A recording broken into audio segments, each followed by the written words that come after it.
the intent of thinking you're going to get a benefit that preserves them from international law. And you see, it's the front, but this white thing, it was their witnesses.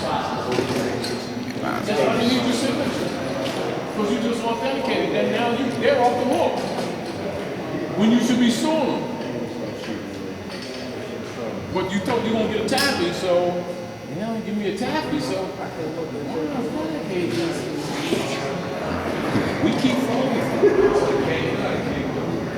And I'm not saying what they're saying is not by general process valid. I'm asking you, name 5. That's all. It's like this. We having a barbecue party, right? You got a bunch of people who claim to be somebody that they're not.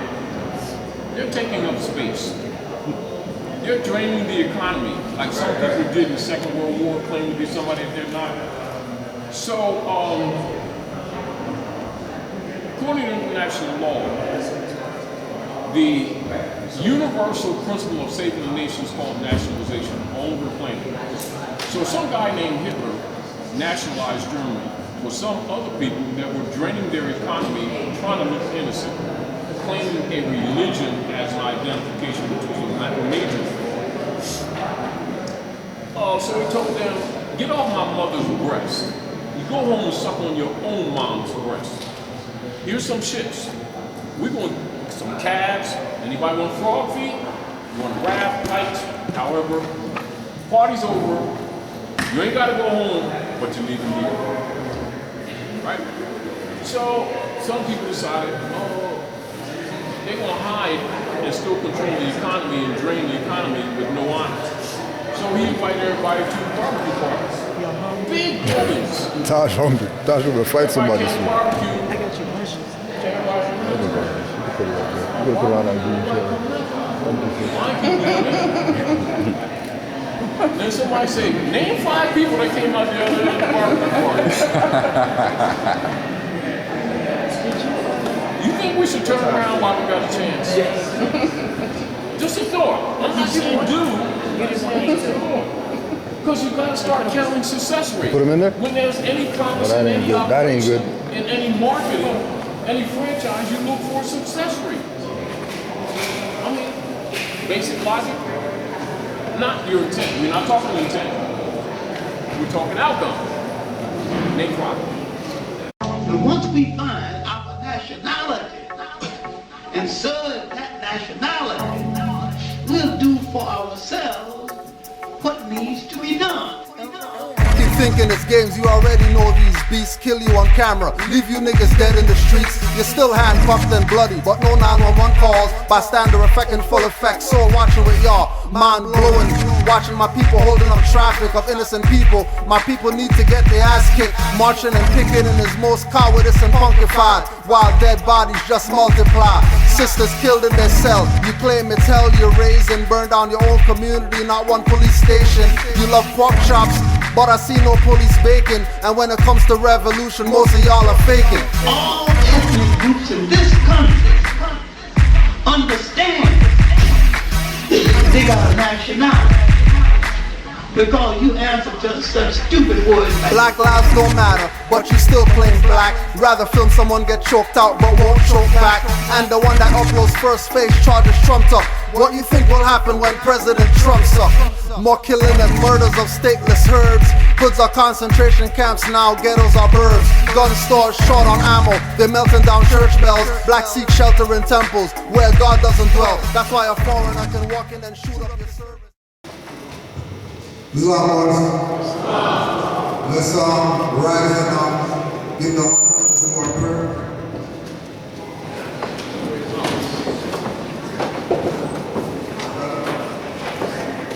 Face knees, Father on the left, two on the right. Allah, Father of the universe. Father of love, truth, peace, freedom, and justice. Allah is my protector, my guide, and my salvation. By night and by day, to his holy prophet, Muhammad Ali. Ashe, Ashe.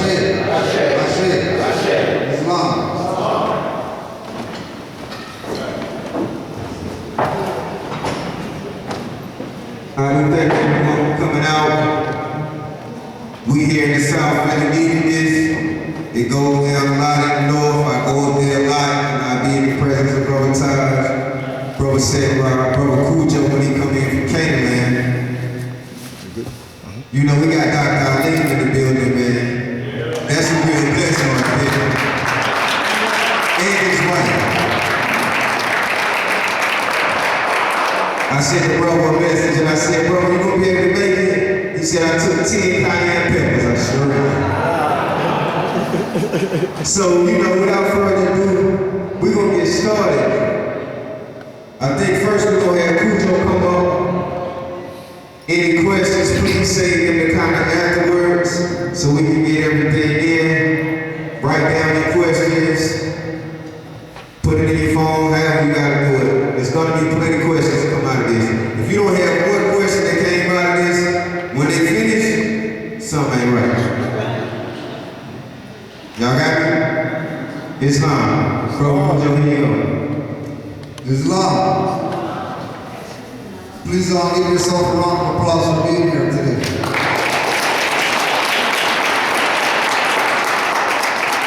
And as well, make sure that we give the vendors their props too.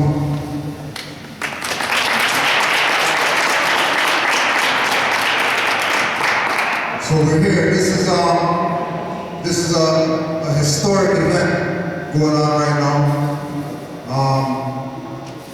There's definitely a frequency that's vibrating around Northwest Mexico right now. And that frequency is that we're not Negro, black, colored, or Ethiopian. We are the actual Aboriginal and Indigenous people of the North Main. We have, I want to give a shout out to Brother Lee as well, because if it wasn't for Brother Lee, there would be no Canaanland Moors. So that was the first Moor that we brought to Canaanland to teach us about Moorish history. So we want to give a shout out again and applause for Brother Lee.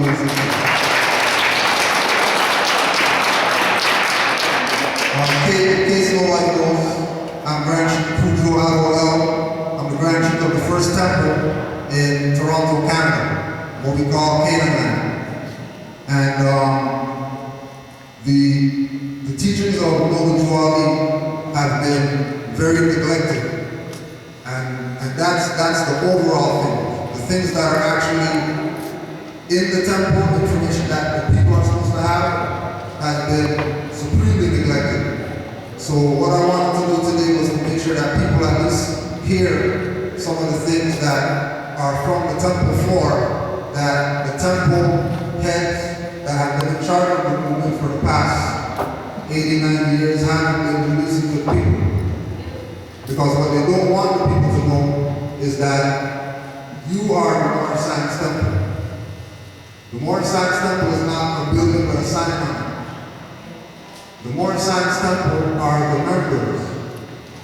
And every single individual that claims to be grand anything in the Moorish Divine and National Movement, Moorish Holy Temple of Science, Moorish Science Temple of America, each one of those individuals that claims to be a head is, in actuality, your representative. So they actually work for you. Like, you don't work for them because, you know, we have the mic and we're at the podium. So when you interact with these people that claim to be heads, make sure you question them on where their allegiance lies. And you'll find out that many of these individuals that call themselves grand anything, their allegiance lies in the corporate state nowadays. They're going to put INC at the back of the Moorish Science Temple or in front of the Moorish Science Temple. They're going to tell people that you can't be a Moor unless you join the temple. They're going to tell people that, you know, they made up a flag, and Gujarat brought that, and you can check Gujarati's literature, and he specifically told us what the flag's supposed to look like. Right? So one of the things that we're going to do is the warning from the prophet to be ready in every meeting. Another thing that we want to take notice of is individuals that call their meetings service.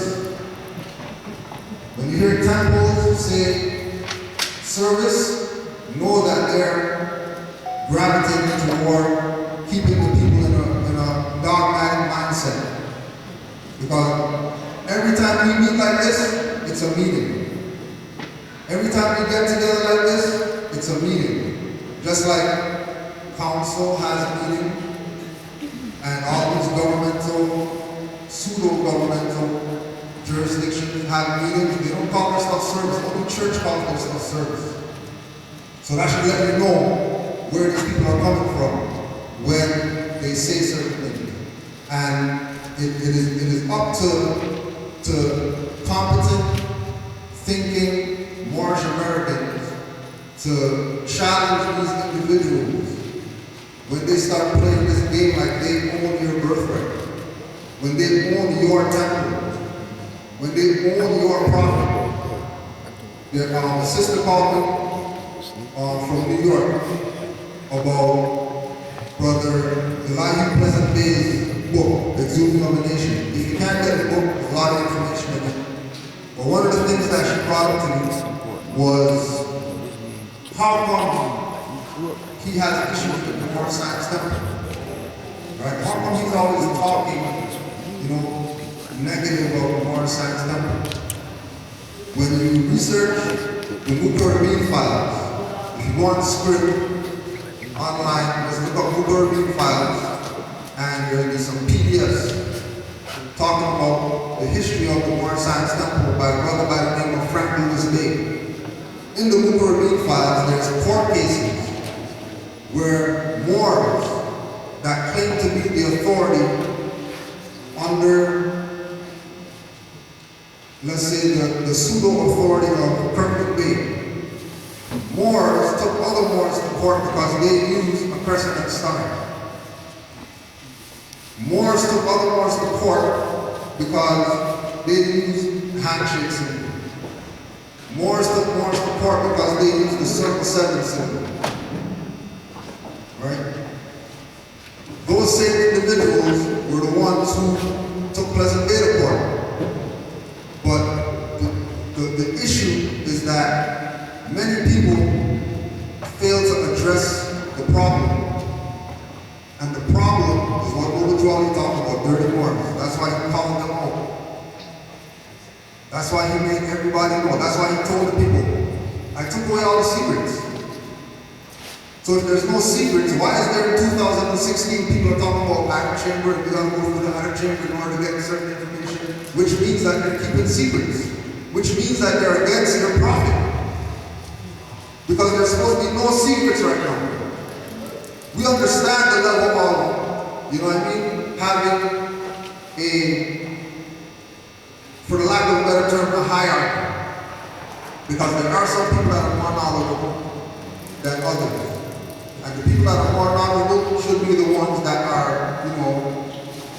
doing the majority of the administrative work on behalf of the people who don't have the knowledge. But they're not supposed to own the information. They're not supposed to keep the people in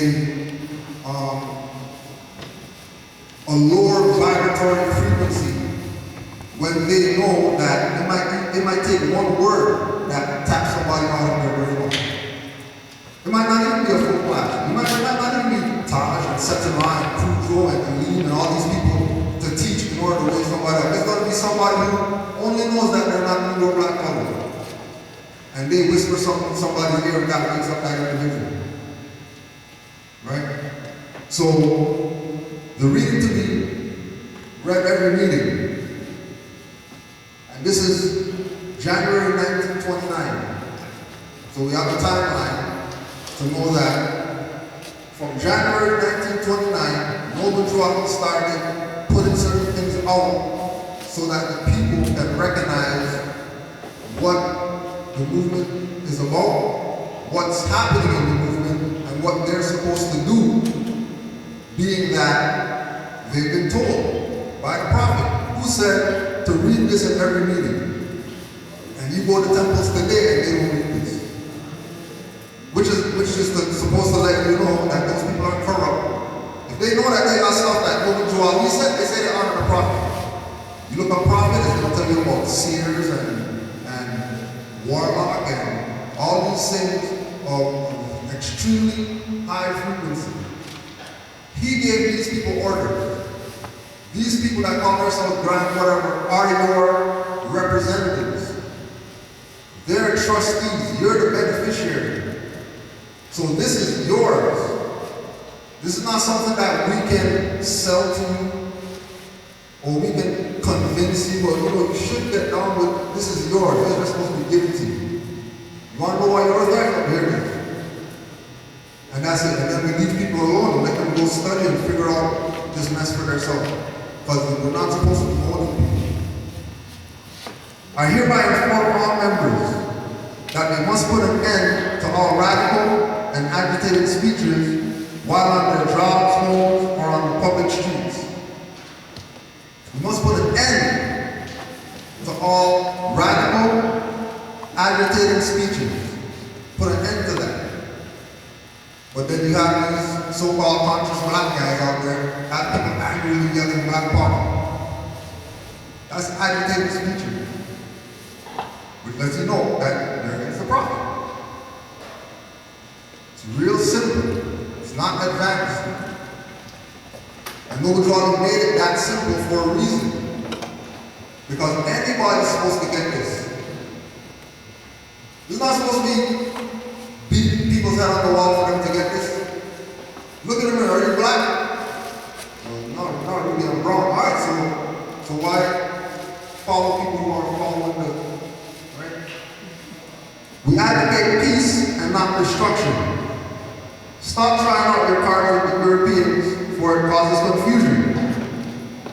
And then you're going to have Moors, right, that we quote-unquote dirty Moors, are going to tell you that if highwayman stops you or whatever, and he's a European, you know, you should show your nationality card because, you know, the prophet said, don't show your card to the European because it causes confusion. Well, how else are you going to prove that you're not in this jurisdiction if you don't show your nationality card? So what's the point that nobody's always making this statement? That in 1929, anybody who was in this land, either they were foreigners, which means they're naturalized, or they were Aboriginal indigenous people, and that's it. And that's the reason why showing the card back then would cause confusion.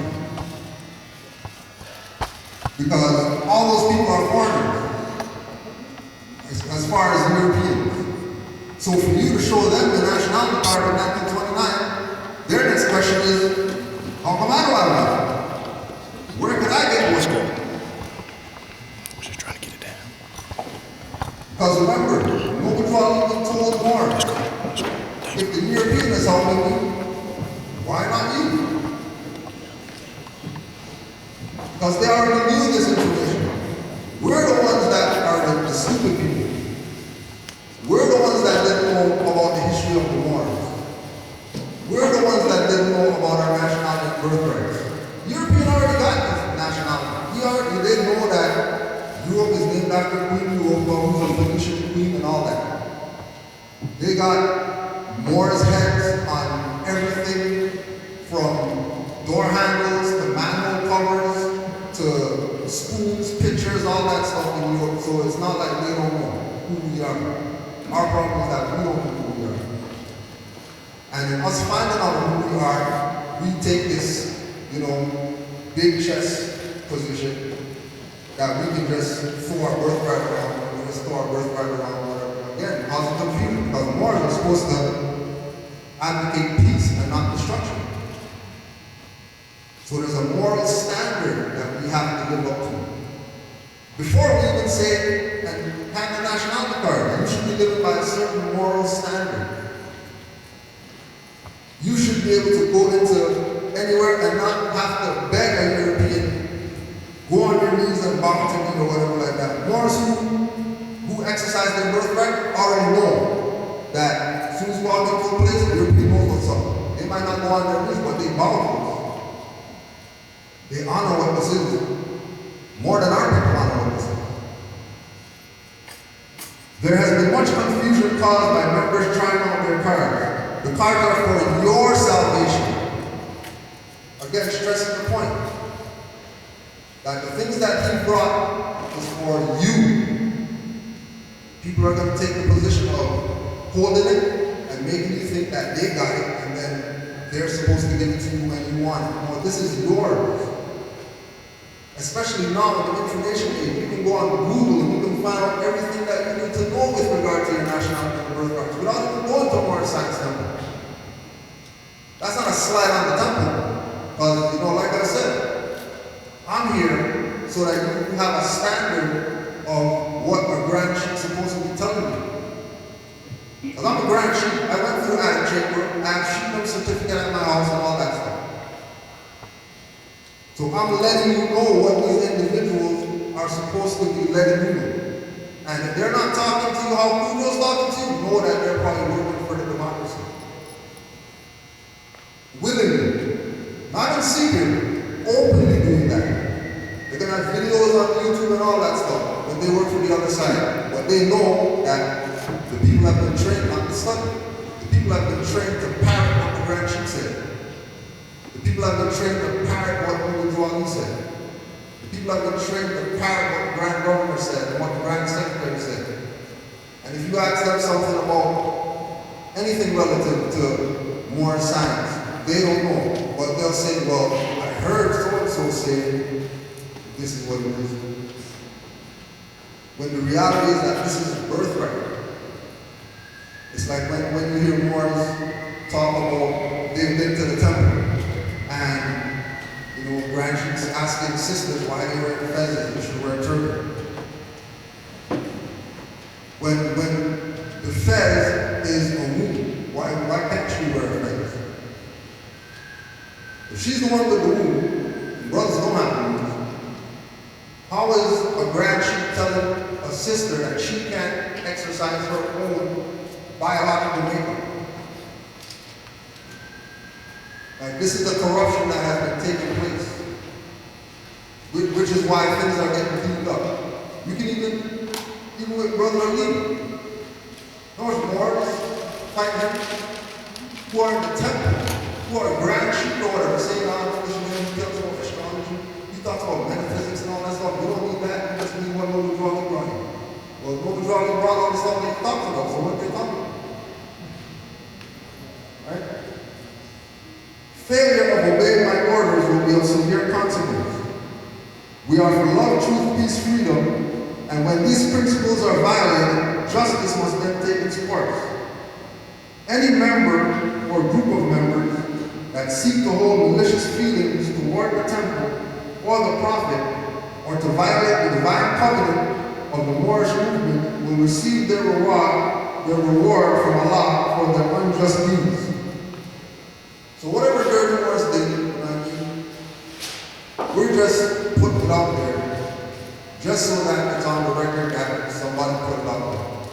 We're not worried about that, because a lot got plans for them when they leave this place. They think that they escaped something. They will receive their reward from Allah for their unjust deeds. Guaranteed they will. They can't even escape it. They might escape it on the earth plane. It might look like they got over something on the earth plane, because when you go to their temples, they got carpeted, and they got the pews, 500 pews going that way, and they got picture of the prophet, and they got lights, and they got whatever like that, and their stuff is a temple. But what we're doing here is not a temple. When anywhere that a Moorish American goes, turns into a temple. Nobody always said that. So right now we're in the temple meeting. And the spirit of Noble Juali is here because, we are in North Carolina, which is, his birth state.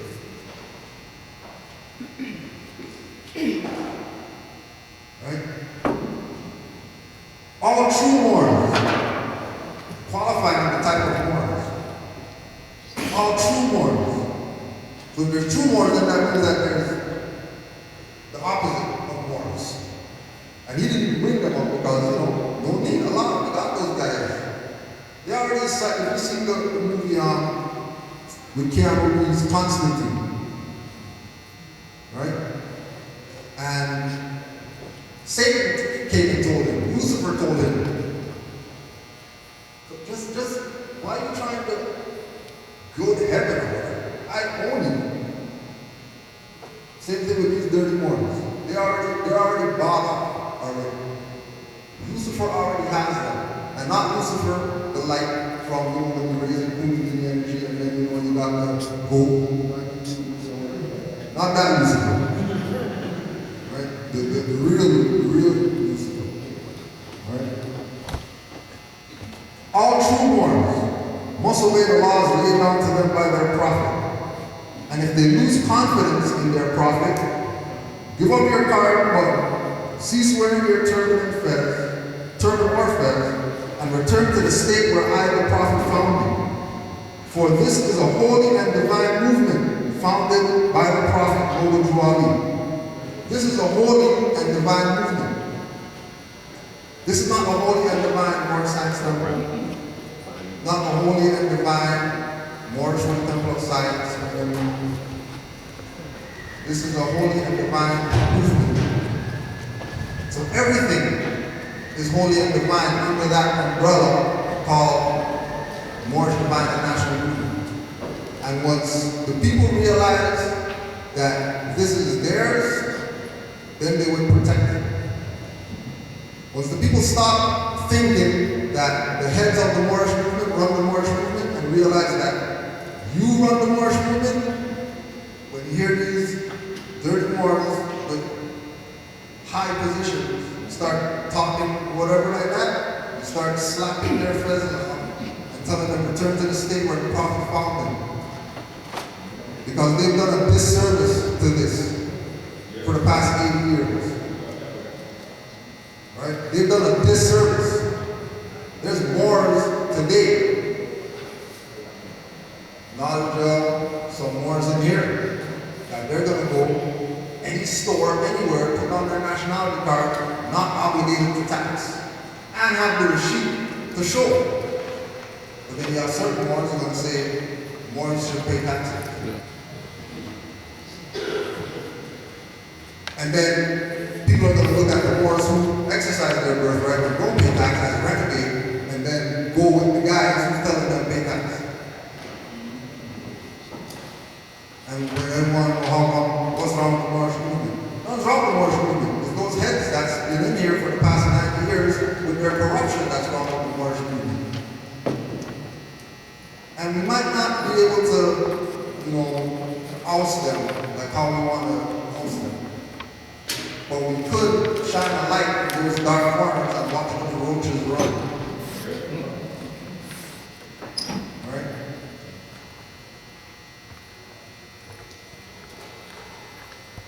For this is a holy and divine movement founded by the prophet Ali. And if the prophet is not right, the temple is not right. The prophet is sending out a divine plea to all true Moorish Americans. Again, qualifying which Moorish Americans he's talking to. And that they may do their part in protecting their prophet and the temple. This is an everlasting movement founded by the prophet through the will of Allah to redeem his people from their sinful ways. To the members of the Moorish Science Temple of America, which is you all, people on camera who see this or whatever later. To the members of the Moorish Science Temple of America, this is March 29th. Right, so it was January and then March. And again the timeline. And then we know that he got assassinated in 29 as well. So right now, at this point, his back's against the wall. He already realized that there's nobody around him. Because all the people who he gave the information to, they already took information, gone, and did whatever that they did with it. They're trying to make a mockery of what he did. Pastors came and listened to him. Imams came and listened to him. Rabbis came and listened to him. Everybody got a little piece, went back into the little corner and tried to pretend like there's no such thing as prophet of America and all that stuff when he already screwed. Right? Queen and all that. Egyptian, hierophant, or whatever. Everybody recognized this individual. Who was Cherokee and never once called himself Cherokee. Said that he was Moor. Islam, these are the instructions from your prophet, Ali. These are your instructions.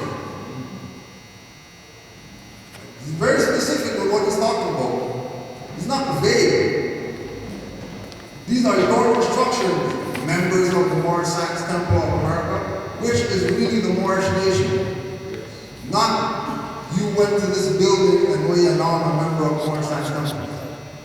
Because when you look up member, when you look up citizen, etc., all these are relative terms for a body part. So these are your instructions.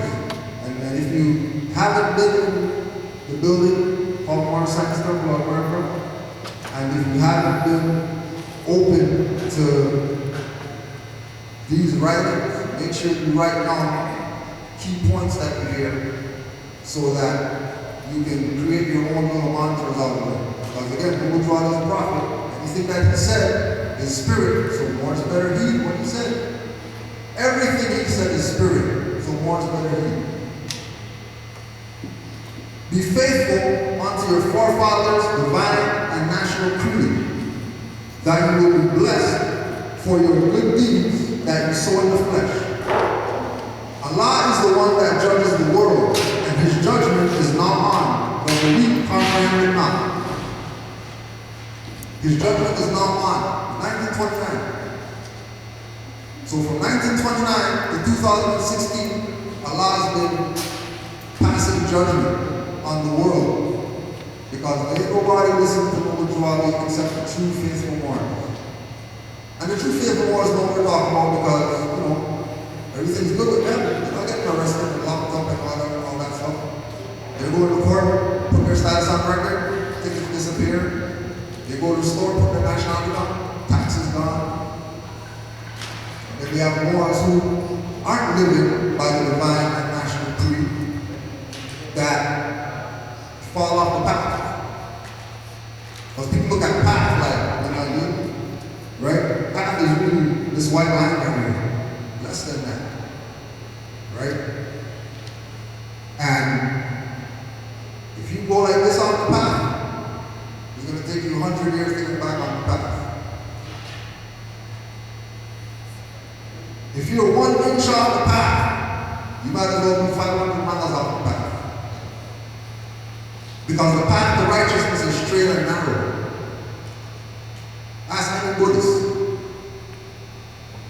That's why Mujawali said, beyond all, Buddha is one of the prophets that we recognize and honor. The end of time is drawing near. End of time is pretty much here. If people are just getting shot in the street, choked out on the corner by highways, end of time is here pretty much. So Allah, so says Allah to his divine prophet, I am Mujawali. And then, you know, because of Mujawali writing all these things in first person, this is another reason why so-called grandkids, whatever like that, talk with this pompous, you know what I mean, they're better than anybody think because, you know, if you read this and you got an ego and this says, I am Mujawali, you'll think that you could be reincarnated prophets and stuff like that. Because this said I. When this is not speaking from that perspective, this is Mujawali's words. Put his words on yourself and then, ta-da, Mujawali's back. Follow me or whatever like that, because Allah got something for you. Just like all those people that, you know, Allah has some work they're going through right now. Just ask them. Prostate, whatever, you hear people have prostate stuff and all that. You hear people have all these diseases, whatever like that. People, all this stuff happens to people because they try to pretend that they were the ones. And Allah doesn't do that. The end of time is drawing near. So says Allah to his divine prophet, I am Mujawali. And that is why many hearts have turned to stone. And many have eyes to see but cannot see. Ears to hear but cannot hear. Lest they would be confounded of their sins. These are trying hours now, dear Moors. And every evil spirit is moving, and they are trying every weak mind to overthrow and drag out the true foundation that has been laid, and to cause confusion in the minds of the ones that do believe. But if you have the true love of Allah and the spirit of your forefathers, you fear not what you hear or see, but will sacrifice the utmost of your very life to protect your movement and your prophet. So even though Deuteronomy is telling you that this is your stuff, what you choose to do with that, that's your business. But don't say that you weren't told that this is yours and that you have a right to protect it. And if you don't protect it, don't worry. Allah's got something for you because you've been told. And when we talk about if you have the true love of Allah, the true love of Allah is no Deuteronomy. The true love of Allah is the fact that He was the love thought of Allah, sent by Allah to so-called Negro black young people so that they can get out of their sinful ways. And at least try to attempt to make their way toward the deific life, or being quote-unquote God and man, which includes sisters. To be able to manipulate the ethers so you can change the vibration right in front of you just with thought. The amount of stuff that they tried to do, that I put on Facebook, brother was talking about it earlier. Got off the plane, went to go get the rental car. Oh, sorry, we can't rent you the rental car because, $400 deposit. $400 deposit? How come you guys didn't say this when I booked on the phone?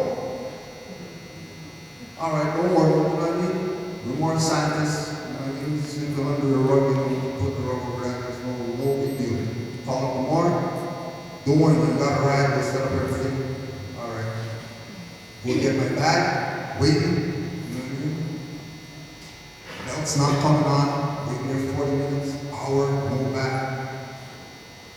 Then, you know how they have the sign that says, which flight, and then you go pick it up at whatever carousel or whatever. Then I saw my flight disappear off the thing. But the carousel never moved the whole time that I was there. And you lose my bag. You go check the people. Went to the American Airlines people.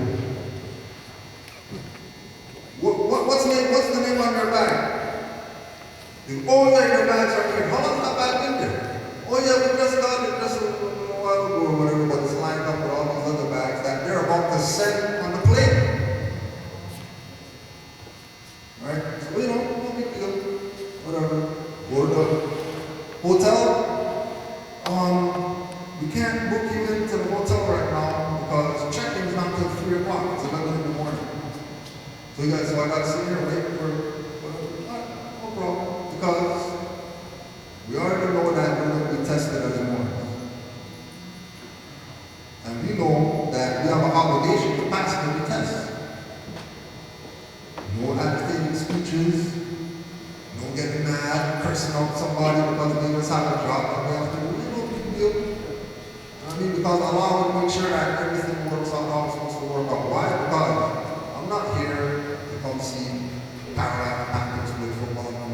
We're about national birthrights and teaching of people. So Allah will make sure that I get here. Right?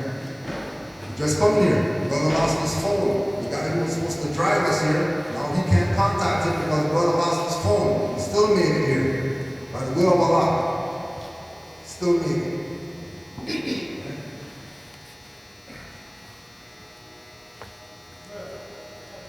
Watch your enemies, dear Moors.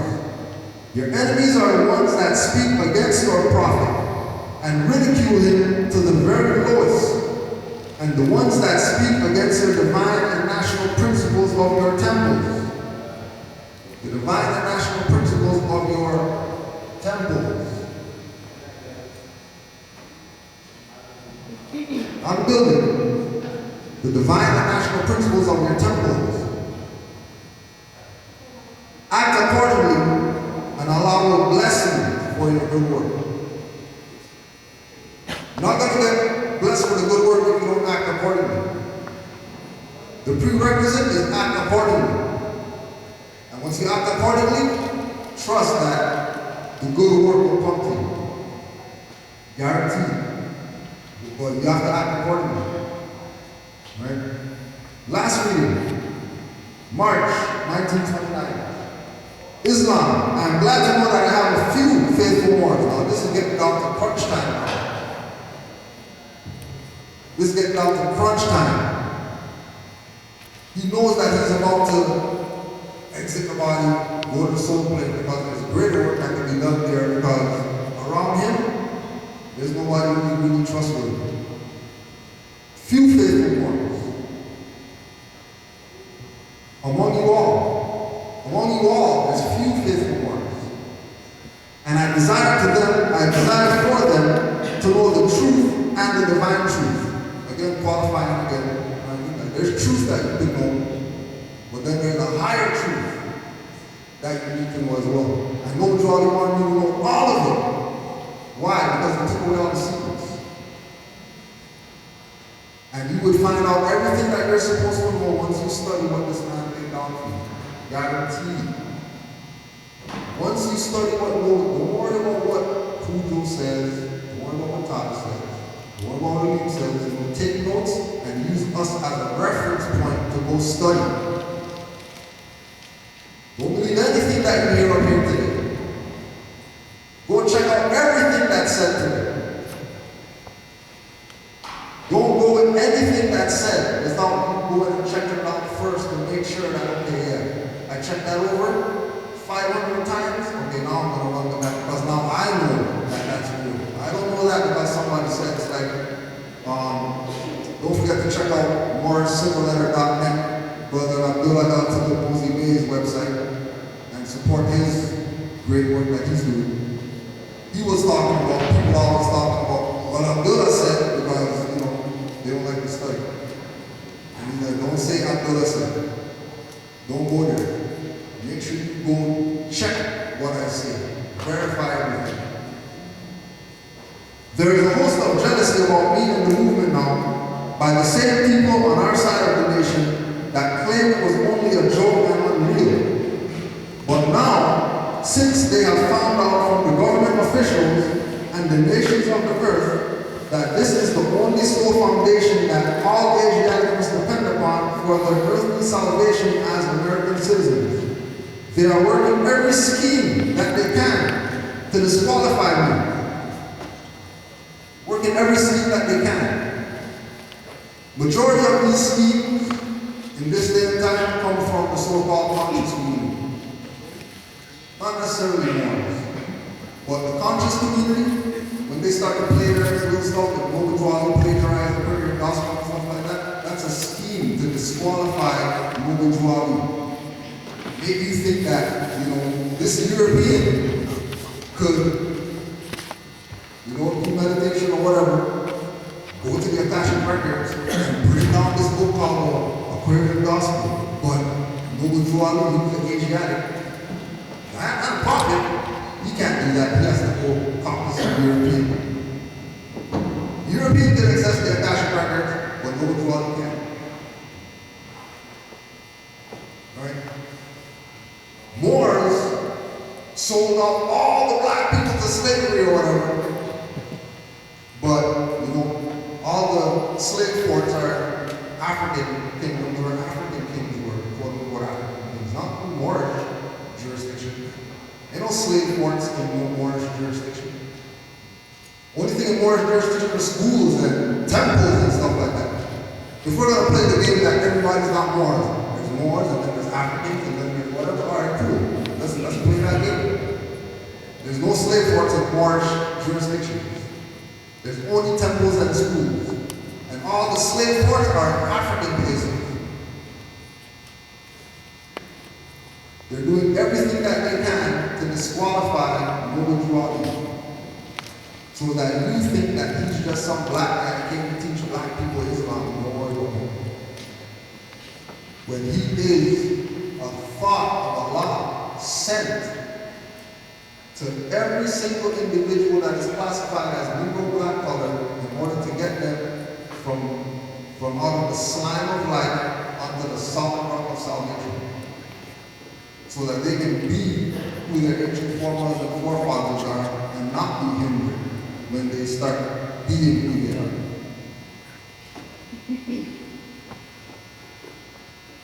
They are working every scheme they can to disqualify me so they themselves may take charge of the situation.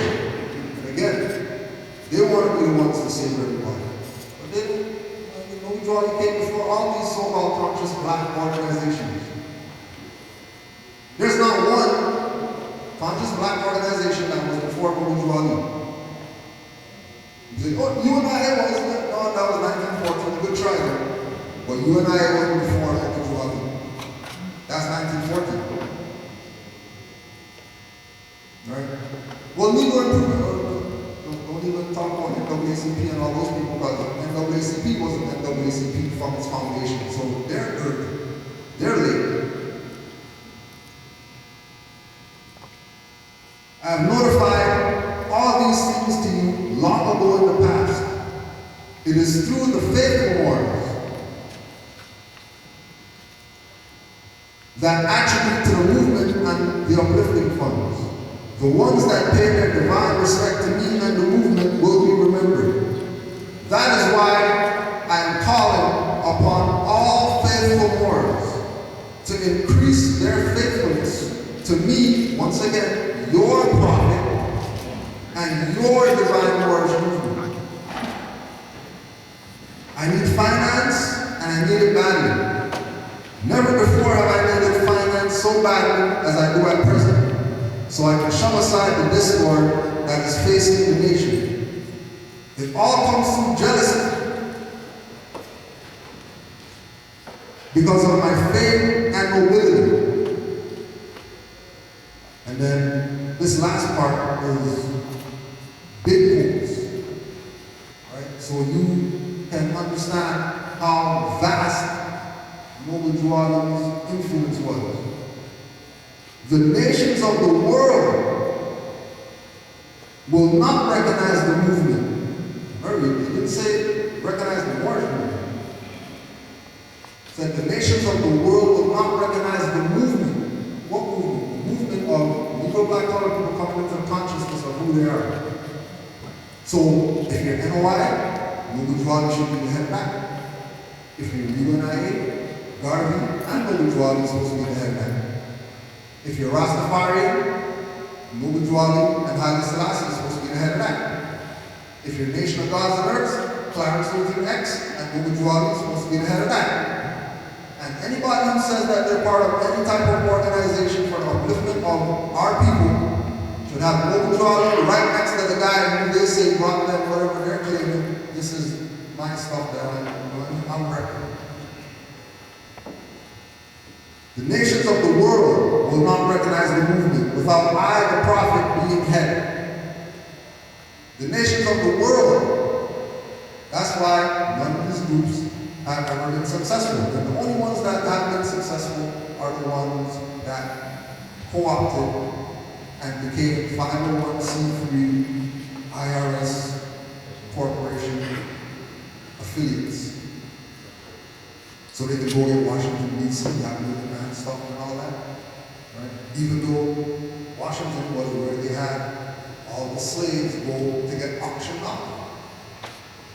So if they're for the uplifting of the people, why are they taking the people that are uplifted to the slave place to meet up for some rally?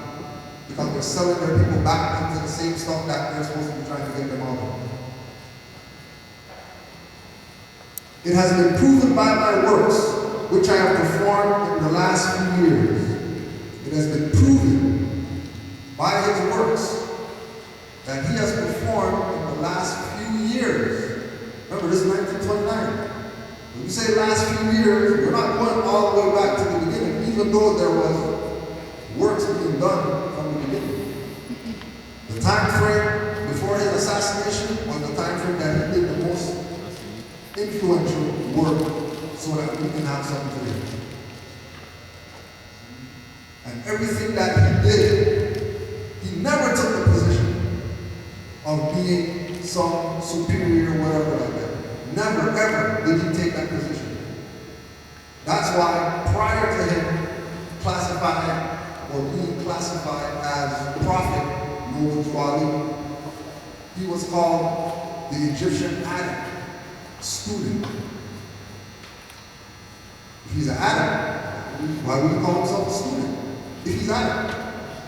If he's addict, that means he doesn't need to study anything else because he's reached the highest level that he can reach. What's he telling Moors? That once you get to that high point, you're going to be right back down to the low point because you're going to do it all over again. Because learning never stops. Learning is a continuous cycle. Right? Who's next on deck? So next on deck, real good. You got your pens and stuff like that. Are you ready for the thing or you need a couple? Alright. Once again, just the intro of this brother and his beautiful wife. In 2004,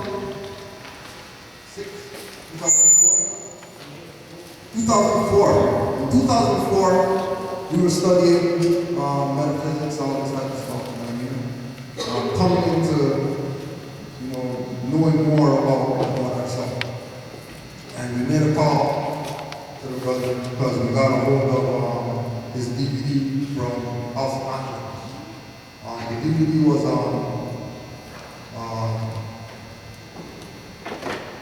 Fallen Angels. And watched the DVD like a called him up, he said, no problem, came to Toronto, did an amazing lecture. He was at a hotel. So the whole lecture was about, spirituality, metaphysics, call things of that nature. So we go outside, take the stuff back to the van, put the stuff in the bag. And then realize that he's from North Carolina, but he doesn't have North Carolina plates or whatever. We got plates in Washington. What's that stuff about? What's that? What is that stuff right there? No? So we got a little 2-minute thing about, we're Moors and talk about this stuff. Alright, whatever. Then we went to the glove box, pulled out the papers, showed us all the papers. Then the second question came, I'm gonna go to the second. Well, you came across the border. Oh, you got across the border without passport or whatever. Because we're Moors. We're the Aboriginal indigenous people or whatever like that. They're like, okay, we need to bring you back again. Right? So 2006, brought back again. Then he went into the Moorish side of things. And then once he went into the Moorish side of things, we realized what was up. We made our connection, made our calls, went to Mecca, aka Chicago, connected with some Moors out there. Those Moors put us on, gave us our charter, the rest is history. So, thank you for your time. But next up, we got the good doctor, the good doctor, right?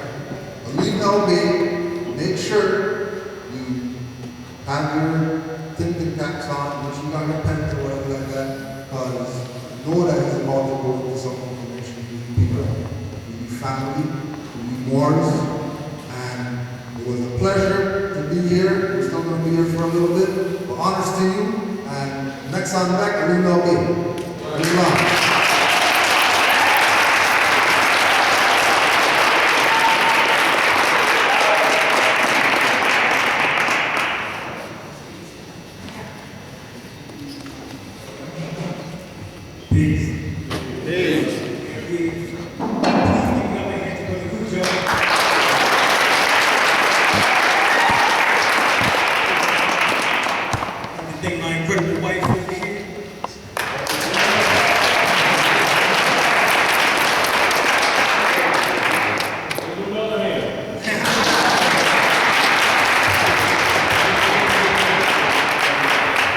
Keep in mind when you hear the statement, behind every good man is a good woman, and the reason why was there can't be no good men if there was no woman. So there ain't no way for us to get here except through that stargate. That's why in nature and in civilization on planet Earth, all true government are matriarchies. They're not patriarchies, they're matriarchies. It's according to the laws of nature. So always give honor to women. So all the mothers please stand, and all the brothers give honor to the mothers. Stand, mothers.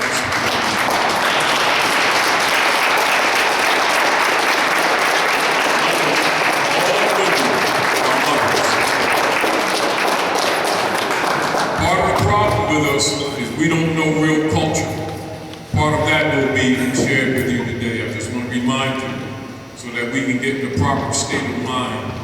Because keep in mind, the dark priests get their work off because they know that we don't know ourselves. So get clear on that and don't be threatened by that information, because that's divine law and it's the workings of nature. And when you don't respect Mother Nature, don't even think about having an inheritance, because you ain't got one. Islam. Your brother Taji.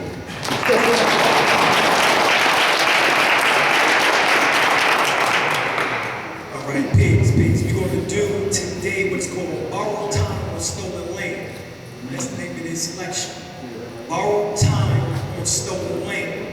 And what they're going to start at first is what they told us in schools about what's called PG. Now, y'all remember PG is when all the continents were together. You had South America over the top portion of what is now called Northwest Africa, which actually the whole eastern seaboard correlated to Morocco, and Mauritania. Right? So, if you look, you'll see how that connects. All right? If you need some help, you will actually see that South America, Central America, is up under what is called the Ivory Coast. All right? It connects right there. So, when we say that we are in Northwest Mexico, or Northwest Africa, that is exactly what we mean. Now, there's new evidence that has come out. It says new evidence shows Florida is a piece of Africa.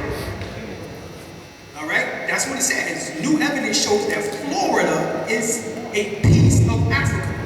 It says samples of rock from 2 miles deep offers new evidence that Florida is actually a splinter of Africa that's separated when Earth continents separated or split off from one single landmass, geologists said yesterday. All right, now you know this was several months back, but think about what you just heard. All right, very powerful statement. Matter of fact, it goes even further. It says 250 million years ago, a piece of Africa is founded in southeastern United States. Larger portion may still be discovered. This is the name of the article now. Continents break up and are proven to be just as destructive as some human separation. Geologists said that they have found a fragment of Africa embedded in the southern eastern United States, a remnants of the rift that occurred between two continents some 250 million years ago. Good God Almighty. Now, how large was the planet Earth at that time? Well, guess what? The Earth actually was about a third of the size that it is now. The Earth grows. That's the reason why for the landmass separation. If you go back to Earth 200 million years ago, it was a third of the size that it is now. You can get a book called Forbidden Archaeology by Michael Creedmoor and Richard L. Thompson. They speak about the Scientific American magazine. In the Scientific American magazine, it says a metallic vase. It says the pre-Cambrian rock. It says the June 5th, 1852 issue of the Scientific magazine, or Scientific American magazine, contains a report about a blasting carried out at Needham Hill Rock in Dorchester, Massachusetts. Now this is in Dorchester, Massachusetts. It says the black disgorged tons of rock described by the United States Geological Survey as pudding stone over 600 million years old.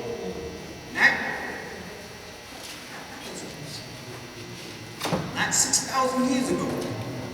600 million years old. A bell-shaped metallic vessel was blasted off the rock that was about 4 inches high and was covered with exquisite carbon, indicating the presence of artistic metal workers over 600 million years ago. North America. See, this is far beyond what you've been taught in school. This is far beyond what you've been taught. Now, over 15,000 stones of glyphs depicted ancient America interfaced with dinosaurs from over 200 million years ago that was found in Inca, Peru in 1961.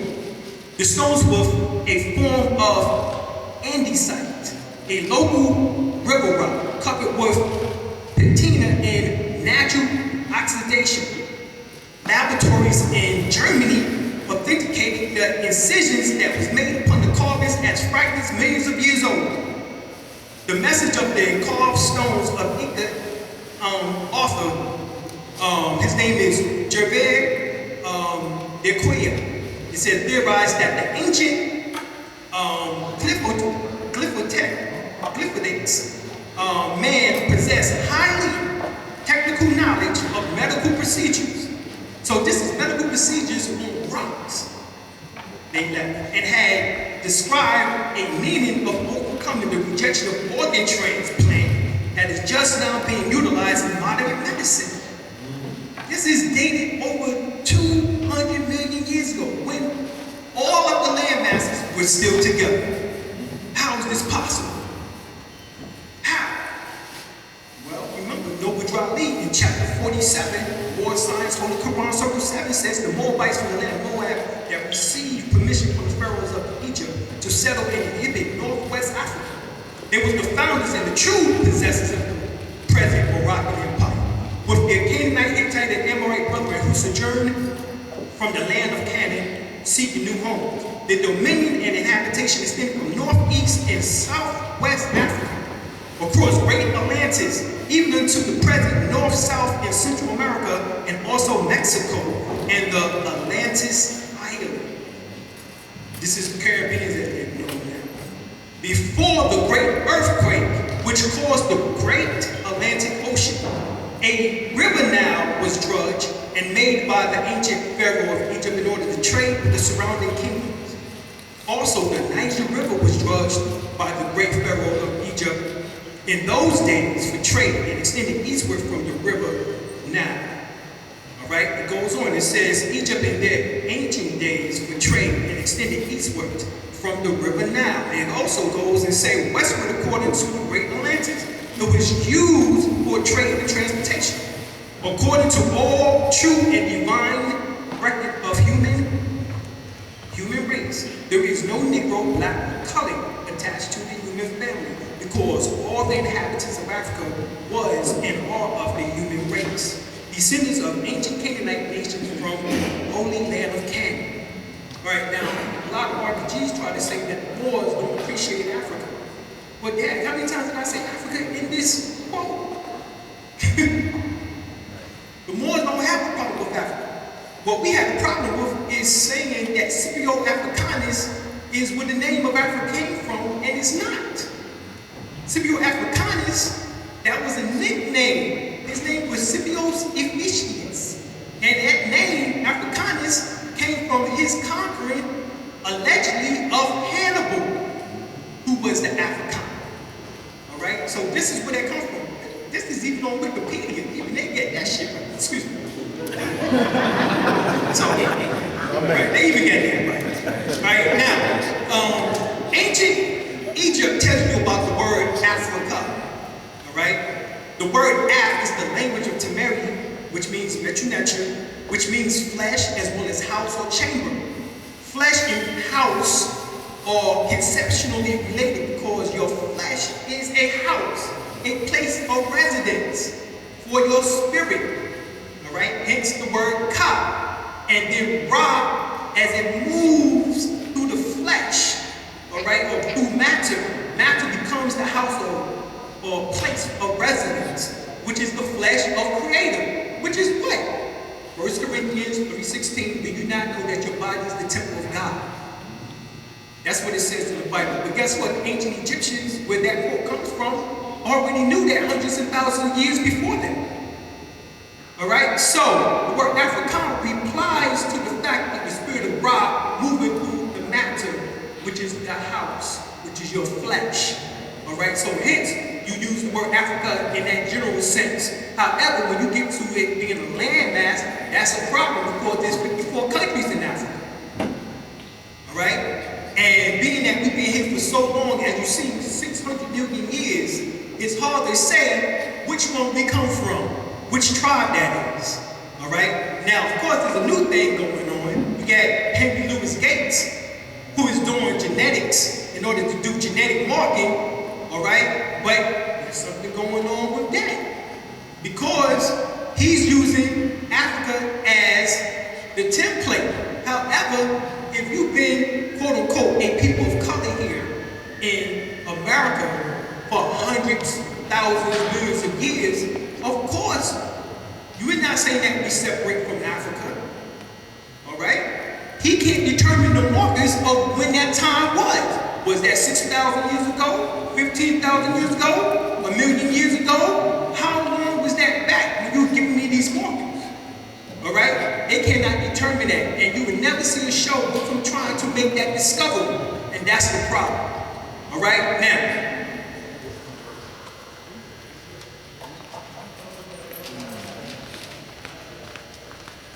all right, if you go to Signs and Symbols of Primordial Man, they would tell you the people that's been here the longest on planet Earth. Our church boy says that the Pygmies, which is a misnomer for the Twa, Okatai, and New people, are the original and the oldest living people on the face of the planet Earth. All right, now who are the Twa? All right, if you go to another book called Gods and Spacemen in the Ancient West, don't let the title fool you.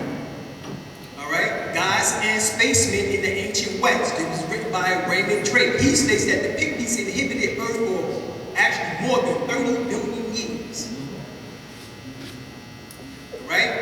Once again, who are these Twa people? These are the ones in which that is allegedly about 4 feet tall. If you go to Egypt to this very day, we would have to bend down in certain temples in order to actually get into the shafts because they're only about 4 feet tall.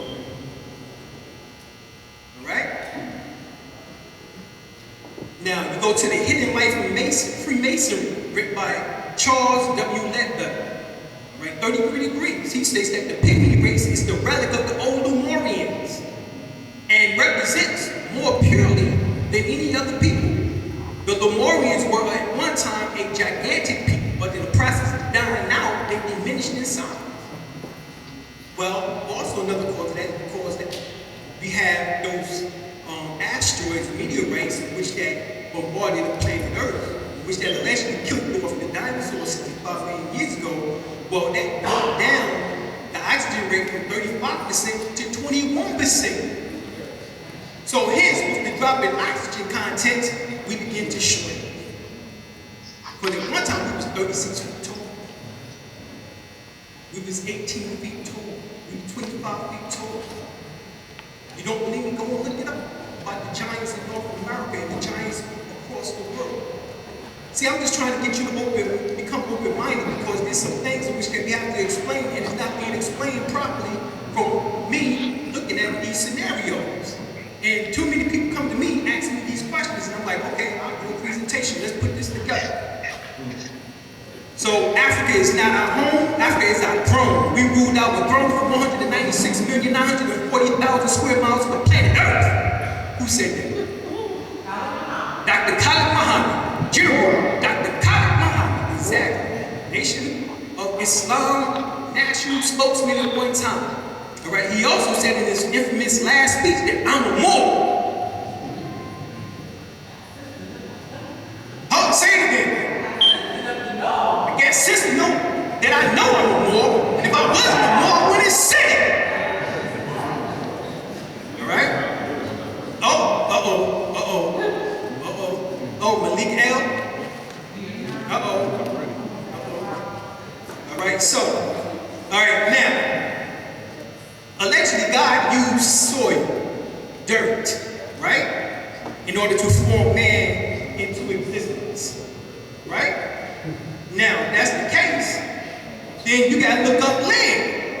Go to Black's Law Dictionary, 4th edition deluxe.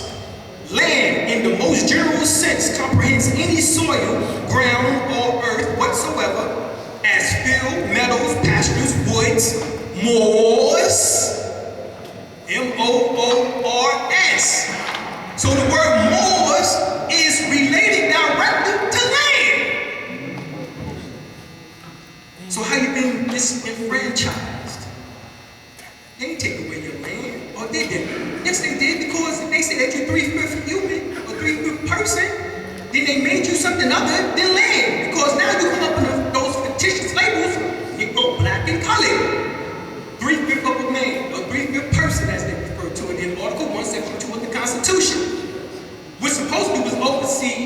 by the 14th Amendment. But the 14th Amendment was never fully ratified. Right. So that means that puts you back in the perpetual state of what? Negrotude. Or as Brother Ty say, niggerdom. Okay? Now, you go to the Declaration of Rights of Indigenous People, it tells you that indigenous land rights are the rights of indigenous people to land, either individually or collectively. Land and resources relates rights as the fundamental importance of indigenous people for a range of reasons, including the religious significance of land, self-determination, identification, and economic factors. So, when you look up the word indigenous, it says indigenous Aboriginal people globally have been misnomed as being Africans, Afros by the colonial European governments. All right? Now, you go to the Declaration of the Rights of Indigenous People, it tells you the definition by the United Nations, those who have historical continuity here prior to the invasion of their territory by the Europeans. Part 2, as well as those who was born here, and those who was born here to the New World and freed themselves and wish to be reattached to the culture they've been taught. That's the definition of indigenous, y'all. Those who have historical continuity here prior to the invasion of their territory by the Europeans, one. As well as those who was born here to the New World and freed themselves and wish to be reattached to the culture they've been taught. Now that means RBG, shut up, because that means you come on into the family, because that definition, part 2 alone says that if you want to say that you just came from Africa 400 years ago, fine. Bring your behind on. You still indigenous. All right? Now you think it was coincidence that the United Declaration of the Rights of Indigenous People was passed on September 13th, which happened to be the day that Tupac allegedly died? And his name is Tupac Amaru as Amaruka Shakur, the shining serpent. All right, I don't think that was coincidence. And it was passed by 144 nations. You think that was a coincidence? And you think that December the 16th, 2010, that President Barack Obama just happened to sign on to it? And gave you the ability in order to present yourselves in your right status with a nationality, even though we was already doing it beforehand, but now this is solidified into international law and treaty. And what is treaty? Article 6 states that's what? Treaty is the supreme law of the land. Right? Come on now, we're gonna have to do some talking in a minute. Like, you cannot really conceive of how insulting it is to the Native Americans to be told they was discovered. This is act of uncertainty. All right? Now, you know he wrote several books. I'm gonna get to those books in a minute, but let them be native if that's the case, because native means slave. If you want to go to the definition, it says native, mid 15th century, person born in bondage. From native, adjective, and in some usage from the medieval Latin navius. Now, that's the way that they have defined it. But you got to understand is that you was connected to your mother through a bond, which was called the what? Umbilical cord. The navel. Nativity. Native. You get it? Hold up, come on. So, that was a bond between you and your mother. That bond, as you came to shore, or you came to the light from out of the darkness, triple stage darkness, y'all. That's the 3 trimester period of the woman's womb. First 3 months, second 3 months, third 3 months, going until what? 40 weeks. Hence it rained 40 days and 40 nights, Noah. And you came to shore. All the Noahs up in here. And the word Noah in Greek means nous, which means the mind. The mind was born. And you took your first inhalation. That doctor smacked you on your behind, you said, oh! Yup. that's where it came. You was manifested in that sense. You was not able to utilize that flesh, that fleshly body, because Ra was not able to move through his matter, his vessel, earthling, earth. All right, so you also found out that the first leader of the Native American Party was Louis Charles Living, a Jew. And the term Native American refers to pale Europeans, hence the $5 man. That's what we call him. Paul Henderson said it, but we call him the $5 man. You paid your $5 and you got onto the dog's roll. And that's how the Europeans took over your inheritance. $5.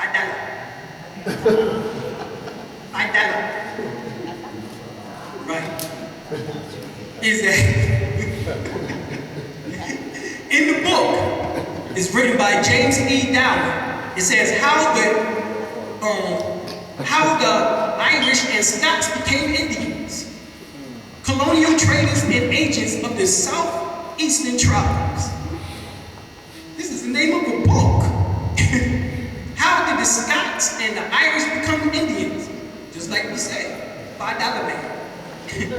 They put their names onto the dog's roll. All right? So really, that's paper terrorism, or as they say, paper genocide. They trying to tell you that you declaring your nationality is paper terrorism, but they did paper genocides on us, and it says stand up to paper genocides on American Indians and the racism that the United States consists from the 1700s, 1800s, and 1900s that label Indians as black, mulattoes, and African Americans. This is your heritage. This is your right to be who you are by blood and by denying the paper. You do that by way of your nationality. You declare your nationality. Right? Brother Todd speaks about you can put it into the newspapers, all right, for about 2 weeks or so. Right? Now, also, we was doing it at the Register of Deeds or at the Clerk of Civil Filing on Superior Court. But you must declare your nationality in some sense of fashion here, y'all, if you have not yet done so. It is a necessity in order to go against these paper genocides. All right? And check this out. The areas in which that the paper genocides took place between 1784 and 1819, the areas where paper genocides or reclassifying Indians to black, white, or mulattoes was first practiced by government officers in the United States, later spreading to all of America, or as we say, the United States. Right? Now, according to the Jesuits' letters, this is who Brother Todd speaks about, that's the sorcerers. All right? They also are the assassins for the Vatican. All right? The Black Pope controls them. Right? But if you go and get the book, Africans and Native Americans by Jack D. Forbes, he states the American Negroes are the original Indians. What? The American Negroes are the original Indians. And you understand, we use a colloquialism here, the word Indian.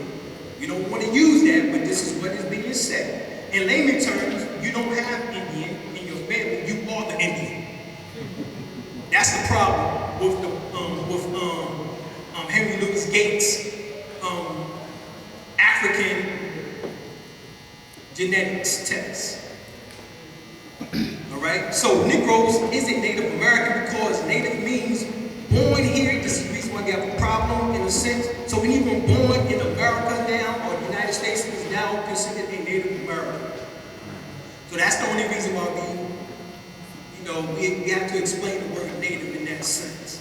All right, so instead, the so-called Negro is the original Aboriginal and indigenous people of the Americas, and we were the Olmecs, the Mayans, the mound building civilizations that gave birth to all so-called Negro tribes like Choctaw, Creek, Seminole, Chickasaw, Cherokee, etc., etc.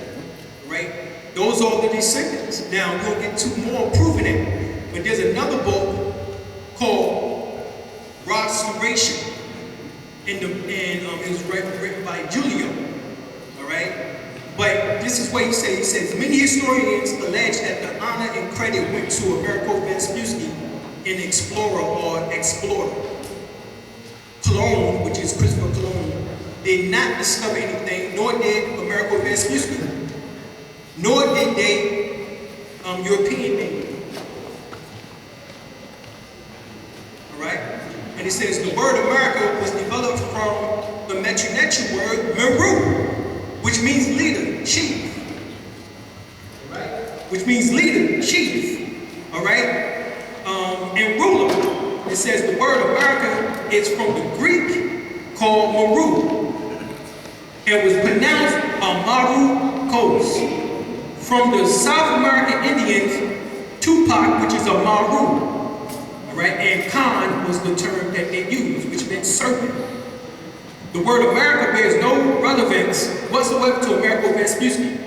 All right? Because his name was Alberto Vespucci. His name was Alberto, not Americo. All right, that was the trick. All right, when have they ever named any place after the first name of an individual?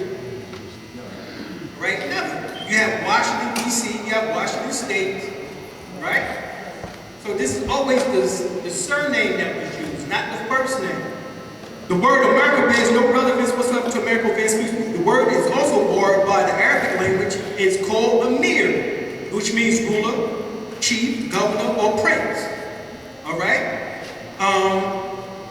The European latest correction of the word Meru reads Moro, and which is named what? The Kush Moros, which is actually the Kushites from out of Sudan, out of Egypt, and out of Ethiopia, Somalia. All right?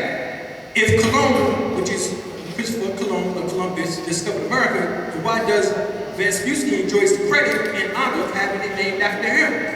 And it says Meru, Chief Director Overseer. All right, now, when you go to the Webster's Universal Declaration, or excuse me, Dictionary, 1936, it says American, an aboriginal and one of the various copper-colored natives found on the American continent by Europeans. The original application of the name. Now you go to 37, check out what this says now. An aboriginal or one of the various copper-colored natives found on the American continent by the descendants of European settlers. The following is the original application of the name Meru. Meru. So the word Meru is the word Moor. All right? Even in 1828, it says American, a native of America, originally applied to the Aborigine or copper-colored races found here by the Europeans, but now applies to the descendants of Europeans born in America. That's the reason why we said, okay, we'll chill with the native, and we, you know what I'm saying, if we want to use it, let's explain it. All right? That way everybody can be clear. George Gatlin, right, was an American painter, author, and traveler. He specialized in portraits of Native Americans in the Old West. By traveling to the American West 5 times during the 1830s, Gatlin is the first person to visually record plain Indians in their native territory. This is what he says now. These people have probably got the appellation of red Indians from the habit of using so much red ochre and vermilion and their favorite colors in painting rather than from their natural color, which I have already said is not red. Well, if they're not red, then what are they? Well, let's see. He goes on with the description. This is Books, Letters, and Notes of North American Indigenous People of America by George Gatlin, 1841. All primitive tribes known in America are dark copper colored with jet black hair, which most possess curls in extreme and every level of wavy hair in between. The texture of their hair is generally fine, soft, or silk, or coarse, or harsh. The hair of the men falling down to their hams, and it says sometimes to the ground. In other words, they had locks. Is divided into plaits or slabs 2 inches wide and filled with a profusion of glue and earth, which may become hard and remain unchanged from year to year. Today, this form of hair is called locks or dreadlocks. But he was describing dark copper colored with jet black hair, which possess what? Extreme curls. Well, good dynamite, the Native Americans that you've been used to seeing. Extreme curls? How many of y'all ain't got them extreme curls? Come on, oh, come on, 2 people, 3 people? Oh Lord, come on now, I got some mercy. Anyway, in the first record description of the Southeast Native Americans, the Italian explorer Giovanni di Verrazzano, in the service of King Francis I of France, states that in the 1520s that they go entirely naked, except for the loins that they wear skins of small animals like murretin, and it says fastened by a girdle and plaited grass, to which they tie all around bodies the tails of other animals hanging down to their knees. The complexion of these people is black. The complexion, now he's doing this in the adjective, which is the proper way. The complexion of these people is black, not much different from that of Ethiopians. What? When y'all heard about these Negroes at? This is him saying this now. Their hair is black and thick and not very long, all right? He said tied back behind their heads is like a small tail, and the physique of these men, they are well proportionate and medium height, a little taller than we are. They have broad chests, strong arms, and their legs and other parts of their body are well composed. There is nothing else except that they tend to be broad in the face, and they have they have big black eyes and attentive and open look. They have a sharp cunning and an agile and swift runners. So we always been able to run.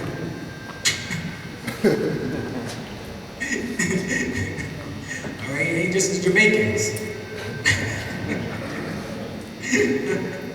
All right, this is Professor Constantine Riffinik.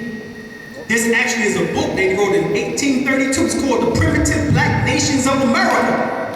What? The Primitive Black Nations of America. To many, this fact of all black nations in America would be new. Yet it's an important feature of American history. It was, until they tried to erase it from your history. But we got the clues. Thank the brother Todd. Thanks to brother Hakeem H.Y. Bay. Thanks to serious research. So here it says, I will here mention numerous the black tribes of which I found evidence traced and remains in North and South America. The Aurora, or the Cororas of Canaanland were black, but their features were fine and long hair, like the Jolef and the Gala of Africa. All right, so they always compared us to Africans, because that was one of the continents where we was what? Dominant. If you went to Australia, we was dominant there. If you went to the Fiji islands and the various islands of the Caribbean and so forth, we was what? Dominant there. We was a global people. We've been a global people, or earth people. Earthlings. All right? We've been there. So he goes on and he says that the Estero, latitude 32, in the likes of the Hottentots, and the Numukis, and it said Tubukis, and many other Negrite tribes, not black but dark brown, yet complete Negroes, with large thick lips, broad flat noses, and very crisp hair and curly. All the tribes live in New California. So it wasn't just Mexicans there.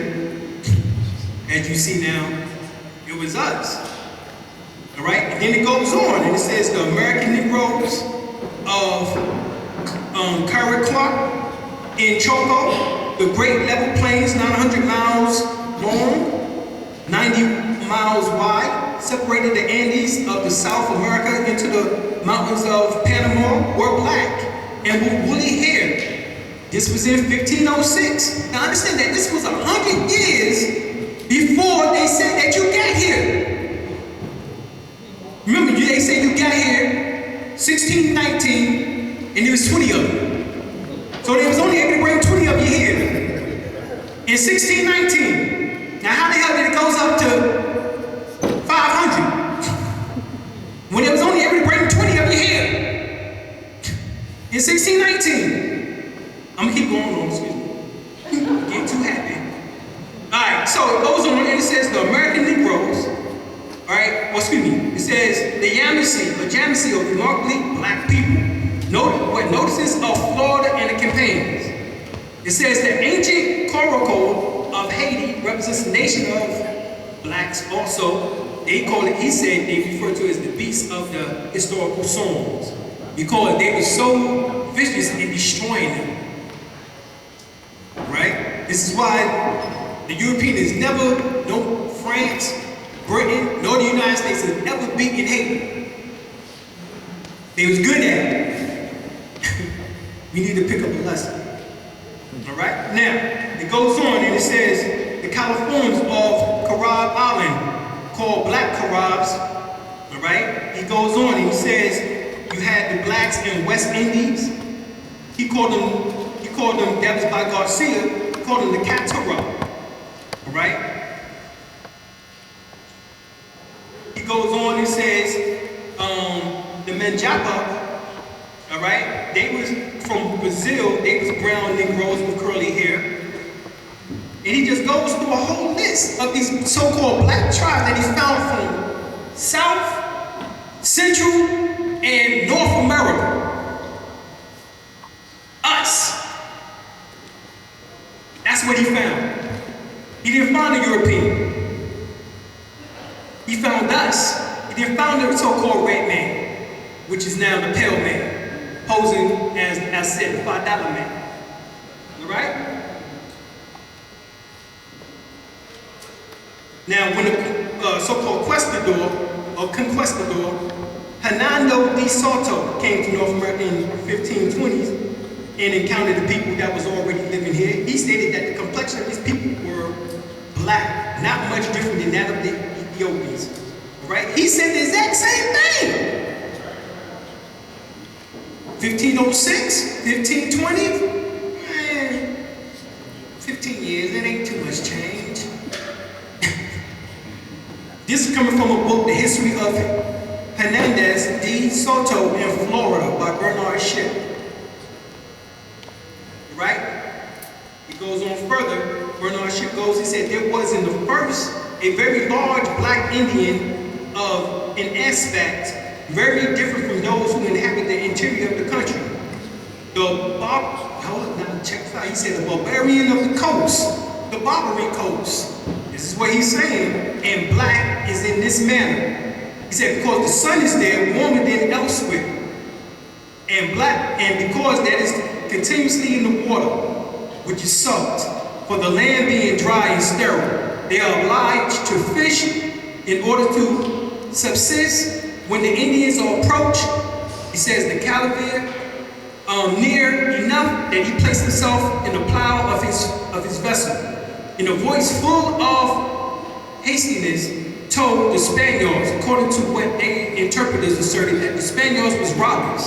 What did they come to seek upon the coast, and that they should leave it in haste, otherwise he will burn their bridgettes and put them all to a miserable death. All right, this is the way that we felt. Right? They said they was robbers. So get your robbery behind the body before something happened. All right? Now, you have Herbert Howard Bancroft. This is what he said. This is a book called The Native Race of Pacific States of North America. This was written in 1874. Right now, 300 years later, right? More than 300 years later, what he described on page 364, the Californians. This is what he says. He said that they had what? He said their height rarely exceeded the 5 feet inch and is frequently 5 feet 4 or 5 inches, and although strongly, they are seldomly symptomatically built.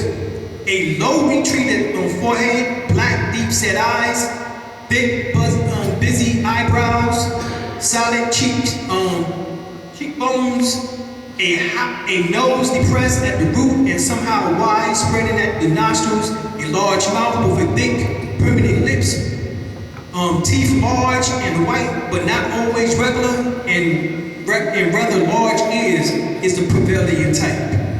Their complexion is not much darker than that of the tribes further north, often being nearly black, so that their matted, bushy hair, which is frequently cut short, they present as very uncouth appearance. Now, page 365. At Bodega Bay, there was an ugly and brutish race, many with Negro profiles. Their complexion is dark mahogany, often nearly black. Their face round and square, with features approximately nearer to the African than that of what they referred to at that time as the Indian. This is how they were able to differentiate the Moors from the so-called red man or so-called Indians. All right, was by phenotypes. But they just left out the fact that you was the original hero. This is a statement from General Thomas Jessup. He said, "This you may be assured is a Negro, not an Indian woman, and if it be not speedily put down, the South will feel the effects of it on their slave population before the end of the next season." This is what he said. All right. So he said right here also, he said that Indian chiefs, I assert you, they exercise an almost controlled influence over them. The Negroes ruled the Indians. Why? Because we was the first here. They came by way of the Chinese, in which that came in around 7 AD, in which that mixed in which that you get some of the plain Indians that you see today. All right, now, in another book, all right, Nevriga, he states that the Africans, all right, and the Negroes, or Native American, this is what he actually goes on to say. He said in September 1561, Father Leonard D. Vail wrote the Rome that another Jesuit was mais suave to whites as to Negroes in his writings in Brazil. The next year, 1562, Duval also wrote that Rome used it as Negroes for Americans, while it is also using a Negro for Tomoyo. All right? So, he's saying is that the Negroes was the ones in which that we used. Now, remember, there was an edict in which that came out from the Vatican in the 1500s that specifically stated what? That all descendants of Ham's children shall be enslaved. This was an edict from out of the Vatican. Okay? So this is what he's talking about. He said, thus Negro is used for Indians, not for someone from Africa. Hey, I gotta read that again. Read that again. Thus, Negro is used for Indian, not for someone from Africa. Okay? This is also from a Jesuit's letter. This is from a book called Africans and Native Americans by Jack Forbes. And he goes on and he says that he paints a different picture of history that most of us have become accustomed to. He says we was taught that the origin of black people in the West Hemisphere, of course, that we came from Africa. We was taught that black people came from Africa as slaves and that the red Indian was the true Native American. And that white people took black slaves from Africa and sold their land to red Indians. This story is nothing but a giant fiction, a novel made up by white historians to deceive the masses about the original history and the people of the Americas. Jack Forbes used the letters of the Jesuit missionaries to prove that the Negroes or black Moors were the first Americans and were in fact black and olive tone people found in the Western Hemisphere. All right, this is what is going on, y'all. So Virginia passed 2 acts in 1682 that combined Native Americans and Africans into one category as Negroes. This is how they was able to steal your land. Because now they can say, oh, you just came from Africa. And then they reinforced it with the Indian Act of 1866, which bypassed all of the treaties in which that they made.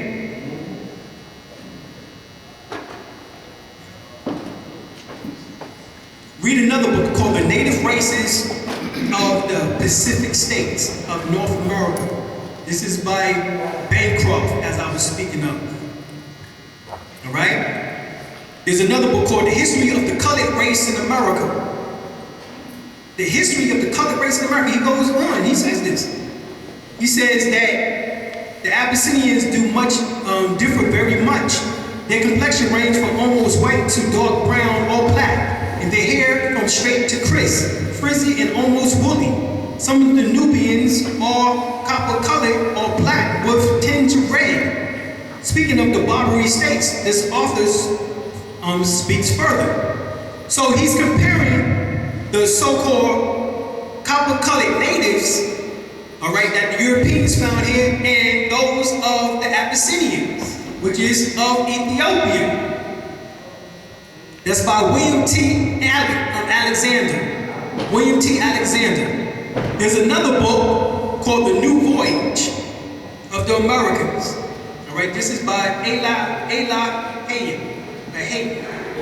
All right, and in the first page, you will see that the native is a brother standing with a bow and arrow in his hand, and the arrow is in his right hand, and it's a brother. It's not a so-called $5 man. Now, Native Americans, as they refer, slave trade involved a number of colonies, including Virginia, Carolinas, Pennsylvania, Massachusetts, Jamaica, Barbados, St. Kitts, and Nevis.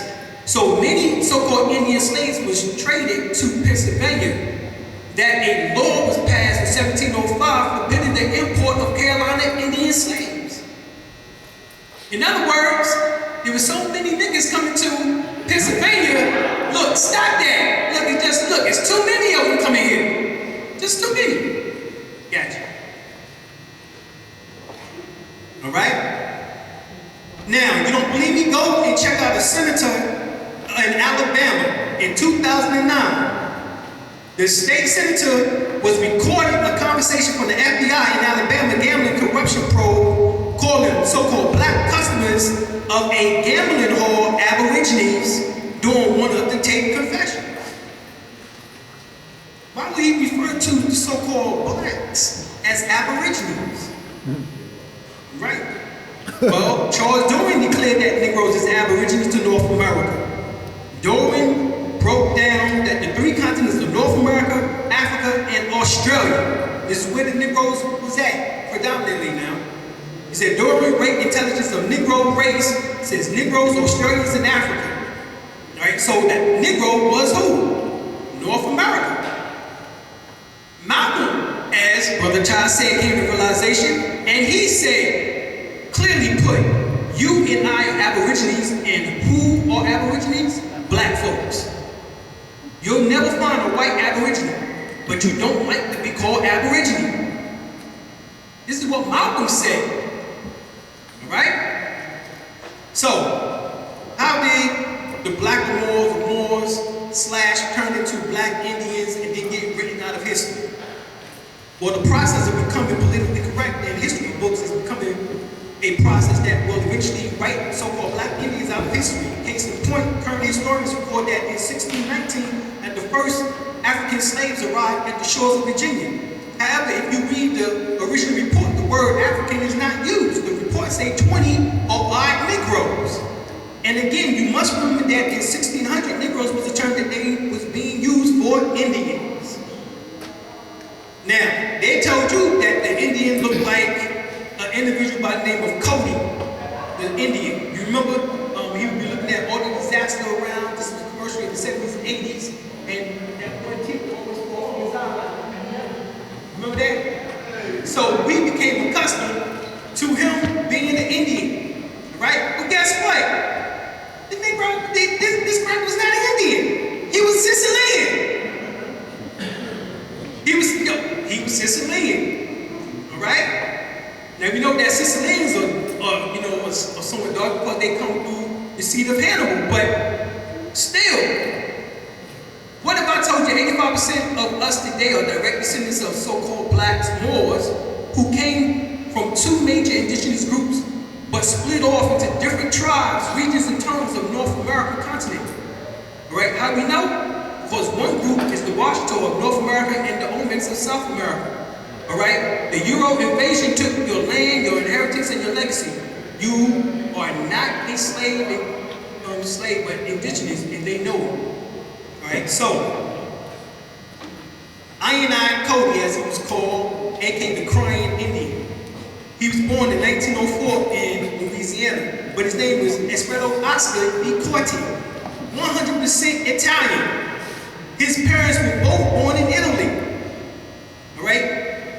Moved to Hollywood to act in movies. Pretended he was a Cherokee for decades. Won numerous acting roles depicting Native Americans. To maintain the fraud, always wore a braided wig, buckskin jacket, and a beaded moccasins. Became nationally famous as the Crying Indian in the Earth Day ads, and in 1984 put a book based on this fraud out, insisting in his death in 1999 that he was Native American, even after his half-sister produced documentation in 1996 proving he was a total fraud and that he was a Sicilian. All right? Now, if you go to the 102s, which is actually before the 101s, all right, of the Moorish literate, Moorish questions that ask children. That's actually what the 102 was called. Then became the Moorish questionnaire that asks adults or asks Moorish Americans. 87 says, in all reality, what is Negro? A Negro is a four-legged beast, a name given to a river in Africa because it contained black water. Well, the question and answer is in reference to the book also, The Negro, a Beast or in the Image of God by Charles Carroll, 1900. And its response, The Negro, His Origin, History, and Destiny, containing a reply to The Negro, a Beast by Henry Park Eastman, 1905. Charles Carroll writes that the Negro is non-human, but an ape species, and thus not made in the image of God. Hence the reason why they kept that fraud with 3/5 person. According to said proper English grammar, Negro is what? A mere adjective. The fact that the word Negro is not a proper noun or place, person, or thing is the dilemma. It denotes a description only. In Article 1, Section 2 of the Constitution, it says it classifies as 3/5 person, which is a subhuman, a monster, or a beast, which is what? Chattel property, which the word chattel is a French word for cattle. Right? Understand what we just said here. So you look up in the Black Star Dictionary, 4th edition, Negro. The word Negro means a black man, one descendant from an African race that does not currently include a mulatto. This is Phillips versus State 18, Alabama 720. It says, come down, term Negro means necessarily person of color, but not every person of color is Negro. This is Rice versus Balloon. Now, when you get to Marcus Garvey, Sir Marcus Garvey, the forerunner of the movement, he says what? Philosophy and opinions. He goes on, he said, because the Negro is not happy and will never be until he is restored to his own nationality. And he's using the word Negro. So he knew Negro was not a what? Nationality. A nationality. Garveyites. That's the reason why he was the forerunner to The prophet. There you go. Now, you look at the word black in its etymology, you will find that the word black comes from the word black or blanc, which means pale, or to become pale, to turn white, to become black, to blacken. It says blanc, pale, wane, living, blank, blacker. It says to expose the sun or to bleach, as to lighten and to what? Flash, bleak, pale, bleaking, to bleach, pale, black. Good God Almighty. How many times can we say pale? The word pale means dimmed of light, meaning that you have no light. Well, you as a melanated person have the most light. Because your melanin does what? It absorbs the rays of the cosmos.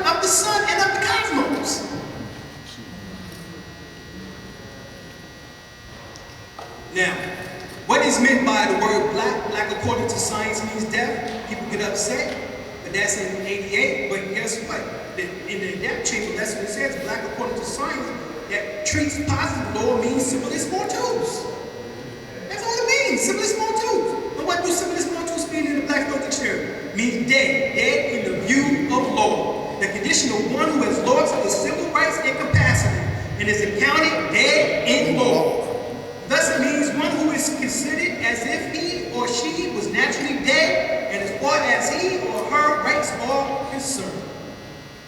So you are dead in their laws because you accepted Negro, Black, and Colored, which is civilis mortuus, a dead status. All right? Now, you don't believe me? Go to Black's Law Dictionary. Black person. Black person, according to constitutional law, must be taken in its generic sense as contradiction from white. Rights versus Gunloon. Now, it says it's generic sense. What the word generic mean? It means too vast, too large to even put a detailed definition to. Look at the word colored. By common usage in America, this term is a phrase of colored persons, the colored whites, the colored males, and the likes, and it used to designate Negroes or the people of African race, including all people of mixed blood, descendants from Negro ancestry. Now, hold on, what just happened? Negro said it did not include mulatto. So what happened? In 1900, we was called Negro. Well, come up to 1930, we was called colored. Who started colored in 1930s? Was W.B. Du Bois. Because he was a mulatto. So he wanted to be able to bring all of that together. And that came the word colored. By what, 1960, it became the word black. By 1990, it became the word what? African American. Now who's the one who put that together? Jesse Jack. Right, 32-degree Mason. Exactly. Now, go to Miseducation of a Negro by Carter G. Woodson. Second graduate of Harvard University, right behind W.B. Du Bois. And this is what he says. He also wrote for the UNIA up on the Marcus Garden, Negro World. This is what he says. The word Negro or black is used in reference to a particular element because most people of native African descent approaches this color. The term does not apply to every Negro is black. And the word white does not mean that every white person is actually white. Negro must be colored, but many Caucasians are scientifically classified as colored. Now remember, if you go to Nation of the Gods of Earth or to the Nation of Islam, they speak who is the colored man. Right? That's the question. Right? The skunk of the earth. We call the Caucasians the colored man. Alright, so here it says, right here, we are all not Africans, moreover, because many of us were not born in Africa, and we are not all Afro-American, because few of us are native of Africans transplanted to Africa, to America. Hold on, what did he just say? Because few of us are natives of Africa transplanted to America. Hold on, let me read that one more time. Because few of us are natives of Africa transplanted to America. So how you get here? Been here. Hold on. The term African American has only existed since 1988.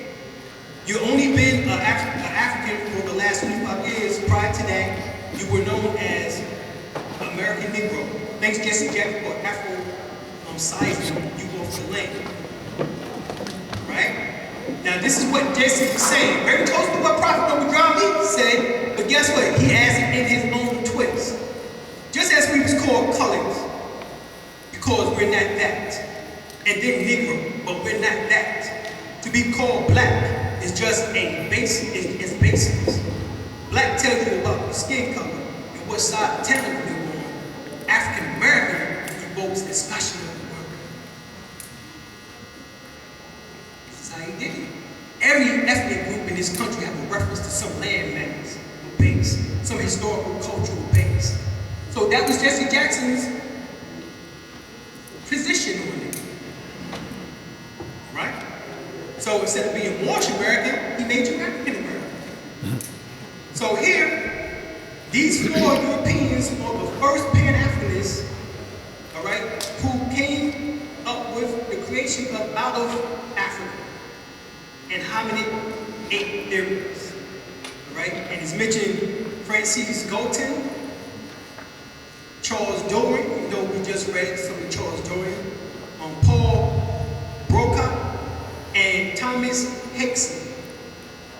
Right now, we was informed that Minister Louis Farrakhan was told by the head of Indian Affairs that the people inside Joe Mosque in America are really the Native Americans. All right? I'm not even going to get into the cause, as we already revealed, Brother Cujo already revealed, Brother Taj already revealed. Minister Farrakhan has a nationality card from Joe Bratton Bay, from out of Temple 13, from out of Baltimore, Maryland. Okay? I won't get no more into that. Now, in order to be, well, naturalized or nationalized, that is the question. Naturalized or nationalized? One is nation, or one is natural. If you were already a natural person, based on the Black's Law Dictionary, 7th edition, a natural person, by definition, is indigenous, original, inhabitant of the land. This is the definition, yo. So the word in what natural person is indigenous. That's the first word in the definition of Black's Law Dictionary, 7th edition. So you don't have to be naturalized, but you are the natural people and inhabitants of North America, Central and South America, as it is called. Dr. John Henry Clark said, we are the people searching for a nationality. A name of the people must relate them instantaneously to land, history, and culture. And when you think instantaneously to land, you think of nationality. Let's look at the definition of land. We told you that in the definition, the word Moors is embedded inside the definition. It says land in the most general sense comprehends any ground, soil, or earth whatsoever, as fields, meadows, pastures, woods, moors, waters, marshes, firs, and heaths. So the word moors is embedded in the definition of land. You can't get more instantaneous than that, can you? This is Dr. John Henry Clark. So land is the foundation of nationality, and the name Moor symbolizes the birthright tie. Just solely, which is your heritage, and the birthright tie is just singulis. It says in international law, Negroes, blacks, and colors in the said United States Corporation are listed as stateless, i.e. landless. So you have to choose the state that you want to continue to be in. Because according to land can't be sold. So that means that you can always come back and reclaim it. So you have peaceful possessions, adverse possessions, you have allodial titles, you have land patents, you have all these ways in order to reclaim land. Do your research on it. All right? Now first I recommend, of course, having your estate, and by way of your executive letters, and of course, doing your birth certificate and getting that authenticated, so you can take that office. And once you have that office, you have the delegation that you need to do, and that is to reclaim your land. All right, you got 5 more minutes, y'all, so bear with me for 5 minutes. All right. Dred Scott, 1856, 1857. The case was what? Stated, this is Black's Law Dictionary 5th edition now. Dred Scott case, the case in which the United States Supreme Court held the descendants of Africans who was imported into this country, and remember, they made all of you imported from Africa now. That was the whole plan. Right. And it says was imported into this country and sold as slaves and was included and not intended to be included under the word citizen in the Constitution, whether emancipated or and remains without rights or privileges except such as those that the government might grant. Hence the reason why you get granted 25 years the voting right, or the voting privilege, as I refer to it as.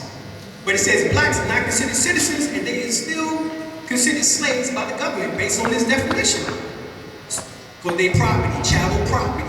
So look at what Mr. Justice Daniels said about the ruling of Judge or Justice Taney. It says this.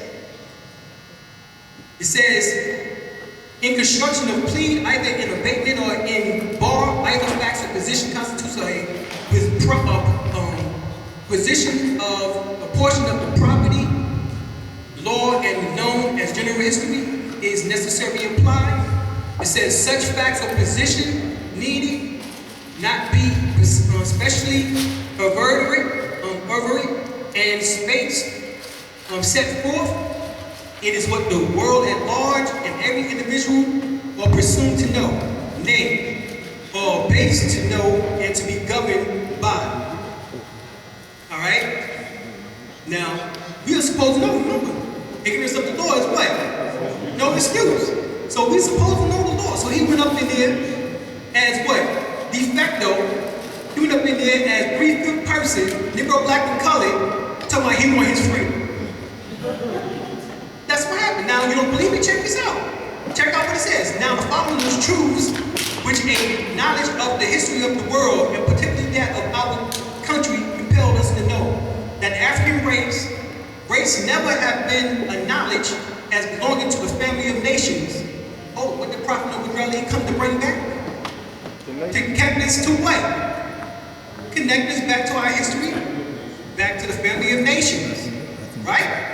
So here it says that as amongst them, they never have been known or recognized by the inhabitants of other countries anything partaking of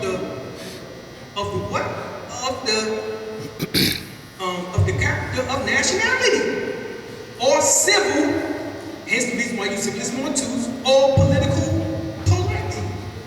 That this race had been by all the nations of Europe regarded as what? Subjects of capture or purchase, as subject of commerce and traffic, and that the introduction of the race into every section of this country was not a member of civil or political society, but as slaves, as property in the strictest sense of the term. So he specifically stated the reason why you are in the state that you're in, because you failed to be recognized as part of the family of nations by declaring a nationality. This is what the church said in the 1800s. And 200 years later, we still wait. Wait for our brothers and sisters. Wake the hell up. And come back into knowledge of self. Real knowledge of self. All right? So, even when you look up the word slave, it comes from the word Slav, as we know. Remember, any race of the Slavic-speaking people of Eastern, Southeastern, and Central Europe. So the word slave is based off of them. Eastern slave, Russians, Ukrainians, and Belarusians. You have the Southern Slavs, right? The Serbs, the Croats, the Bulgars, etc., and the Western Slavs, the Czechs, the Polish, which is and the Slovak. So these are all slaves, Slav. It tells you that the native of the word of slave comes from what? The Slavic people. So you was actually never a slave, because this word does not apply to you. You was a POW, a free person or a natural person that got captured, and you had to do indentured servitude or in what became known as slavery. Right, connotated. But you was never a slave per this definition. Right, so one of the biggest lies that the United States have ever told and conceived us into believing that we came here on the ships. That was propaganda 101. All right, according to what they never told you in history class, they know King Kush, he says the first Americans word black, meaning we was Moors. He says the black gods of ancient America. He says the blacks began his career in America not as slaves, but as masters. All right? C.C. McQueese, he says the Negro type is seen in the most ancient Mexican sculptures. The Negro figure frequently in the most remote traditions of some American proper. It is this race doubtlessly belong to the most ancient skeletons. He said, distinct from the red American race which have been found in the various places of Bolivia to Mexico. It is likely that we repeat America was a Negro continent. He says that we repeat, America was a Negro continent. I didn't say this, C.C. McQueese said, who is an archaeologist. All right, you go to Susan Economics, this is my last before I break. The history of Pan-African trade, commerce, money, and wealth, these blacks found in Americas. They state that this is via scholar also, they came before Columbus, asserts that Egyptians and Nubians came to Mexico in the pre-Columbian period of 1200 BC. He says the Nuers, the Dinkas, the Nubas, and the remnants of the once powerful Kushite Empire that includes Sudan, Ethiopia, Egypt, Somalia. Both the Nur and the Nuba show cultural and racial characteristics that was also found in the Olmec sculptures.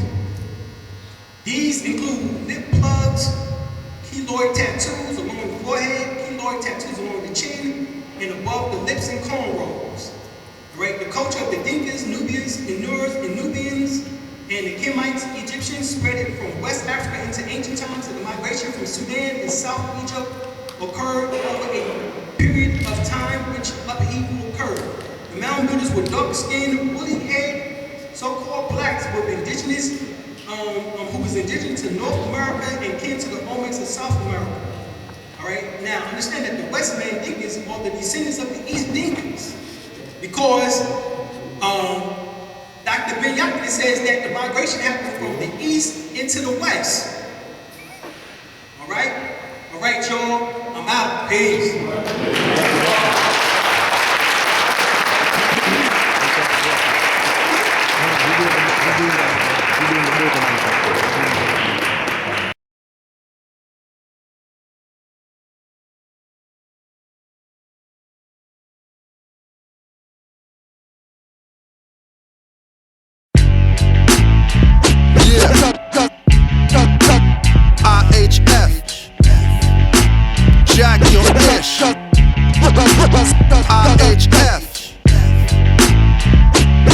Never jacked nothing in a long time.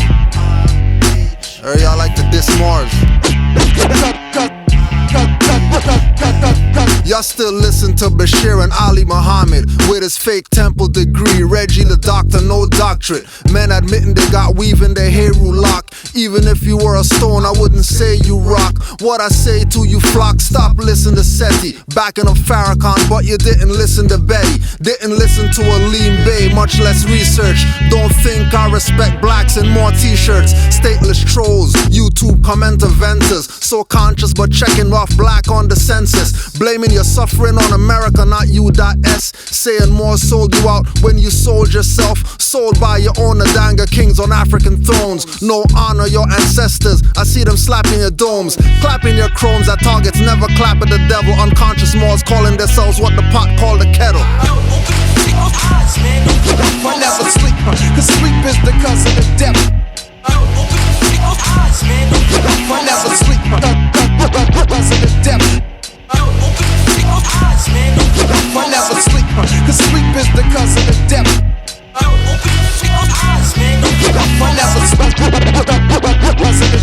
There's no debate, Moors deflate egos of the world's most known disgraced people. Choosing to have no national name or profit. They claim he plagiarized the European nigga, stop it. Rami El Asaf and Canaanland Moors prove that wrong. If you're still thinking the same, that's crack. These Moors are getting started once again. Please give yourself a round of applause for being here. And a round of applause for all our vendors.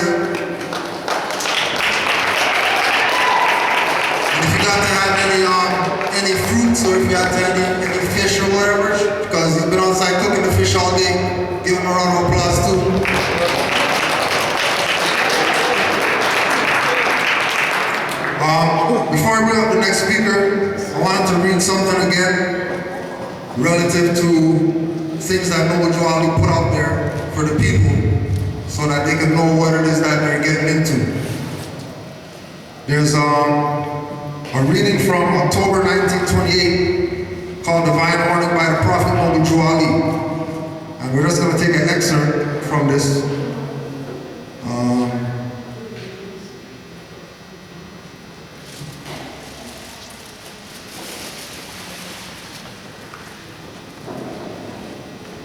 They, meaning the members of the temples, must live the life of love, truth, peace, freedom, and justice, and refrain from all alcoholic liquors or any other harmful possibility that will terminate to destroy peace or any other of the divine principles.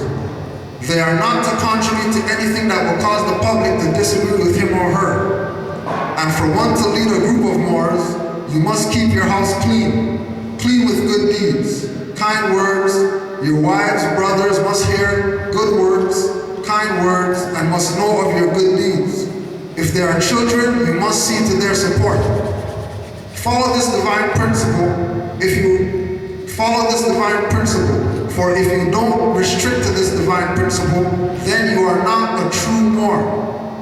And the heads are not to charge for membership. Or to overcharge for cards, buttons, or for anything issued by the Prophet. Those who contribute to either of the preceding are not Moors, but robbers. It's Noble Joe Ali talking.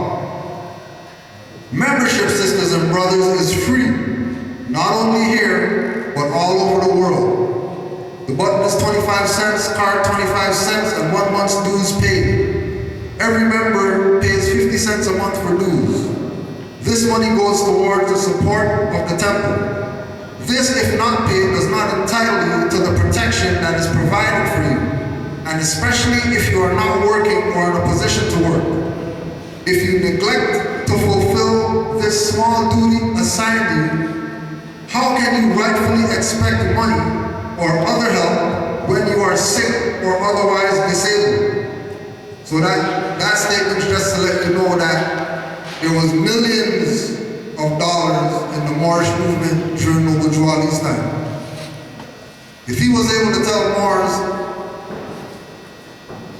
carry yourself properly so that if you have a problem, if you get sick, if you lose your job or whatever, being a member, you paid your dues, we'll take care of you. That means he had millions of dollars in the Moorish movement. But then, in 2016, we don't even have a grand treasurer, right? And to be a real Moorish leader, you must study the Quran and divine constitution that is handed down onto you by I, the Prophet. The head of any temple can maintain an emergency fund which cannot exceed the amount of 25 cents to 50 cents per week per member.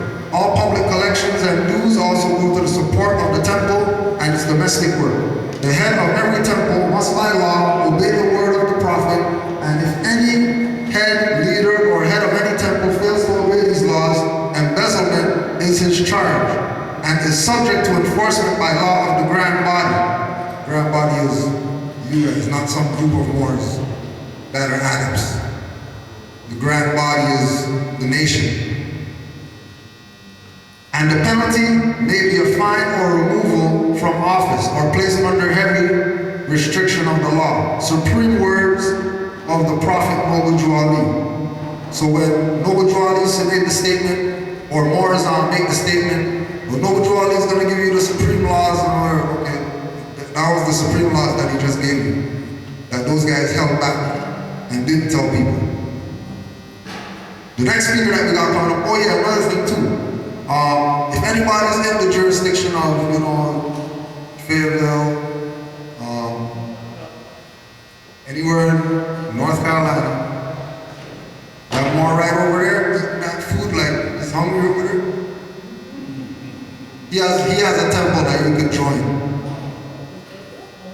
Brother Ali Melbay. And don't be fooled when you see, him say Washita, Moors, and then you hear other Moors say Moors, and then think that they're separate, you know, because, you know, we're both here together. So clearly it's not a separate thing. And then remember, Noble Jwali's family comes from the line of Henry Turner and all those people who sued U.S. back in the day. Right? His family line comes directly through them. So there's no separation. Right? There's no separation. Don't worry about the different names of stuff. We're all Moorish Americans. The next speaker coming up, we had a few things in Canaanland that, you know, we made the flyers, put them out to everybody in Canaanland, and, you know, the Moors showed up, you know, nobody else showed up, but this individual decided to travel all the way from Philadelphia to Canaanland to be amongst us, right? From Philly all the way to Canaanland. And then he did that about 5 times, 6 times, 8 times, right? To show you that don't listen to people when they talk about there's no unity amongst the Moors. There's unity amongst the Moors. The issue is that people are looking for unity amongst all Moors all over. But you know, there's dirty Moors, there's religious Moors, there's all these different types of Moors. But the ones that Noble Jwali vouched for were the active Moors. The Moors who didn't see this as some club that you're joining. The Moors who looked at this as birthright. This is your right. So your brother came to Canaanland. I went down to Philly. We have a tie that is unbroken because we're active Moors. Nobody's gonna break the tie. Nobody's not gonna tell me anything about him that's gonna make me say, I'm not talking to Sentinel anymore because he's whatever. Because I can call him on the phone if I have an issue. And when I call him on the phone, he's gonna tell me right and exactly what it is. Just like he's gonna tell you right now, right and exactly how it is. So, let's get a round of applause for our good brother, Sentinel Rabi.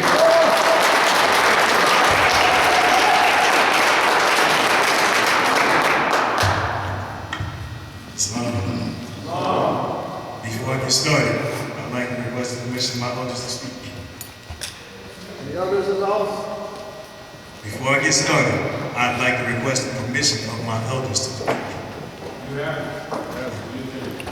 I'm only 40, so I know there's a couple of faces in here that might be a year too older than me. Don't be bashful. I know earlier when knowledge first opened up, he said to keep the questions and comments until the end. I'm gonna try not to be up here too long and try not to chatter too much, but I like interacting. I like interaction, right? So I'm gonna talk to you, right? But I want you to talk back to me. I'm not gonna sit here and preach to you, and I'm not gonna sit here and lecture to you. I'm gonna talk to you, right? I want you to talk back to me. I want you to talk back to me. If you got something to say, just, and we'll get at it, right? Before we get started, I want to give high praise and honor to the illustrious Prophet Noble Jwali. I want to give praise and honor to Grand Sheikh Taj Tariq Bey. High praise and honor to Grand Sheikh Alim Bey. And high praise and love for my brother over there, Grand Sheikh Ujo Abu Hill. And the same goes for each and every one of you. I don't know y'all, but I love y'all. That's why I'm here. Islam. I'm start off by saying this. This trip, as of 2 nights ago, this trip almost didn't happen. 2 nights ago, I was laid up in the emergency room with stuff taking my body, getting EKGs and x-rays and all types of other stuff. Right? I thought I was having a heart attack. Real talk. I thought I was having a heart attack. I was in ER for 4 hours to find out that my blood pressure was normal. Triglycerides and cholesterol normal. everything else normal. So why am I sitting still and my heart is racing like I'm running a full-out sprint for almost 30 minutes? Why does it feel like the heaviest person in the world is standing in the middle of my chest? Right? Going on an hour. Anybody want to take a guess why? Stress. Stress, right? Not mine. I ain't stressed out. Not because of me. Not mine. It's everybody else's, right? It's everybody else. I got a couple messages from Ujo the other day. Somebody was extremely pissed off and chewing him out because I didn't get back to her. I never received the messages. She got pissed off and chewed him out. Texting him and calling him, right? She wants to know how to do a specific thing. And the question that she asked told me that she was not ready to do that specific thing. Right, so if I call her, the conversation could go back and forth. Her telling me something that she doesn't know, and me trying to tell her what she should know. And that would do what to me? Cause more stress. And then I'll be sitting there with them harder rhythms again, right? Taj Tariq Bey told me years ago, I asked him a specific question, and he said, just by your question, I know that you're not ready to do this, that, and the third. So take it behind home, do some research, do some studying, and when you're ready, then you move. So that message that Taj Tariq Bey gave me, I'm gonna leave with y'all. I'm gonna leave to whoever sees this video. Don't go pick fights that you can't win. Don't go starting something that you can't finish. Right? If you say, all right, listen, I got a couple traffic tickets. Can you help me? Can you help me go in here and meet them? I can tell you whatever it is I need to tell you, right? But ultimately, it's up to who to go and meet them. It's up to you, right? I can tell you until I turn blue in the face, until you turn blue in the face. But ultimately, it's up to you, right? People always ask, do these grits work? Do these things work? And my response is always the same: does your brain work? It's got nothing to do with the grip. It's got nothing to do with the paperwork you submit. It's got to do with you. Are you conscious? Are you really conscious of who you are? Do you really know that we're Moors? Do you really know that we're Washington, that we're Creek, that we're Cherokee, that we're Lenny Lenape, that we're Iroquois? Do you really know that? Do you really know that the Incas and the Mayas are your ancestors? Do you really know that the people in Peru look like you? Are you really conscious of that? Do you really know? Or are you just saying it because it sounds good? When you know, you know. This brother right here sitting back here next to Taj, his name is Marlon. He traveled down here with me and Taj. And Marlon asked like 150 questions, right? He was just going. We trying to prove to James Brown, James getting it, and then Marlon like, hold up. The peaches and apples grow on the same tree, so we gotta stop the music. And we gotta address that, right? So he got a rare opportunity. He got me in the car and he got Taj in the car. So he got a lot of questions answered. And I told him that he was gonna talk to you all today, and he is. Questions that he had are the same questions I'm sure many of you have, right? Uncertainty. Uncertainty. How do you know, man? How do you know? How do you know? Are you sure? How can I be sure, man? Because I want to do this, but, and I want to, but. It's always that but. It's always that but. Right? So when it comes to that, what I say is this. Research. When you got questions, you can't always reach me. You can't always reach Aline. You can't always reach Taj. You can't reach Ujo. At times you can catch us. Well, what about when you can't? Then what are you going to do? You got to get into them books and you got to start checking them out. The brother said to me, this was when we were still up in the Philadelphia territory. He said, I want to study, but I want to study the right stuff. So what's the right stuff? I'm asking y'all, what's the right stuff? Talking about anybody. Y'all can speak, I ain't gonna bite nobody. It's not true. What about anything that's pertaining to yourself? Anything that's pertaining to yourself, okay? Anybody else? Whatever resonates within you. Whatever resonates within you. Okay? Anybody else? Islam. Rocks cry out. When rocks cry out. Anybody else? Okay. When it talks about studying the right stuff, if you studying some information that resonates within you, that resonates within your soul, that's the right stuff. That's the right stuff. Who am I to tell you that it's wrong? Because every kind of ology that you can think about, study of, came from us. Astrology, astronomy, biology, chemistry, all the way down to zoology. It came from us. It came from people that look you. Never mind what they told you about the Greeks. Go find George G.M. James's book. Go find that book, Stolen Legacy by George G.M. James, and read about it. There's another book you can check out if you want some information. And it's not that they're not going to come out and say, all right, this is more science. But listen, we are who we are. They knew. They didn't say nothing. In fact, Taj told me a couple times about his interaction with Dr. Ivan Van Servan. When he asked him personally, why won't you tell these people that they're Moors?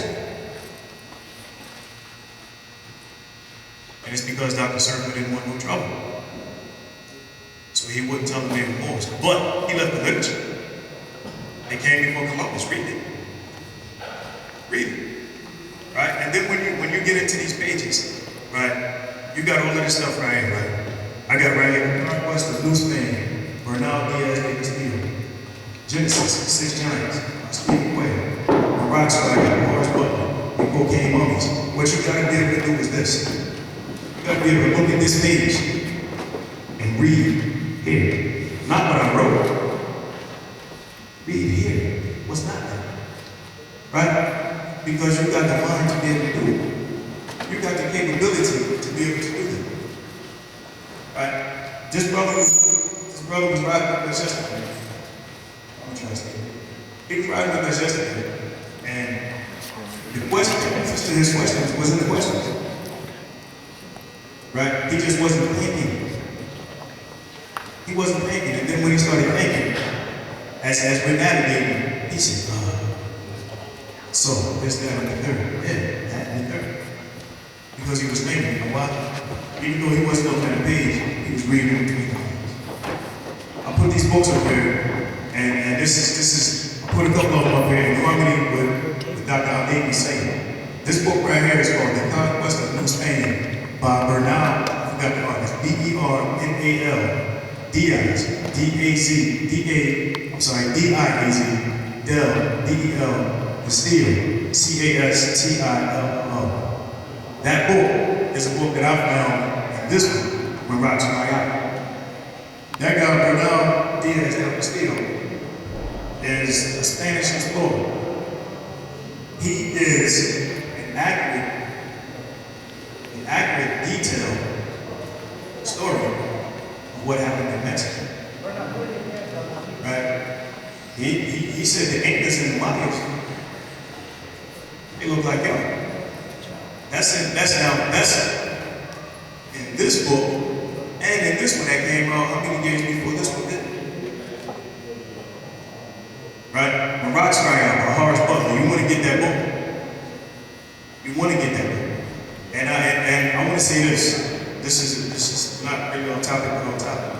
I know a lot of people like to use those Kindles, and they like to read on the Kindle, right? But if we can comprehend that energy never dies, it just transforms, then this is energy, right? Why do I say that? Because these pages came from a tree. That tree was alive, right?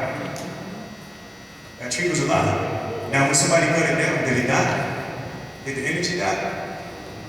How long do you see a tree laying around and it's still sprouting something after it done fell? Right? That's because it's alive. The energy when they die, it transforms. So when you got these books in your hand, you're actually holding some form of energy in your hand. Later for that Kindle, later for this computerized nonsense, get some books. Go to the library, get on Amazon, order up some books. Get that energy in your hand, get that life in your hand. Just a couple books right there you might want to check out. Now, Dr. Ali made a comment. He said that at one time we were 30 feet tall. We were 18 feet tall. We were this many feet tall. Just Google this. Genesis 6 Giants by Stephen Webb. Just Google it and then check out the picture. I ain't gonna say nothing. Just check out the picture. And that gives credence to what he said. Credence to what he said.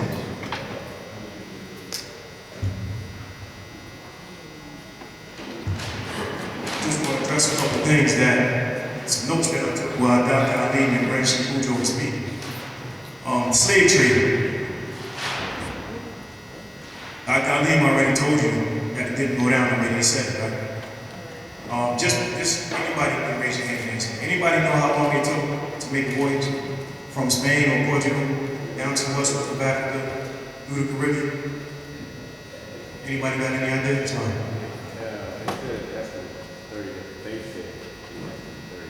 No, not 30 days. 3 months.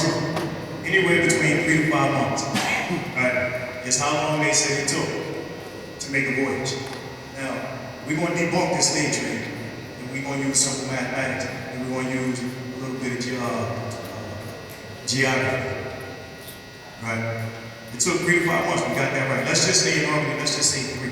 We won't go 3 to 5. Let's just say 3. Every 3 months, there's a natural phenomenon that occurs. What is it? Seasons change. Right?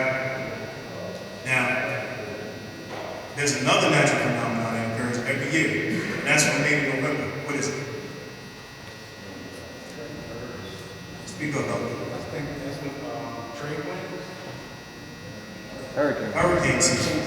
Right? So, May, June, July, August, September, October, 6 months. Who's gonna make that voyage?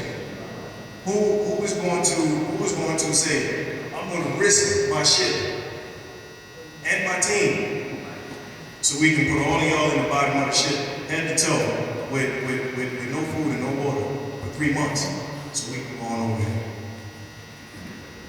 Who? I'm testing. Think logic. Think logic. Logistics.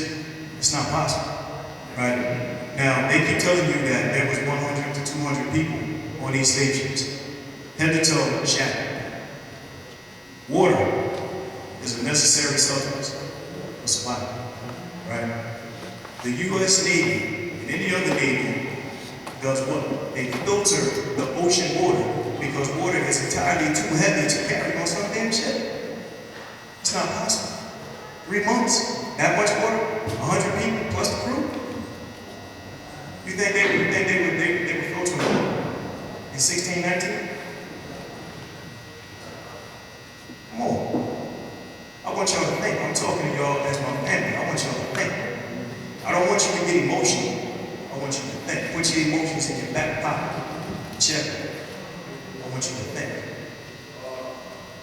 Head to toe, laying in fecal matter, laying in urine. 3 months.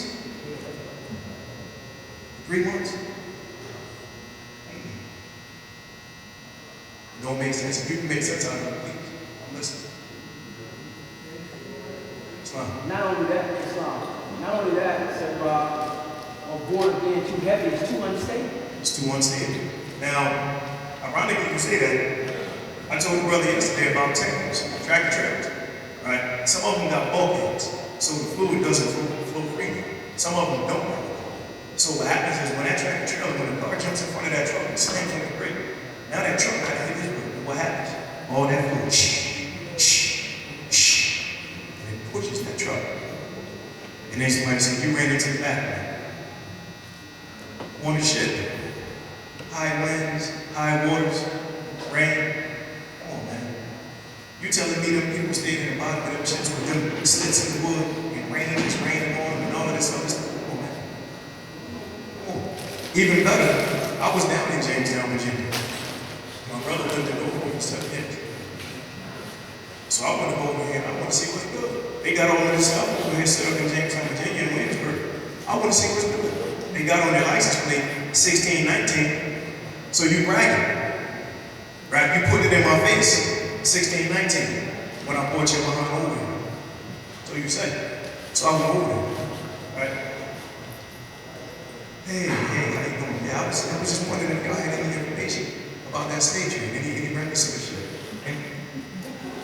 And they looked at me like I had 6 heads and I was talking Greek. Where's Where the boat? The Albion has no problem putting his trophies on display. None. You can go all up and down the James River in Virginia, and they got more plantations than you can think of. Even one of the U.S. presidents got a plantation back there. They don't have no problem displaying their trophies. Why not? They got Viking ships. They got Moorish ships. I know what you mean, but they got Moorish ships. It's not what you have. Yeah, I was trying to figure out that. That's my first meeting, right? Trying to figure out exactly what you're trying to say that no black people came on the slave ship, or you're trying to say that it's already. I know, I believe that it was they came from Columbus. So I understand that. We're trying to figure out exactly what you're saying. There was no slave ship, they didn't exist at all. You embarrassed to speak in front of people? Not at all.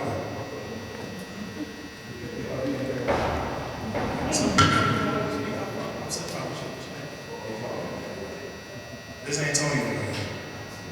Now, you asked me what kind of people? That ain't what you said. Black people. You see any black people in you? Wait, show me. Just point. We all black, everybody in the black. We all black.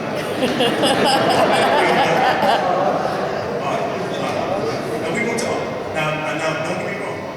I'm not here to embarrass you. We're here to talk. Because I need to correct what you just said.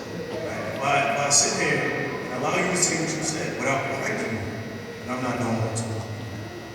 What color is my hair? Who in here is black?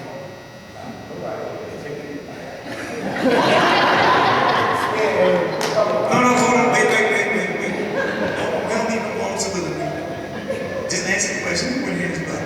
All right, now let's come over here for a second. I want to show you all this.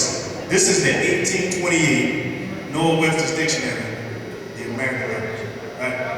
So we're going to look up a couple things. We're going to get into it. Yeah, okay. We're going to get into it with research.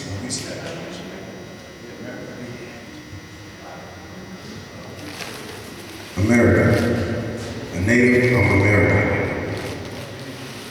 American, a native, American, in, noun.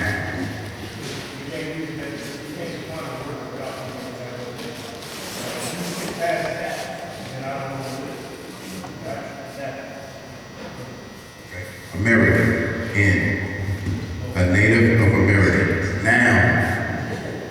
Noun, a native of America.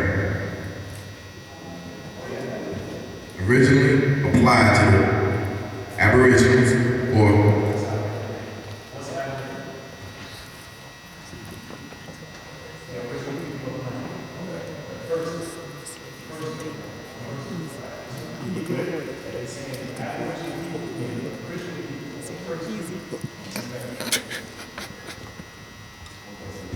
the Aborigines or copper-colored races. Copper-colored races. That's us.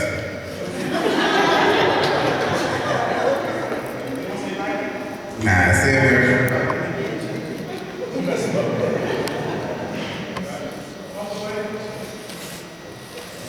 Found here by the Europeans, but now applied to the descendants of Europeans born in America.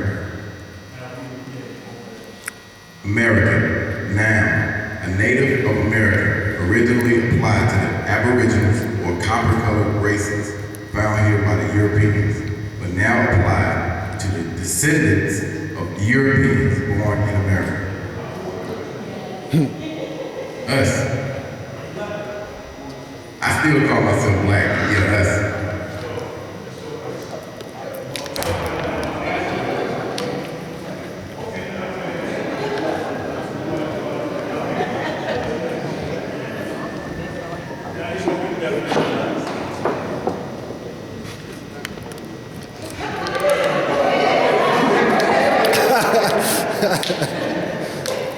Black, adjective. The adjective is what? So that means that it's not a thing. That means that it describes a thing. So my shirt is a thing, and my shirt is black. Am I a thing? No. Am I? A person. And what part of speech would say that I'm a person? No. Is black and that? No. All right. So that means that I can't be black, right? Correct.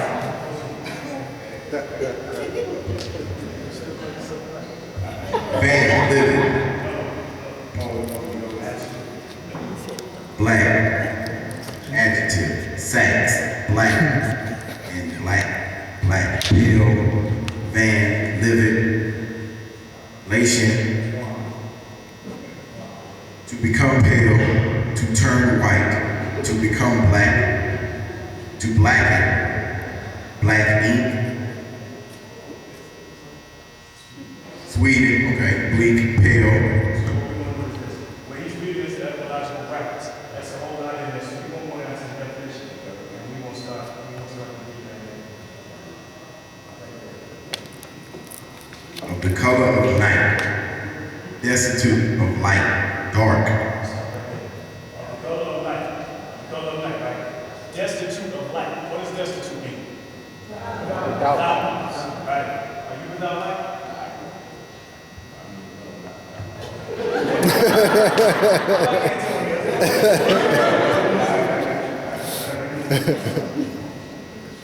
Darkened by clouds, as the heavens, black without clouds. Southern. What is southern?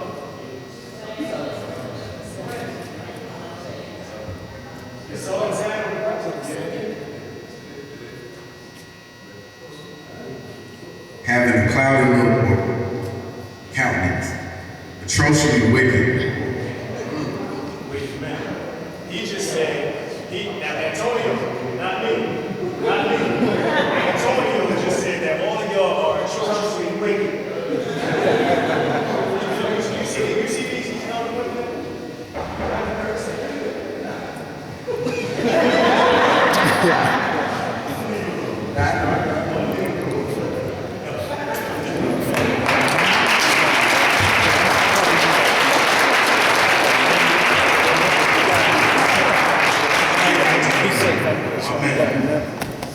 Listen, I understand the emotional tie to the word black. But Dr. Ali just sat here and broke down how we went from Negro to color to black. Oh, he wasn't here. African. He wasn't here. He wasn't here? Nah, he Well, he knows that we went from Negro to color. I tell you what, I just said this to Marley yesterday. How many people in here have ever heard Martin Luther King say the word black? Describe it. No, it's right. You never have. He said Negro. Now, after his assassination, James Brown went on stage and he performed what? It's stuck. It's stuck. It's stuck. Black does not denote a person. It's a status. It's a legal status. White is a legal status. Free white person is a legal status. Right? Some time ago, back in Philly, I had a 10-year-old in class. And he came in and he said, "Are you a teacher?" I said, "Yeah." "And what you going to teach him?" "I don't know, man. We talk about this, that. Who knows?" So he said, "Well," actually I did. I told him nationality. He said, "Well, what's nationality?" So I asked him, I said, "Well, what's your nationality?" He said, "I'm black." I said, "Well, where's black?" 10-year-old boy. 10-year-old boy. I said, where's Black? And he just looked at me and he started giggling, right? So I'm going around and setting up the speakers, I'm putting up the chalkboard. So Anthony is following me, he's staying with me. And he said, well, if we're not Black, then what are we? I said, we're Moors. Well, what is that? Descendants of the ancient Moabites. How many people heard of Moabites? Right? In the Bible, right? Church? How many people heard about the Canaanland? The Hittites? The Amorites?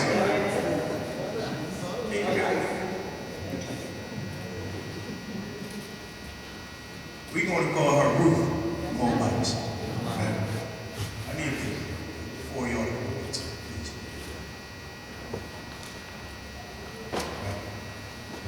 Now she's Ruth Moabites, right? You're her son. You're a Canaanite. You're her son. You're an Amorite. You're her son. I mean, you're a daughter. You're a Hittite. You're a Kenite. Now I need all four of y'all to walk in different directions. Right? Are they still her children? Yeah. Now just because they decided to go and populate all these different places on earth, does that take away from they're still her children, right? Whether he came Hittite, Canaanite, Amorite, Chemite, all from the Moabite mother. Right? So never mind the fact that he's in East Africa, never mind the fact that he's in Asia, never mind the fact that she went to Sweden, who cares? You're sitting there arguing over nonsense. If you want to be Ty says it all the time, history and law go together. I'm sorry, y'all can sit down. I'm sorry.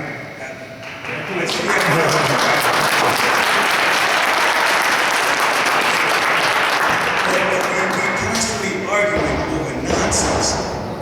Right? Well, the people, Israelites, and these ites and those ites, they're her children.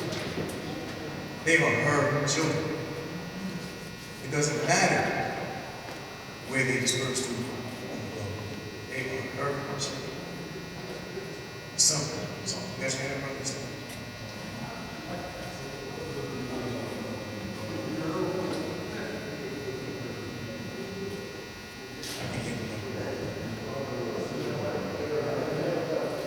Curse be Canaan. And you talking about Ham, the descendants of Ham. And the Israelites and all of that good stuff. When you go into that biblical text,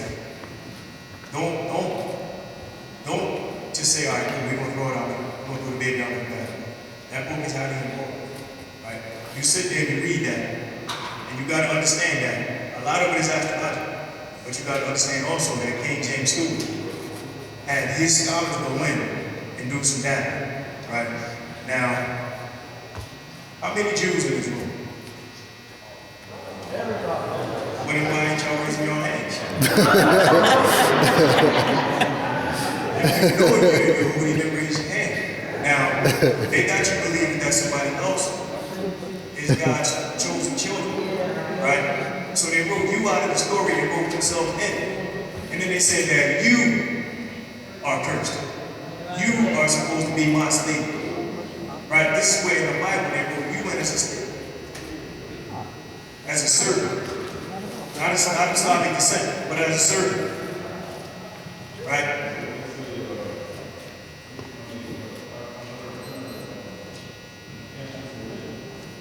Anti-Semitic. What does anti-Semitic mean? That you don't like the Hebrews, right? That you don't like the so-called Jewish people, right? Now, I just asked you, how many people here are Jews? Right? And I'm only saying that because it's our ancestry. But some of us don't know that. Because what we've been seeing when we hear about Jews, probably the first thing we think about is the Holocaust. Right? We think about what went on in Germany. We think about what went on in Poland. We think about what went on in Belgium. History didn't start in 1930. Straight up. They're called, listen, let me do the same thing I did for everybody else. Right? Let's clarify. They are not Jews, they are Ashkenazim. Ashkenazim would be plural. That's what they're called, people from the Caucasus Mountains. Right? Just like they went into Kemet, and they took your other stories, and they stole, and they plagiarized them, and represented. Same thing. Same thing. They went in and they stole your history. And they represented it to you. They plagiarized it. They put their face on it. They said, hey, take this. Even in that Bible, when they talk about their God Jesus Christ, right?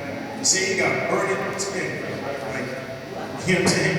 Hair like lamb and fiery eyes, right?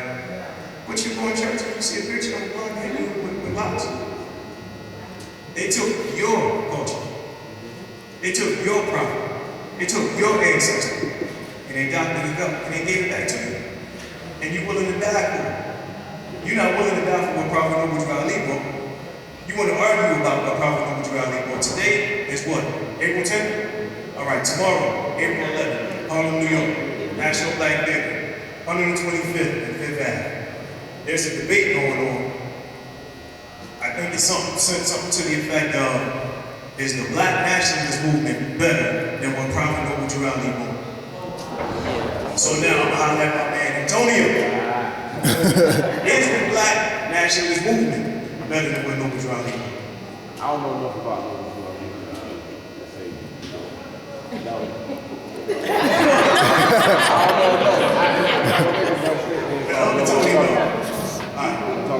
So we'll talk. Because you don't know about Prophet Noble Lee, you should. 1886, Timothy Beach was born. Right here in this corporate state of North Carolina. Right? Traveled over to Egypt and got taught by the masters. Became an Egyptian athlete. Right? Traveled back to this land and said, you sleepy Moors, you descendants of the Moabites, you aboriginal and indigenous people of this land, I came back because you need me the most. He said, I'm a universal prophet, meaning that what I'm saying is for everybody. But you need me the most. So I'm coming back to you to tell you to get rid of these slave names. The slave names being Negro, colored, black, and you. To tell you that you are not Negro, colored, black, and you. You're both. You're noble. When Cujo said the Europeans bowed down to something, when Cujo said the Europeans bowed down, they do. They do. And it's not so much of them, it's not that. I'm going to tell you how you can always tell what a man is thinking. Just simply look him in his eyes. If he's lying, he'll look away. If he's afraid, he'll look down. Look him in his eyes and let him know I'm serious and telling him. You know what I'm saying? That goes for women, men, babies. Y'all, you know what? Pay attention to them babies. Them babies be fixed on them. They be looking right in their face. Prophet Noble Lee came back with the redemption of his people, us. Right? Marcus Garvey, W.E.B. Du Bois, Booker T. Washington, all of these people you have learned about. Right? But you never learned about Prophet Noble Lee in school. And the reason for that is this. If I tell you that you are the noble, if I tell you that you are the aboriginal indigenous person in this land, if I tell you that we really didn't take Indians, we took it from you, you're going to want that. So I got to tell you that you was black. I got to tell you that I put you on the ship and scratch you and rats and everything biting on you and your brother pissing on you and all that stuff, so you wouldn't believe. So you wouldn't believe. I didn't say no, I said so you wouldn't believe that you are who you are. See, I know who I am. I don't believe it. Right? You know, when you believe it, it's because you don't know it to be true. Times I always say, right in the middle of believe is what God the word lie. It's right there. I know who I am. Thanks to Prophet Noble Lee. So before you leave, you get with us and we're going to make sure you get what you need. So you can fully comprehend and know who you are. So, I can attest to what you're saying as far as when bow down to us, because not only do they bow down to us, I've been frequently going back and forth to Phoenix, Arizona State Territory, and each city that I stop in, because this is a tone down the way I dress. I'm always guarded up and never toe. So each city that I stop into, I feel the vibration of each city. And I walk past young boys with the pants hanging down, people looking, but when I walk by, it's like they freeze. They don't have anything to say negative or positive. They don't know what to do. They just know they're looking at me. It's different. You know what's funny? Even without people knowing you, when you walk by, it's your vibration. Yes. Right? It's just coming off. And they can't deny it. Yes. They can try, but they can't deny it. Right? Everybody wants to go and write writs, and they want to go and stand in front of the magistrate, they want to argue, they want to get their point across, right? Everybody's not capable of doing it. Everybody's not capable of doing it. But for those who are, when you walk in front of the magistrate, you got your fist and you look him in his eyes, you get the stuttering. You get the fart. So I'm looking you in your eyes and I'm telling you who I am. You're not going to know, I just did. And I'm not about to argue with you either. I'm going to make my point. I'm going to stand right here on this square. And I'm going to talk to you like a man. You're not going to talk to me like a boy. You're not going to tell me to shut up. And don't get me wrong, this ain't arrogance. And don't get me wrong, I'm not telling you to go do this. What I'm saying is I know who I am. And you ain't going to tell me what you allow, what you think. I know who I am. Now, if he wants to continue to try to push forward and do it, then there's ways to deal with it. There's ways to deal with it. Right? They got something called the International World Court. Well, you know why? Because everybody in this room ain't going. If you got a situation, right, you should be able to say, you know what? I'm going to send this writ. I'm going to do this. And everybody in this room can sign it. You know what that looks like? You know what that looks like? Now, I didn't say y'all had to go fight. That's his fight. All I'm saying is back him up. Cujo talking about unity.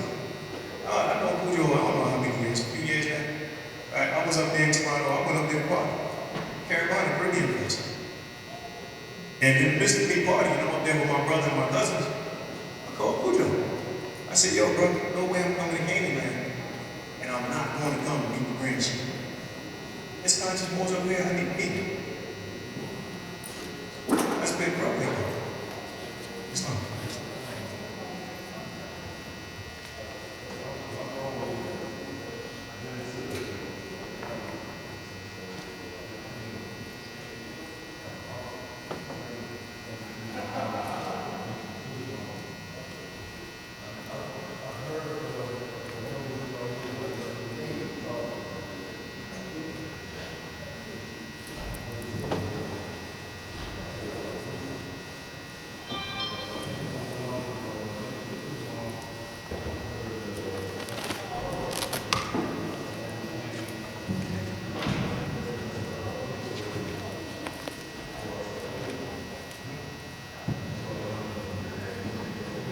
So what the brother said is this. At the age of 15, he came into the Nation of Islam. Yeah, he was in search for the truth. He never joined the Nation of Islam, but he was studying. Right? And he was taught that Master Farad, as well as the Farad, is who came back for the salvation of our people. But they never told you that Wallace Farad Muhammad studied under Prophet Muhammad. They never told you that Elijah Muhammad was once Elijah the dead. Right? They never told you that Elijah Muhammad was a prophet, that he was alcoholic, that his wife dragged him into, I can't think of the name of the temple that was probably, his wife drug him in there. Right? Well, when they represent him to you, he's some small little knowledgeable man, and he's smiling, and everybody's feeling, yeah, all right. Well, what's the truth? Everybody's got a past. And don't get me wrong, I ain't trying to drag nobody through the mud, but tell the truth. Tell the truth about where you came from. Tell the truth that you got all this information from Prophet Ali, and then y'all assassinated. And I'm not saying them specifically. I'm just saying y'all. I'm saying them, them. Then you assassinate, and then everybody runs off and starts their own little thing, and everybody got something on. But the origins of it, right? We were talking to Marley yesterday about the word anybody. Etymology. The origin, the beginning of the thing. That came from Prophet Ali, not Father Wallace Cromwell, he got that information. When Malcolm X found out the truth, Malcolm X wasn't going to stay quiet. Malcolm X was like, no. So what they do? They got his own brothers to assassinate. They got his own brothers, the same people he broke bread with, to assassinate. Y'all think about everybody throughout history who really came for your redemption. Even though Marcus Garvey wasn't going hard on nationality, he was going hard. And what did they do? They got William Edward Burghardt Du Bois, stabbing him to death. W.E.B. Du Bois. In school, they got you thinking this guy was somebody great. He was a piece of sugar. Y'all can figure that out. Right? If by chance you ever get the opportunity to come to Philadelphia, there's a big old mural. I think it's like 4th and South. There's a big old mural. And there's a picture of W.E.B. Du Bois sitting there. Right? He looking all studious and looking all intelligent. Got his ink in his hand. But then you look at all the other faces that's on the wall. They're fire. It's on the side of the fire. So it's firemen. And they all look angry. Walking underneath. And they all look angry. Everybody in the picture looks angry. There's one Albion, one European in that picture. Everybody except W.E.B. Now, under him, there's some blocks. And on them blocks are colors. Right?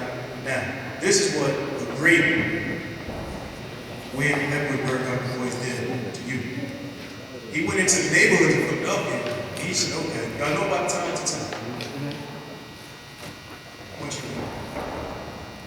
Black. How much you make? Blue. How much you make? Red. You make a little one, so we gonna be white.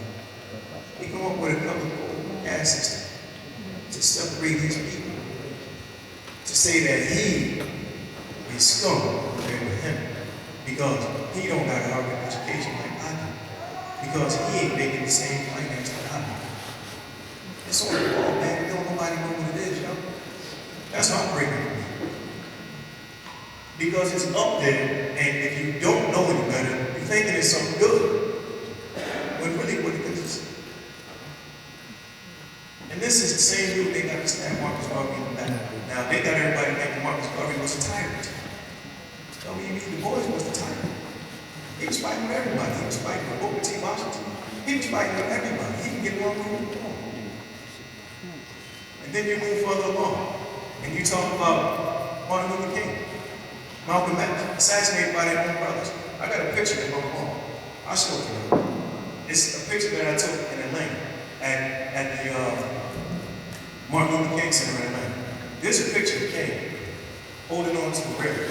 His hand is gripping the rail, and the look in his face is directly at somebody, and it's a look of fear. While everybody else is standing around him smiling.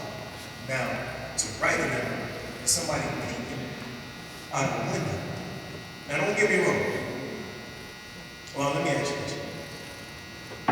Before today, before any of y'all laid eyes on me, Taj, who's your world? If you just happen to be in a hotel room and you looked out the window and saw the floor, was you coming out? I'm asking you. You wouldn't come out? I would. If I look out the window and I see 4 dignitaries that's traveling all around the world to speak to my people and uplift, I'm going to say what's up. But no, somebody was just peeking out of the window. Right? And then there's Ken holding on to the rail with a look of fear in his face. And the rail he's gripping, right? Just like that, he was shot. All you gotta do is look at the picture. He looked at whoever it was that shot him. I'll show you all the picture. He looked at whoever it was that shot him. Now the thing is this, what's the picture? Right? How many of y'all know that Jesse Jackson went to the floor under where King was at and told Martin King's security, Martin said, he's not going to pay for your room. So what did they do? They packed up and left. Researching. They packed up and left. This was almost 6 o'clock. Martin King was shot right after 6. What hotel room they paid for by 6? The brother said he didn't think about it until he heard that the brother had been assassinated. Reverend Billy Giles on the balcony with King Willie Gash. Congressional hearing. Google it, YouTube, do whatever you need to do. Reverend Billy Giles said at a congressional hearing, I didn't say at a meeting, I said at a congressional hearing, came out of his mouth and said, I got Martin. Martin was taking his time. I went in the room, I got him, come on, let's go. I got Martin to come out. We on the balcony talking. I stepped to the right so they could get a clear shot, and then the shot rang out. He said, I stepped to the right so they could get me to you. It's footage showing him saying that. That's what I'm talking about, at the congressional hearing. Right? So when Cujo was earlier talking about all these dirty wars and all these other, come on, man. You got to see, the problem is not the Albion. The problem is us. We're our problem. Let me flip this one. Over here it is right here. The Negro Project. Any of y'all ever heard of the Negro Project before? Nobody? Good. I'm going to tell you. How many of y'all heard of Margaret Sanger? Margaret Sanger. S-A-N-G-E-R. Margaret Sanger. She is the mother behind Planned Parenthood. How many of y'all heard of Dr. Clarence Gamble? Dr. Clarence Gamble is the father of the Procter and Gamble dynasty. Now, go home and look at all your little stuff, your little paper towels and the detergent and all of this good stuff, and then think about what I'm about to say. He is the father of the Procter and Gamble dynasty. They were part of what's called the American and the European Eugenics Society. Right? What is eugenics? Eugenics is what they call scientific racism. Right? They ain't just gonna come right out and say nigger. They got another one. Right? So Margaret Sanger said that in her book, it's called Pivot of Civilization. That's her book, Pivot of Civilization. That you, worthless eaters, should need to be on the planet. Right. Now, she wanted to get rid of you ASAP. She ain't had the finance to do it. Dr. Clarence Gamble wanted to get rid of you ASAP. He didn't got nothing. Hey, listen, Dr. Clarence Gamble, that's what I'm saying. Yeah, go ahead. He wanted to blame him to sterilize you. Right? Back in the day, they didn't have welfare. They called it relief. Well, it was welfare. They called it relief. So when I come to you and I say, listen, I need you to let me sterilize your little babies over there. And you say, hell no, you're not sterilizing my daughters. Well, then cool, we cut off your relief. You ain't gonna get no meat, no sugar, no milk, no nothing. At that point, you ain't got no choice because you gotta take care of your children because their daddy and home dads. Forgive my language. This is what Planned Parenthood was doing to our women.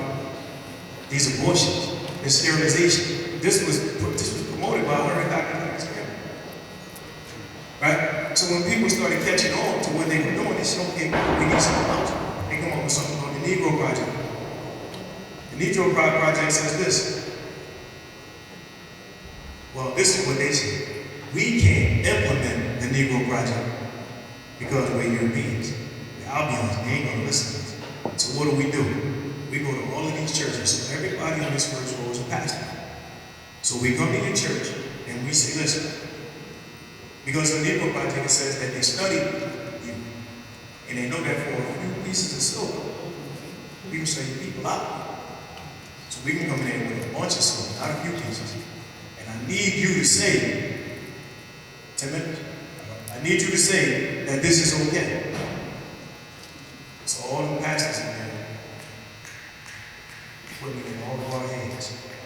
Right? The Negro Project, they used our people to beat us in the head with a bunch of nonsense. This ain't nothing new, y'all. It's been us the whole time. Of course, we got some ulterior motives, but it's been us the whole time. We busy pointing fingers and no, and blink. No, go get yourself a mirror. You know what? I got a mission. I want everybody in this room, when you leave here tonight, whether you go back to your hotel room, you go back to your domicile, even when you get in your car, I'm challenging everybody in this room to stare in the mirror into your own eyes 3 minutes. That's my challenge to you. Some of y'all ain't gonna do it. Just flat out. You ain't gonna do it. You ain't gonna do it. That was good. I challenge you to look into your own eyes. If you look into your own eyes and you start to cry, don't feel bad. Understand why you're crying. When you look into your eyes, you're looking into your soul. Right? There's generational hurt in them eyes. Your grandfather, his DNA is in you. So if something happened to him, you know, you feel it. You probably can't explain why you snapped when the wind blows. When you look into your eyes, you feel grandpa's hurt. You might not be able to explain it, but it's something that you need to be able to do. If you can't look yourself in the eye, what you gonna tell me? If you can't look yourself, you can't look into your own soul, how can you reach mine? I'm challenging you. I dare you to look in the mirror. And like I said, if it hurts, don't fade. Stand there and look into them eyes. If you start shaking, don't fade. Continue to look into them eyes. Until you're able to reach down into your own soul. Into your own soul. And finally find out who you are and what you are. Nothing you can do for nobody else. If you got children, if you're married, no child, however, you can't do nothing for the next person without doing for you first. One comes before two in every marriage. Look into your own eyes. Every time I speak, I'm always looking at people. There's people in here that know I don't look dead in your eyes, right in front of me. I just look in there, I'm looking into your eyes. I'm looking into your eyes. I want you to be able to look into your eyes. When you look into your eyes tonight, you're going to see something different than you saw yesterday. Right? And now you know you ain't no black man.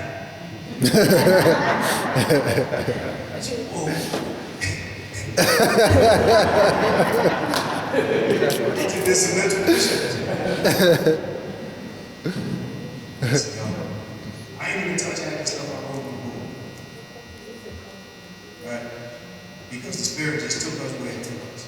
So I ain't even touch half the stuff I wrote on the board, but I'll get to it sooner or later. You know what I'm saying? We got all these videos on YouTube, I'll get to it sooner or later.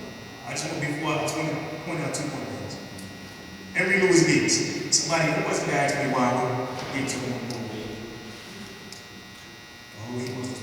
So I wrote Henry Louis Gates on the board. Everybody know that guy's a son. But the reason I wrote his name on the board, it was pertaining to something that Dr. Ali said. I don't remember what exactly. But there's a documentary that you can go on YouTube and watch. It's called Black Grandma in the Closet. It's called Black Grandma in the Closet. Right? There's 4 parts to this series. Right? They outreach. They go to Mexico, they go to Cuba, they go to Colombia, and maybe the Dominican Republic. They go to, but it's all Central and South America, right? And they talking about African origins of all these places. Now, never mind the fact that they won't say black 250 million times, right? It's one of those situations where you gotta learn to eat the fish and spit out the bones. Take what you can get, discard the rest. Take what you can get, discard the rest. That's called Black Grandma in the Closet. And the only other thing I wanted to touch on, we really won't have time, is the King Alfred play. I don't know how many of y'all ever read the King Alfred play, but if you haven't, read it. If you haven't, read it. There's just one thing that I want to point out, and then I'll get out of here. I'll get out of y'all here.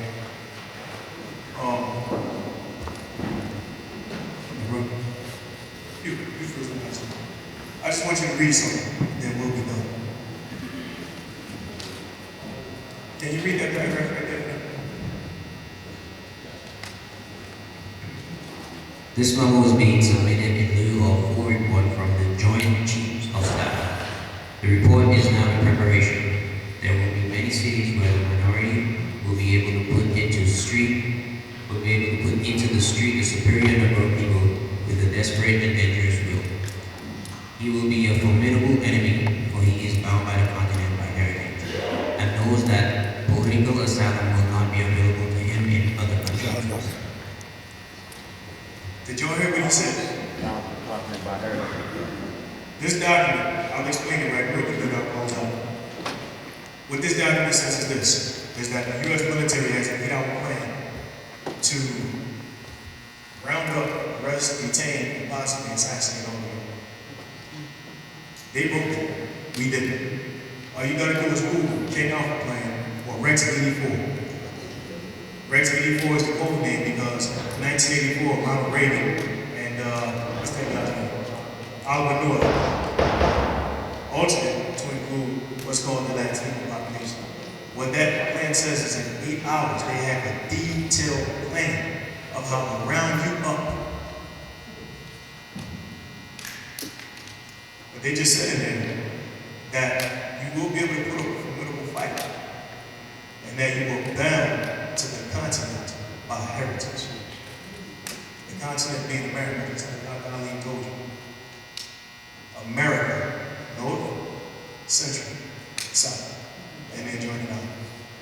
It's all of America. The United States is a corporation. That's not America. America, North, Central, and South. I'm going to go ahead and close up. I think I went past my 10 minutes.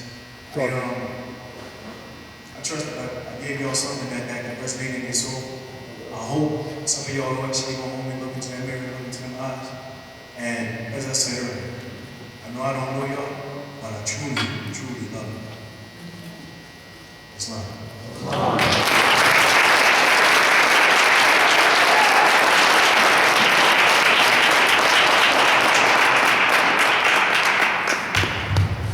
All right, so we made it almost to the end.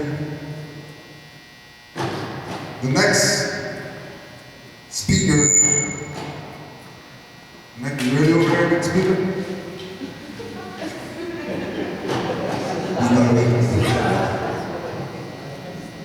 The next speaker has been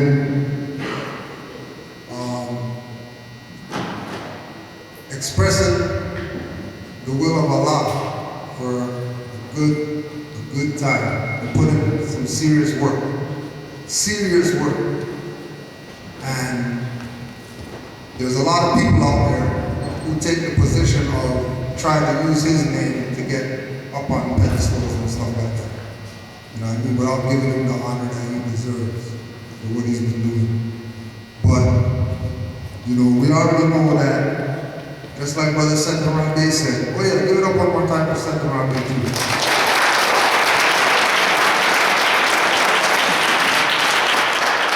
Just like Brother Sentarabe said, there's a love that this individual has for the upliftment of our people, and a love that he has for this level of information. And of course, you don't know what you are and everybody else. So, he doesn't need no introduction, we already know what's up. So if you could please give a round of applause for our master teacher, Taj Bey.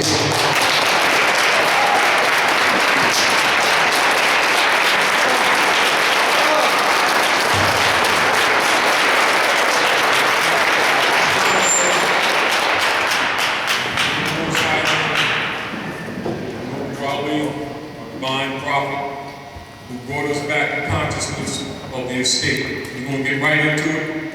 I want to give honors to all the grand chiefs, all the speakers, and to yourselves, and to all the mothers in the house who brought us here.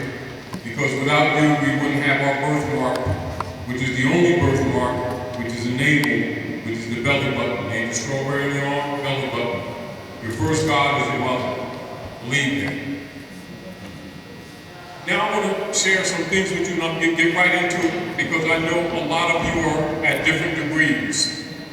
Earlier I said to you, write down the Act of 1861, Congress adjourning sine die, and the Act of 1871 by Congress.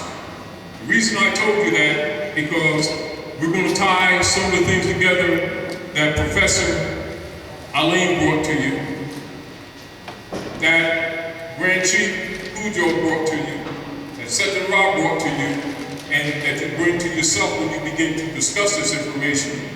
I need for you to comprehend that the things that we're saying that some of you may not be familiar with. Don't you ever believe that your ministers and rabbis and imams don't know this information. I want to make something very clear to you. Please remove your emotions, all right? Don't take it personally. Rabbis, reverends, pastors, grand chiefs, sheikesses, master masons, Eastern Stars, Daughters of ISIS, Daughters of the American Revolution, Knights Templar, Knights of Malta, Illuminati, every last one of them are Gnostics. Every one of them are Gnostics. That's how they get their degrees. Are we clear? The masses aren't told that because you are usually held as the bill payers. Are we clear? They may have different political agendas, but the truth is one and does not pass away. Are we clear? Like this, let me give you an example of what I'm trying to present to you. Like say, just randomly pick anyone in the audience who may be a physician, anatomical physician, right? You're going to learn geometry, body salts, cellular structure, moon cycles, how the moon works, how the moon works with the moon to bring life so that you know how to deal with bodies, as well as the structures of the body, the relationship it has with the constellations. We talked about laws of nature. And when not to enter the body bloodstream, you know, when they're doing operations, etc., without the public knowing that you're using them charts. Because they would know or find out that the truth of religion on the planet is cosmogony. They ain't got nothing to do with beliefs. It's mathematics, are we clear? And your knowledge of how the heavens work, are we clear? I just want to point that out too. So if you design cars, right? As an example, right? Wouldn't you learn math and geometry? Trigonometry, advanced mathematics, engineering. You deal with water, right? Say you work for the city and you got to protect the water systems. You're dealing with biology. Don't you still deal with mathematics, chemistry, physics? Does it change according to your belief or whether you're Muslim, Christian, Jew, Confucius? No. Does it change? Let me ask another question. Mother here, when she goes home to rest, right? Does the air that she breathes different from the air of Manchurian or Chinese brothers and sisters? Does she deal with a different earth? So there's fundamental principles of truth on the planet that are the same, aren't they? The dark priesthood got away with this. And I want you to keep this in mind, and those of you who have pens, write this down because these are important. I'm going to hit snippets. The masses never get religion. Let's get that out of the way in front. Let's just knock that basketball off the football field right now. The masses don't get religion. The masses get dogma. Can you flip these pages for me so I can do some work, please? The masses, I'm telling you bluntly, now, I'm a Grand Chief, and I'm an addict. Those titles are earned by work, are we clear? In different levels or different orders, they're all still PhDs, are we clear? Doctors of philosophy. The things that you're hearing today, if I, as an example, was sitting here with a Grand Dragon of the Ku Klux Klan, right? Once he sees this and sees my demeanor, he would treat me different than someone who's called black. He may buy me a coffee. I could be on the highway when my car broke down, you know, and do like this. do like this, and he stopped and changed my tire for me. He might buy a tire for me He in on distress. his card, and don't know me from Adam. But he know who I am spiritually. Do you understand? Even though politically he may be my enemy. Some people may not understand that, but he will. Are we clear? My point to you is that you need to comprehend that, which is why you're here. Because we're trying to fix some things. Are we clear? It is necessary to bring you to a vibratory level of comprehension so that we can change, what you say, adjust the vibratory atmosphere around you in order to change what's going on this planet. And it's very important that you really, really comprehend what I'm saying to you, because we're at a critical time now, and the dark priesthood on the planet is planning to get rid of it. I'll get into that in a minute. It's not meant to frighten you, it's just simply the blunt truth. You know, so I already know y'all know that y'all ain't got no Job, J-O-B, long O, and Job, J-O-B, short O. Well, guess how much they mean the same thing? There you go. Once the Romans got you to reject the cultures of your mothers and fathers, i.e. they'll call it rejecting your God or cursing your God, that in spirit principle is the basis of the mistreatment of you for these last generations. Are we clear? Now the reason I asked you all to write down Congress adjourned sine die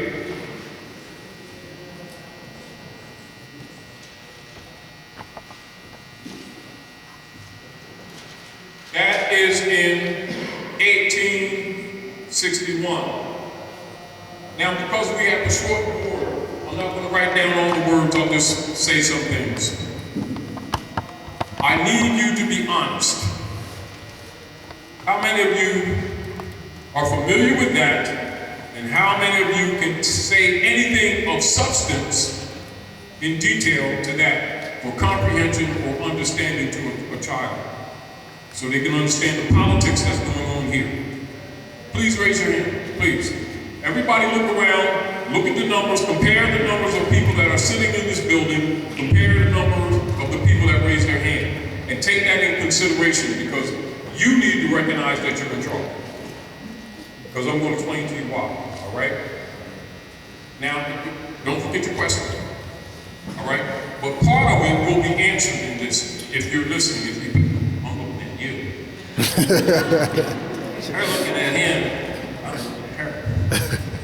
Because you're going to talk to unalienable rights. Need to know what they are. How many of you are familiar or heard of the Mardi Gras? Take in New Orleans. Mardi Gras. How many of you familiar with the Mummers Parade in Philadelphia's Shakamoxon territory? You see it every year, but they show it all around the place. January, the fiscal New Year, not the New Year, the fiscal New Year.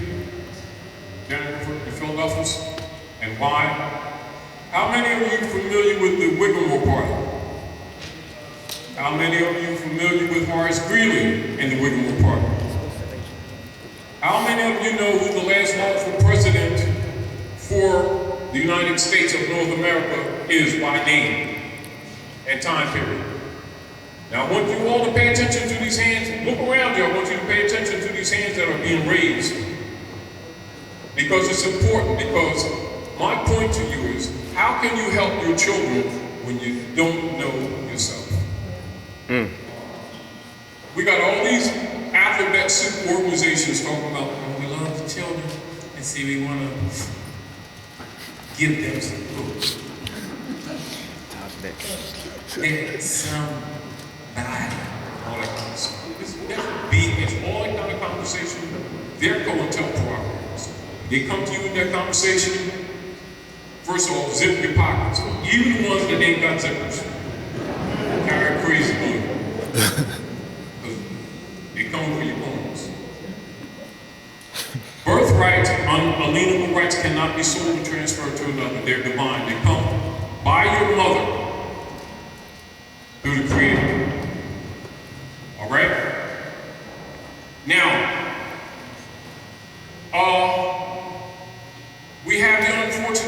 situation where as I can't use the projector and say put something on the wall to show you some things, but I would show you some things, you know, because of the light system in here.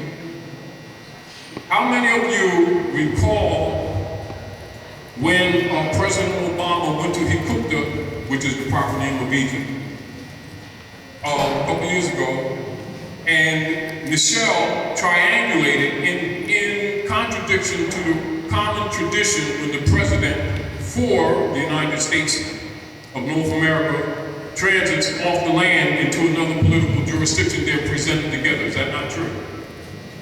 Right? She triangulated to Andalusia, that you know as Spain, to the Alhambra, one of the wonders of the world, last stronghold of the Moors, before the Constantinians, under the guise of Christians in the Crusades, overthrew Granada and set forth Romanus Pontifex, 1492, for initiating world congress, which is at the base of the politics of the entire modern world, which you should know about because you're the target. Now this is basic world history. And the reason I'm bringing it up to you because I recognize when we travel the country, we deal with different people and we deal with other people who communicate with us from other nation states. One common theme comes up when you really listen to us, you know, collectively as a people.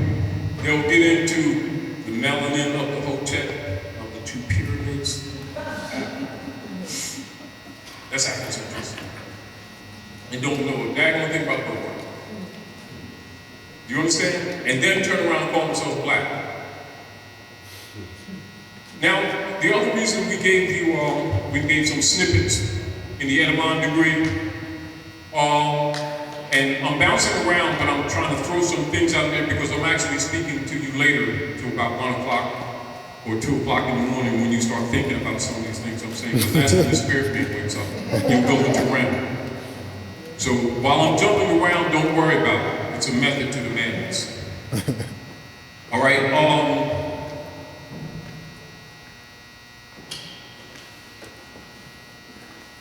blunt. The land you're standing on is Morocco. The occupying order of the Jesuits is called the United States Corporation Company, which is not a country, that has, through its body's politic, been pretending to be the nation state and has been presented to the world accordingly and deceptively. What I just said to you is one of the highest uncoded, demystified Masonic secrets. Are we clear? Let me try to do a demonstration. Come up, can you come up? Help us. I'm going to show you how this works. Now say as an example, say as an example, this is simple, we're going to do a little play. This would be for children. Like say, if this is for President Obama, I know he hears me because everything that we do, they record it. So don't think that they don't. So they ain't mad. Some Europeans might be mad. Like say it's President Obama, right? First lady, but she would really be first duchess, or she would be empress, right? But of course, with the corporation, she would be called first lady. Remember, there are substitutes. You all need to know this. All right. When they go into other political jurisdictions, they're presented together, right? Keep this in mind. I want you to look at this, right? All right, come on for a minute, brother. This brother, he's in the executive branch of government in a secretarial position working for Obama, right? So 2010, he goes to Mecca, which is known as Chicago, and runs for mayor of Chicago.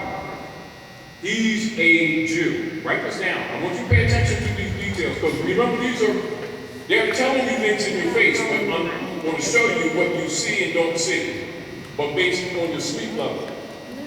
So now his name is Rahm Emanuel. Rahm Emanuel.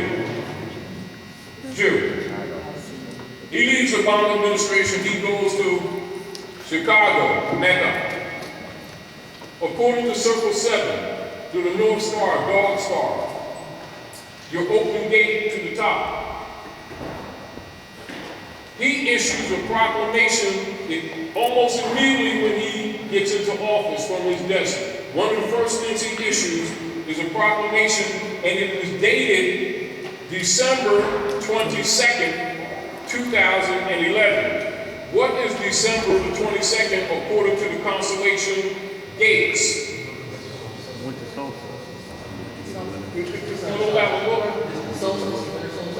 It is the first full day of the winter solstice, implying the North Gate. Remember, they're all 32 and 33 degree Masons. Keep this in mind. Doesn't matter what they're Europeans or Asiatics. You in them offices, you're a Mason. Of course, a Mason is a mother's son. But in a fraternal order, Mason is Ma, mother and her son, and the study of. It will be symbolized by Orset and Horus on her knee. And then the Constantinians duplicated it under the guise of Christianity, which really don't belong to them, as Mary and Jesus. The study of earth culture, or that culture, is called mother and son study, or masonry, masonry. Clear. So Rahm Emanuel leads the administration of the executive branch of office of the Jesuit Order, United States Corporation Company, that the masses who don't know think it's a country. Right? Goes Mecca. He issues a proclamation, and that proclamation tells you the real history in a synopsis in one page, which we'll read to you tomorrow. Now he's a Jew. Tell you about noble dwelling, tell you about the land, the government, this is Morocco. He tells you. Then the next year, Obama and Michelle leaves. Obama goes before the nations of the earth, representative, and tells them about the Treaty of Tripoli, and tells them about Treaty of Peace and Friendship, and that the American Constitution comes from Muslim law. Just type it in the computer, it's not here. She goes to the Alhambra, triangulates to the Alhambra, the last stronghold of the Moors before the Romanus Pontifex.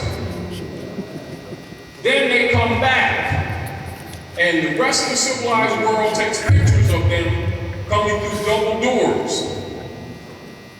with the guards standing to the left of the president with the Moorish flag, big as day, showing you the true Al-Moroccan flag, the true American flag. Do you know what that message was? And you know how many people it went right over their heads? Then Hillary Clinton, as Secretary of State, after they did that Benghazi thing, because they were doing some gun running, Libya, she spoke from the Ben Franklin room, which they do not do. Why? Because he was a minister plenipotentiary under the construction of the treaty, pardon me. It was John Adams, Benjamin Franklin, Thomas Jefferson, ministers plenipotentiary under protection of Sidi Muhammad, when the establishment of the Treaty of Peace and Friendship was established between the Moroccan Empire that Obama was talking about and the Vatican via the Jesuit order to stop the hundreds of years of wars between the Muslims and the Christians.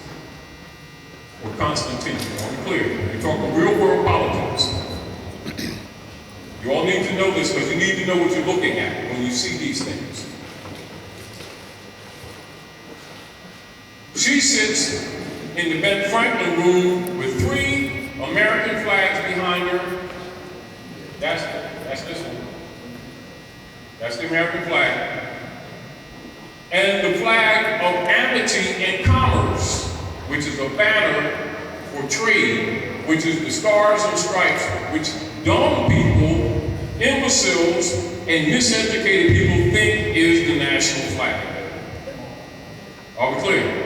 So they're sending signals to the heirs of the estate who don't know they're the heirs of the world's largest estate, who've been mistreated for generations, but are being brought out of darkness into marvelous light. Are we clear? Now, if you don't understand everything I'm saying right now, don't worry about it. You will later. I'm just throwing these things at you so that you can have a comprehension of what I'm going to present to you. All right? I want to thank you. I want to thank you. I want to thank you. Give them a hand for helping me.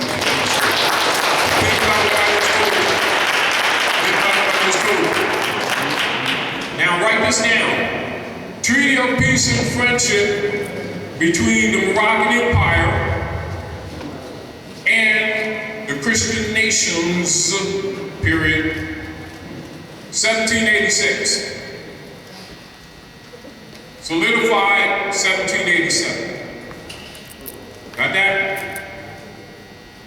Ordinance of 1787. Are we clear? Then the Constitution for the United States of North America, 1788, 1789. Write these down because you need to see. Most of our people can't count. So, I'm giving you these dates so y'all don't twist this up. So you already know the Treaty of Peace and Friendship. When you can do your research. Now, I'm going to qualify again. Don't accept anything that I'm saying. Just listen, if you will. Do some reference. Prove me wrong and become a scholar. And you will be born again with a new mind. All right? The heirs of the world's largest estate, descendants of the ancient Moabites. If any of you know any family members, or if any of you amongst us today are traveling men or traveling women, or ever became a member of any lodge or secret society, you will know when I say to you, Ruth the Moabitess. And why is that lesson given to every secret society on the planet? No matter what it is. Ruth the Moabitess was Yahshua's great-great-grandmother. Who was Yahshua? He was Moabite Canaanite blood. Who are you? Same bloodline. Hair like lamb's wool, skin like burnished brass. But he came amongst his own, and they received him not. Now they got Roman names. They can't buy and they can't sell without the mark or the number of them Roman names under feudal law, under the popes of Rome, under the Crusades. But they forgot their history. However, the world didn't. The world didn't.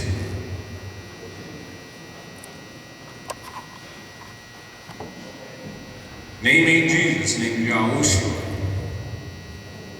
But those who hate him will never call him by his name. Not because they're not qualified, because they really hate him. They sacrificed him, and then the dark priesthood did a council with Constantine and his mother. 325 years after they murdered the Nazarene, and they say, let's call him Zeus. No.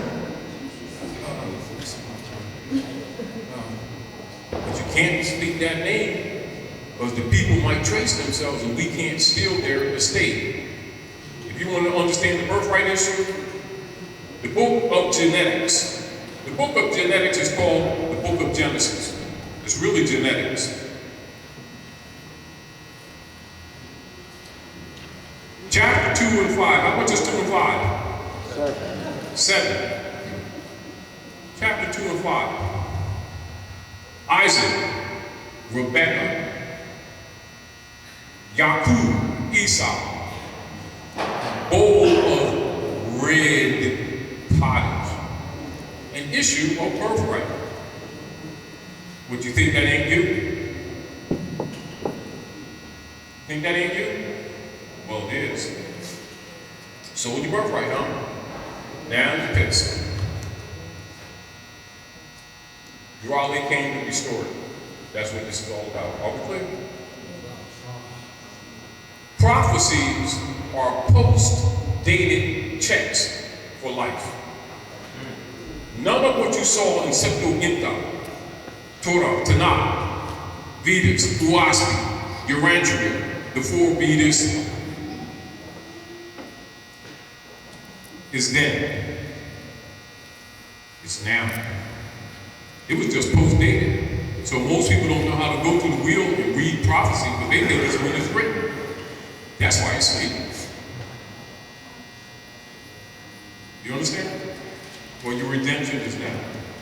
But you got a choice. You can honor your mothers and fathers if you want to.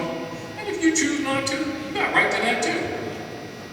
Both sides, there's a reward though. Now, so some people want to go at Rome.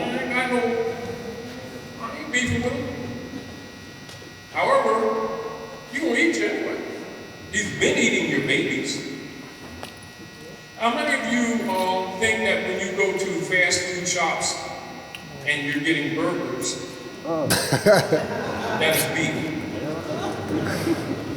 No, I'm being serious. Ask again, ask again. How many of you have any idea that you've been being fed your own babies back from abortion clinics? Like for real? Mixed with roadkill, kangaroos, horses that are no longer used. Man, the saddle really hurts. Blue factory. Never run out of beef.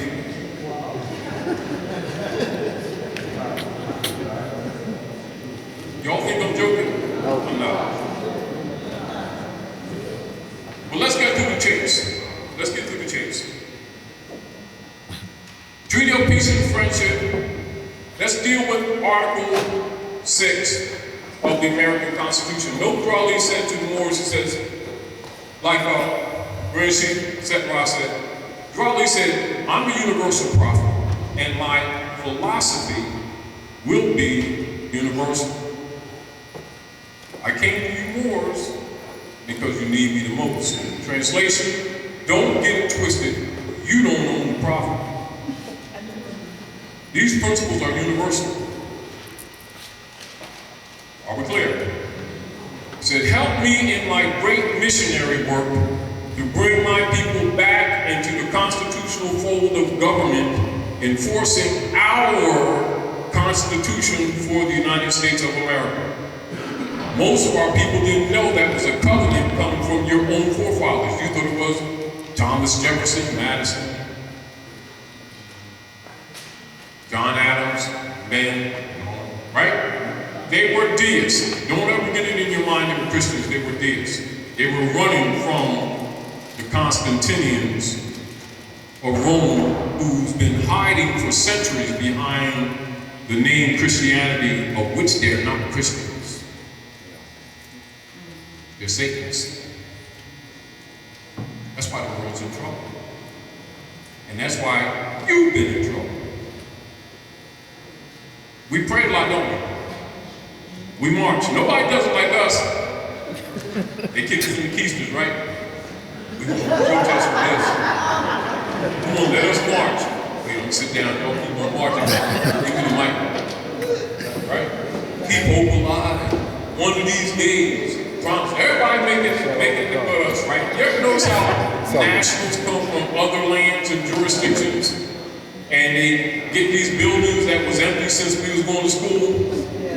And all of a sudden they sell you somebody else's braids and eyelashes, toilet paper and stuff. And they tell them, well, before you go into the zoo, you stop at the hardware store with a thick piece of plexiglass. You can survive in the zoo for 3 years. They will make you rich. And when you get burnt out, sell it to another national coming from some other place, and they will get rich and keep it rotating. And you know how many of our people ain't figured that out yet, but they see it every day, what that really is? And never figured it out. They can't even speak the language, and they're not worried about who the mayor is. Most of our people don't know they're not burdened with the nigger tax that apply to our people every day. Most of our people never read the Crystal Black Codes of 1724 adopted in all the states after they closed the Bureau of Refugees and Abandoned Lands, which is called the Freedmen's Bureau. And the construction of the dead corpse via the 14th Amendment military field operations action to make a corpse, a corporation person, and then convert Constantine property of human chattels under it by bond called the 14th Amendment and registered in the corporate state of Delaware as chattel property. How many of you knew that? How many of y'all know that birth certificates are bonds, bank bonds? How many of you know that marriage certificates are bank bonds? How many of you knew that original manufacturer's titles of origin that you get for your car is bank bond, and that you don't have the title? How many of y'all knew that? Well, to solidify those activities in government, that's what this is. Now, it may seem like I've bounced all around the merry-go-round, but what I gave you snippets of both history and law to bring you to why I told you this, why you're giving this other information, why you're being told to nationalize. I want to say a few phrases to you, and you can ask questions after we go into this, and we'll explain, because I want you to understand and comprehend some things that may, kind of miss it a little bit. All right? Sine die means without day. That's a law term that refers to any order of operations of government or seriously organized organizational body politic where they adjourn with no intention to reassemble, i.e. they have dissolved that political body politic. Are we clear? Everybody clear on that? In other words, they quit. Are we clear? The Congress for the United States of North America, in treaty with the Moors, given permission under covenant contract to do business at Morocco, established a union with the Moors that Obama talked about when he said, the American Constitution comes from Muslim law, you need to know what he's really saying. Violated and secretly did a coup d'etat. Write down a coup d'etat. Coup, C-O-U-P. Second word, did.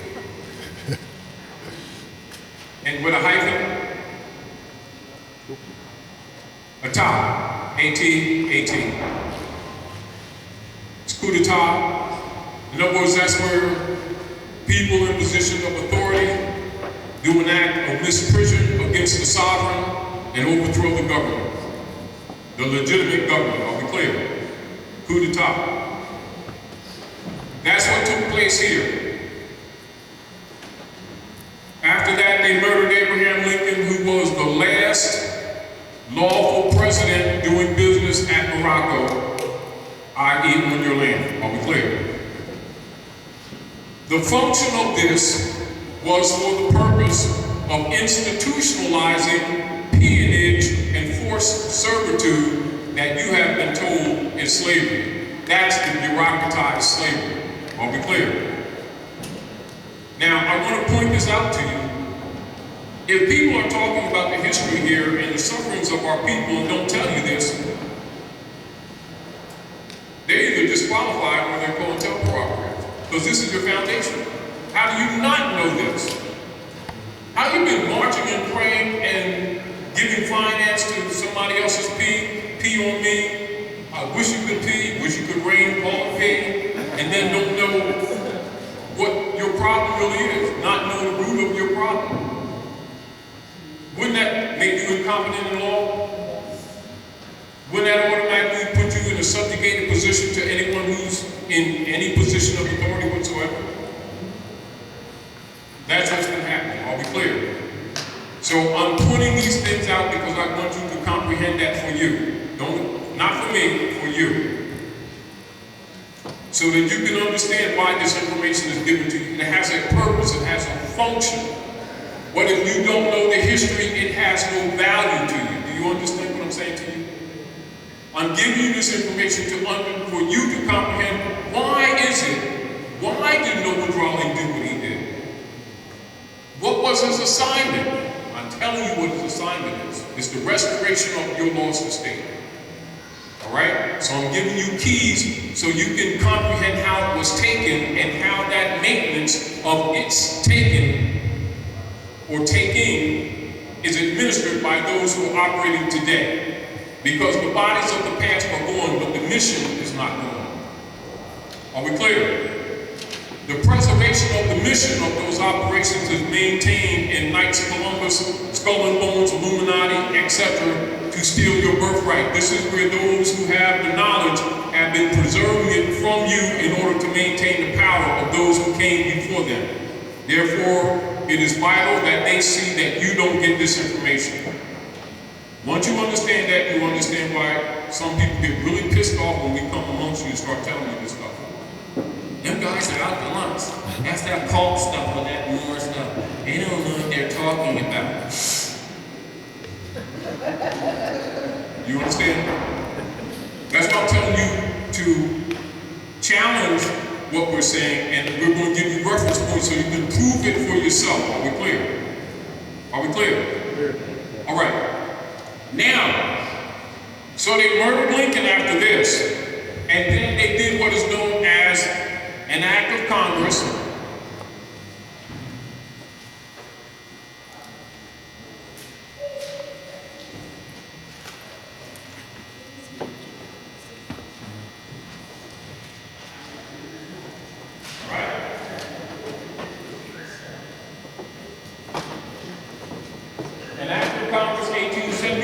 In short, they will refer to it as the Act of 1871.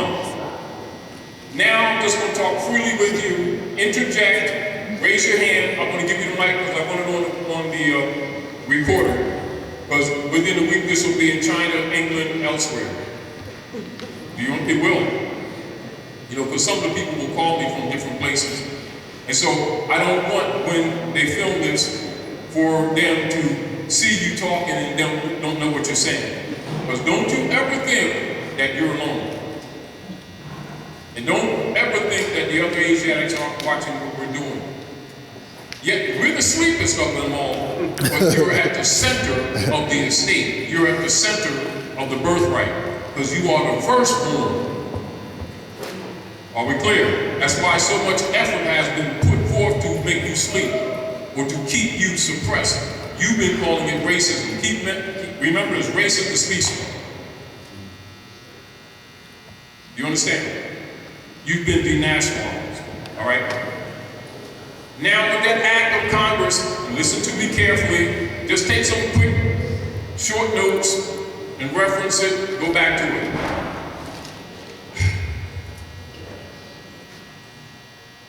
The Moors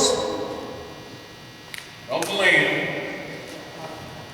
established with the sons of Europe a treaty and a covenant to stop the hundreds of years of wars. For those of you who are scholars, I'll give you some synopsis so that you can do some back research to check what I'm saying or to challenge what I'm saying. Punic Wars, Hasdrubal, Hannibal Barker Bay, Queen Dodo, daughter of the king of Tyre, codified in different Masonic orders and stories, who set forth and ran the province of Carthage, or some people will say Carthage. Morocco, Maghreb, Christian Crusades, Battle of Tours near Poitiers, France.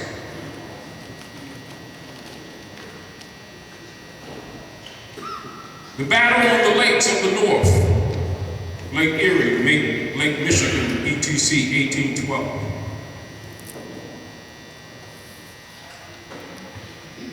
The overthrowing of the dispensation of restoration via the Freedmen's Bureau 1865, and the squandering of all finances and the shutting down of it within 3-year cycle period, and the corpse given the life ens legis 1868, and then the 14th Amendment instrument that's been used against you since. All right? These are focal points. Because remember, people who got these degrees are going to try to put you back to sleep when they find out you got this information that they paid thousands of dollars for and took death oaths not to reveal these secrets, and we're telling you bluntly, taking you past 33 degrees, even up to 360. Do you understand? It ain't costing you a dime. It's that pellet, let's keep the lights on.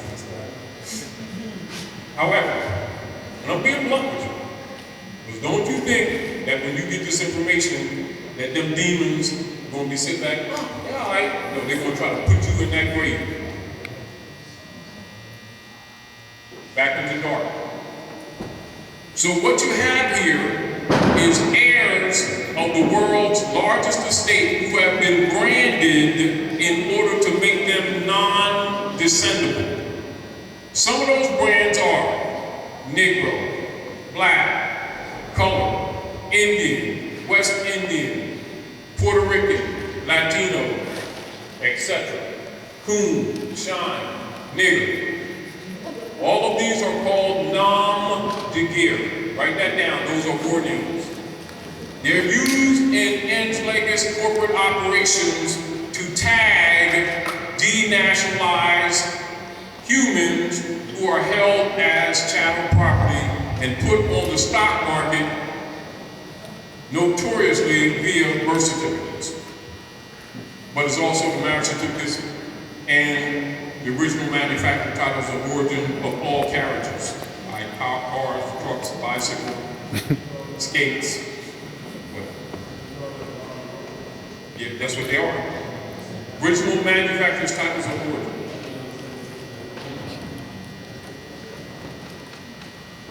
Understand what you just said. You said nom de guerre. Write this down. Because you're going to do something. But remember now, the atmosphere doesn't allow certain things, but I'm telling you these things because you're going to do homework. You're not coming here to believe, you're coming here to know. So I'm telling you already, you're not playing. You understand? Because we got to save these babies. You don't want it, save babies.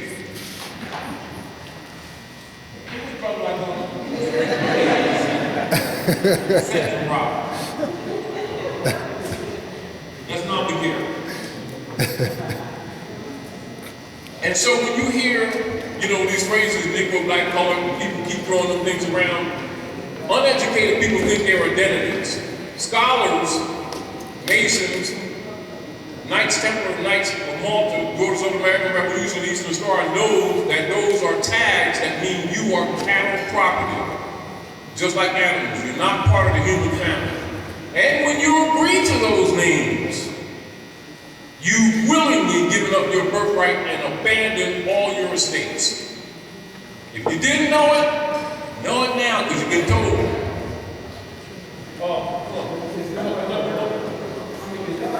Now, again, I want to remind everybody, when you ask a question, I'm going to give you the mic because we want you on film. So when he takes it back to Canaanland, because remember, they're going to take these things and all right? Is that in reference to like, I was just watching like a World War II movie and they referred to all the American soldiers referred to the Japanese as just the Japs or the Gooks and stuff like that. Okay, so it's the same thing. Warning. Now listen to this. This is how it goes, right? Let's keep it simple. Let's take the non-Begir, let's take it from a Kabbalistic perspective, meaning we want Kabbalistic statements and then translate it into civil operations. Isaiah 64. I hold my hand out all the day long to a hard-hearted and rebellious people who are not called by my name. When they repent from their sinful ways, I will hear from heaven and heal their L-A-N-D, land. Does that sound like cloud? Does that sound like cloud? Why y'all listening to Reverend Jones?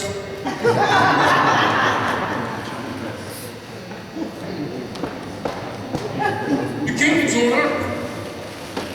And they're looking for some mystical cloud because the dark priesthood tell them, yes, he give me $5. The God's gonna give us some heaven and stuff. And he down in Bahamas with Susie spending Jesus' hand. And we keep falling for it. No, I'm serious. The mentality that we have is strange. A child can see through that. And we keep falling for it generation after generation. You know, so when they start laying on of hands, watch your keisters. You want to do the laying on of hands?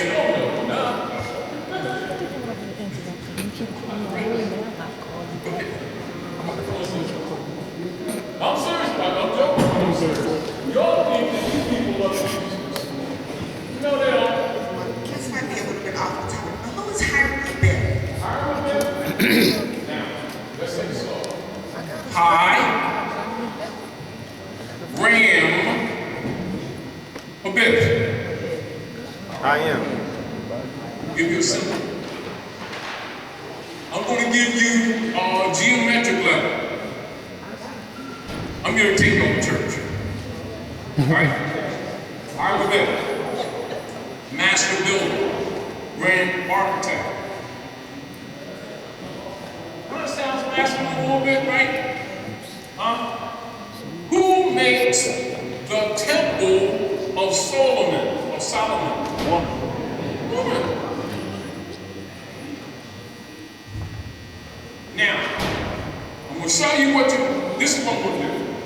And keep me on point. I'm going to show you what you're familiar with, and then I'm going to give you the Masonic and Kabbalistic and Gnostic and Adeptus lesson to bring you from that low degree to the high degree on the other side of the priesthood so they can't fool you no more. All right? I'm telling you what I'm going to do. So it's not loaded. All right? How many of you familiar with this?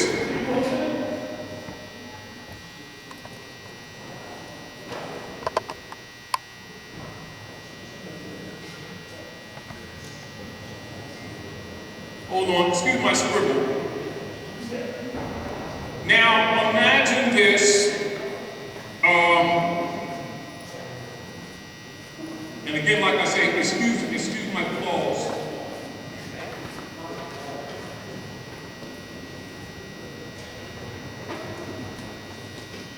Now, so I'm going to talk to you from an Adventist degree. Blunt, all right? What is the name of this? Say it again? True. True. Another name, Germanic name. What is the Germanic name for this? All right, put it this way. All right. When you go home, Nicene Council 325 AD, the priesthood of Rome discussed and debate and set forth the doctrine of the Trinity and deal with the contention of the Arian heresy and the keeping of Eastern Star. Easter? Keep that in mind. All right? Coptic cross in Germanic or the Arian priesthood is not. Most of our people think Arian means Europeans, don't they?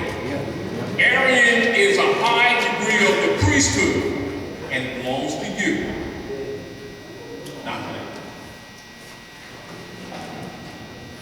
I'm just saying that so that, because most people are smoked. Most people are all scooped up. They throw the baby out the bathwater because they don't know their bloodline, they don't know their history.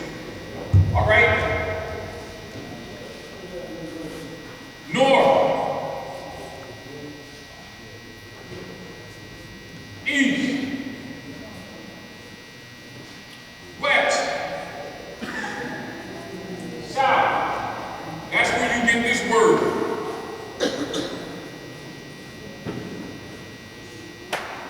That's where that word comes from. It comes from the high priesthood that run the planet. It's not a negative. Is what they took from you in truth of religion. For those of you who are Ibri or Moorsmen, do not reject this. This is yours. All priests, all high priests have all the books. The masses think that when you claim, I didn't say that you are, when you claim to be Christian, you only got Septuagint. No, they don't, because priesthood don't give Christians Septuagint. Because they don't want them to learn. They give them the Bible. So most people claim to be Christian think that you're only supposed to have the Bible, right? I mean, we're talking general perception. And most people think they Muslim when you got a Quran, right? That's the perception, right? And most people claim to be Jews, you know, J and Hebrew, but let's keep it going. Think they got Torah, Tanakh, Hexateuch, Pentateuch type thing, right? Well, let me tell you all a secret. If I was sitting here with a grand dragon of the Ku Klux Klan having this conversation with you, he would be dismissing, wouldn't talk to me, all this stuff. If I was talking to you with a 33-degree Mason, he would be doing all kinds of stuff to shut this stuff up, playing dumb. Reverend start talking about, he got a devil. And you start with get behind me, Satan. He was fighting like that. Serious. And y'all probably be impressed. Well, don't be impressed. Because they're all full of peanut butter sandwiches. Aries. The true new year, you're celebrating the true new year right now. March, 3rd month, 3rd moon, 21st. Look on the calendar, you'll see vernal equinox. The vernal equinox, if you pay attention to the heavens, you'll see the crescent moon come into the eastern sky over here. And at different points, you'll see the bright and morning star of the day, or the day star on high, which will be either Jupiter or Venus. And they interchange according to where the constellation is. And usually it's Jupiter. And you look in the eastern sky, and you'll see a crescent moon. And then you'll see Jupiter or Venus nearby. And this is where this symbol comes from. Ain't got a daggone thing to do with belief, does it? It's the working of the divine law of nature in the heavens. The name of that symbol is Cosmo. All priests know that. Now, to the masses who don't get really taught the science, they say, oh, that's the crescent and the star, that's a Muslim symbol. No, that's Cosmo. That's the symbol of true religion on earth. It has nothing to do with Muslim, Christian, Jew, Buddhist. It belongs to all of them. Are we clear? The Germanic name for the Coptic cross is what, y'all? Don't say nothing, say, well, I saw you over there. He was doing it. Take a deep breath, too. What's the Germanic name for this from the Aryan priesthood? Church. Who said that?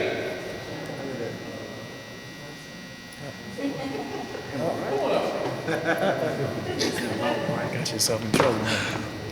No, wait, back up a little bit. Turn around. Turn around. All right, come on back.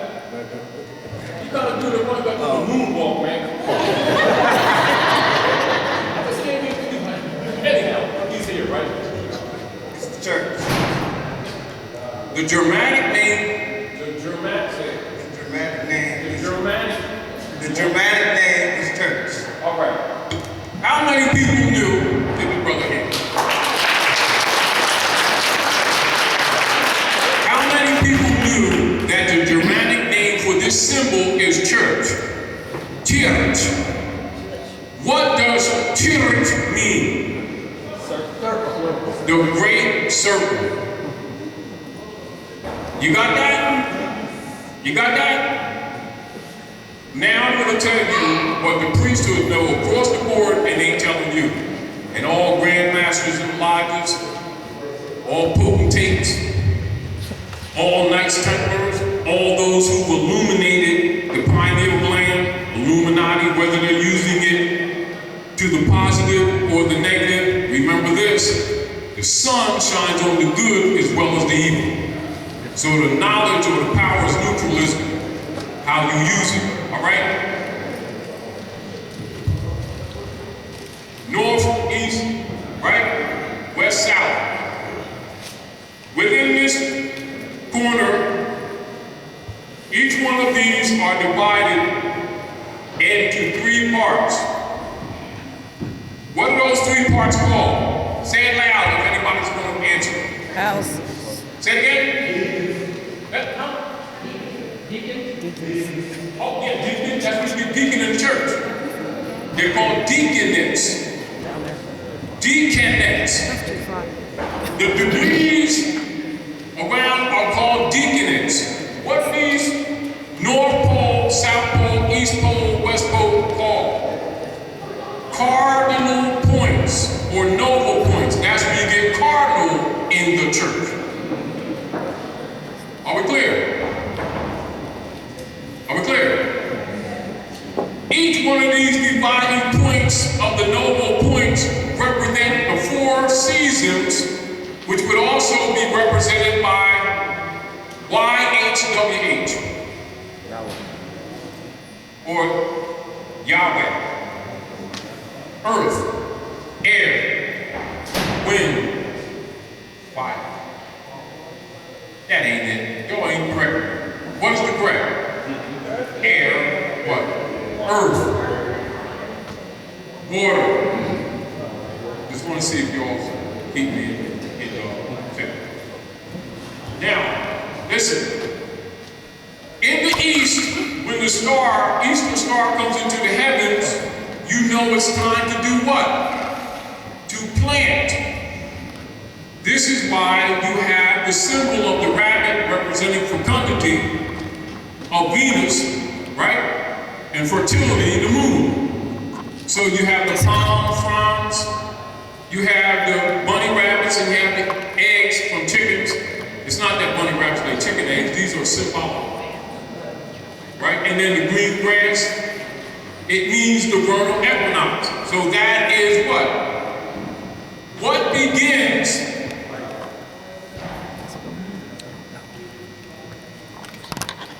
in the vernal equinox? What constellation in my Father's house begins in the mansion at the vernal equinox? Aries, the ram. So on high is the ram that builds. And with the Ankh, or the womb, the life force, or the egg, the zygote, the uterus. And so you're the master builder and is stimulated in both the earth and in you. So high, sun high, rams the earth, and without physically touching, impregnates her.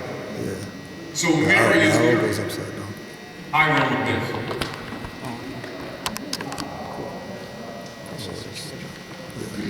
So have respect for the womb.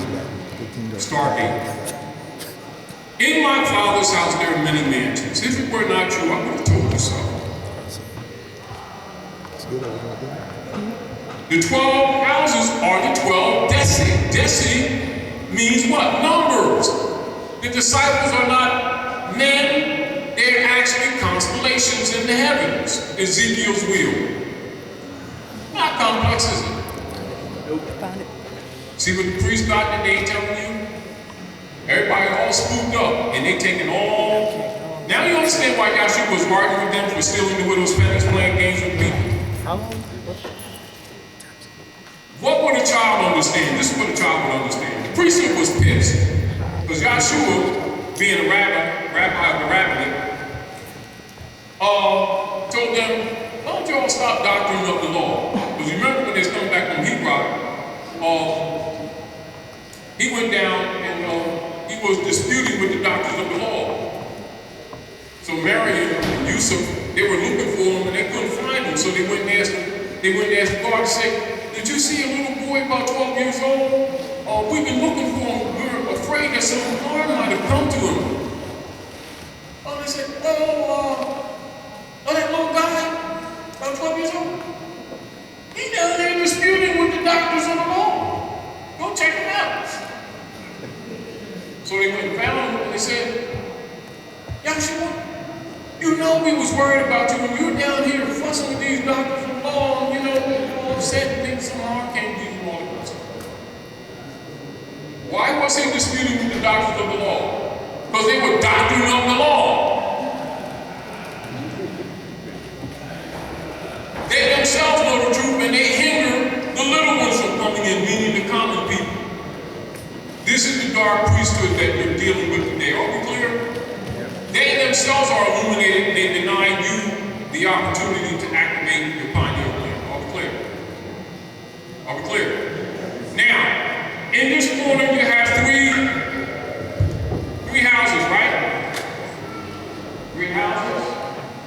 Three houses. Three houses. Each one of these are divided into three again. So each one of these are what? 30 degrees. 30 degrees. 30 degrees. So 3 times 3 is 90 degrees. 90 degrees in geometry is a square, isn't it? And you use a compass to make the circle, don't you? Therefore, here's Jesus' carpenter tools. Compass and a square. And Jesus was a carpenter.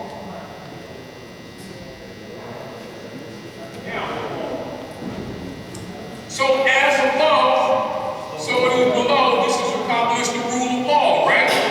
So therefore, you're trying up and you're trying down. See your compass and square? Learn to use your tools. So Jesus came, Yahshua came to bring the science to the common people that the preachers and the dark priesthood had put them to sleep and been raping them. So they plotted and assassinated his character. And who delivered Yahshua to Pontius Pilate? Was it some devil? Come on. No, it was the priesthood. Right. In secret meetings with the Romans who were governing a portion of Palestine at that time. Wow. And ever since they've been getting over the people. See, what we gotta do. See, we was doing good stuff. Doing God's work. Uh-oh. Now, the hump does it, then Can you get an amen? Amen. And then the devil came and took all the peanut butter sandwich. And the world was hungry. Can I get an amen? And everybody gets all excited, starts counting your change. Start that. Don't know he's a con artist. Right? But let's put this in perspective. What does an unbiased child recognize almost immediately? Hypocrisy. The priesthood is jealous of him. They're angry because he's given the common lessons that is the birthright of all men to the common people. When he went to them fairly and said to them to tell the truth. But they want to keep on docking up the law. So he himself, after telling them to do their job, started bringing to the compliment. Hey, guess what, y'all? Guess what's up? Peanut butter ain't peanut butter. It's on the lawn. Somebody's walking their dog and spreading on the sands. He told them that. Oh, he's interfering with our GMO stuff. We got to get rid of him. So they start meeting with the popes of Rome. Right? They want to get rid of him. Then they start accusing him of trying to take their power. So what they did, they delivered him to Rome and then said the devil did it. And then what we gotta do is raise some money to fight the devil. And everybody's been raising finance to fight the devil, and the priesthood is the demon. A child who can see it, but right to this day, how many people keep on going to these churches, mosques, and synagogues, raising money to kick the devil's butt? And telling these adults that Jesus got a bank account at JP Morgan, and they really believe it. I'm talking about adults who really believe that. Oh, I'll just remind you, roof's always leaking. They always raise money for the roof.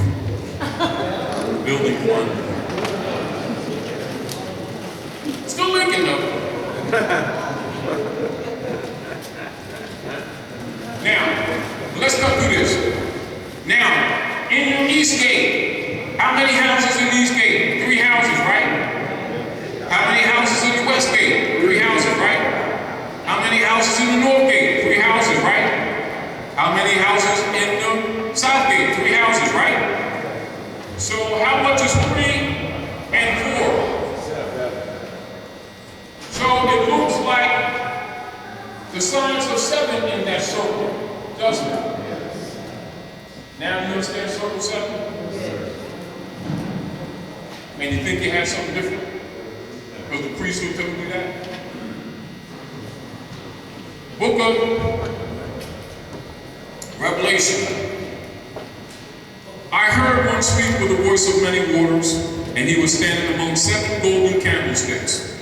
Can you name each one of them candlesticks? Did the reverend tell you what those names was? Did the imam tell you the names of those candles? Did they? Do you know the names of them?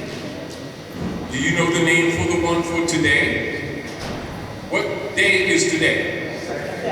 What is the name of the Lord for the day, for the golden candlestick that represents this day of the 7th cycle in the week? How many days are the week?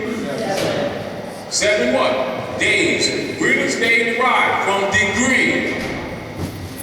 What degree is operating today in the heavens? Kasa'im.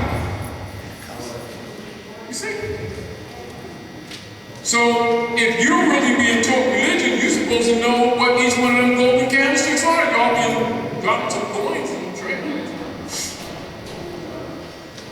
for generations and you don't know.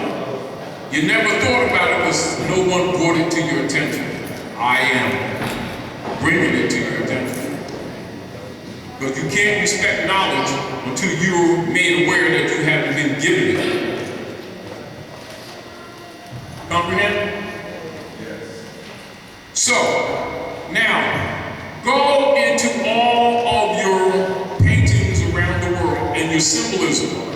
What occurs when you begin to activate from the groin up the cords of life or that chakra activity, kundalini, right? Right?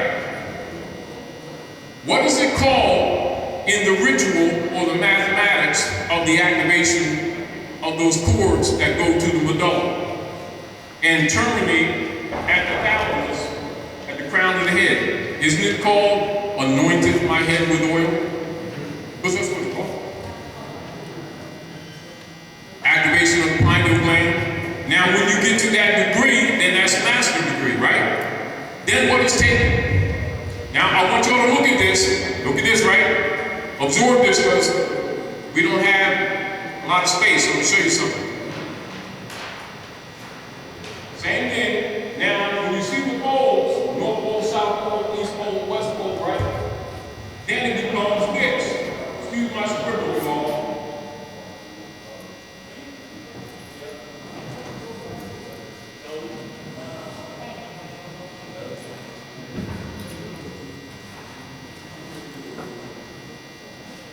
Now imagine that cross in there.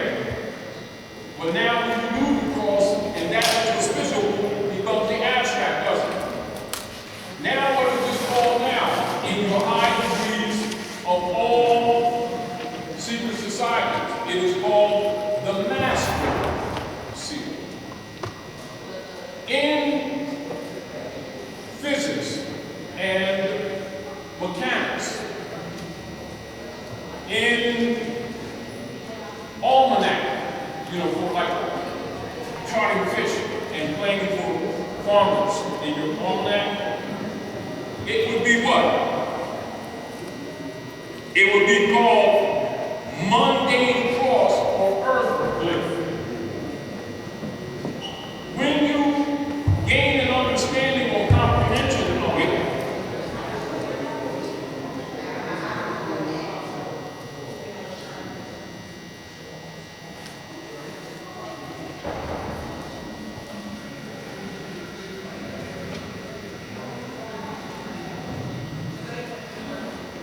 that's the master seal.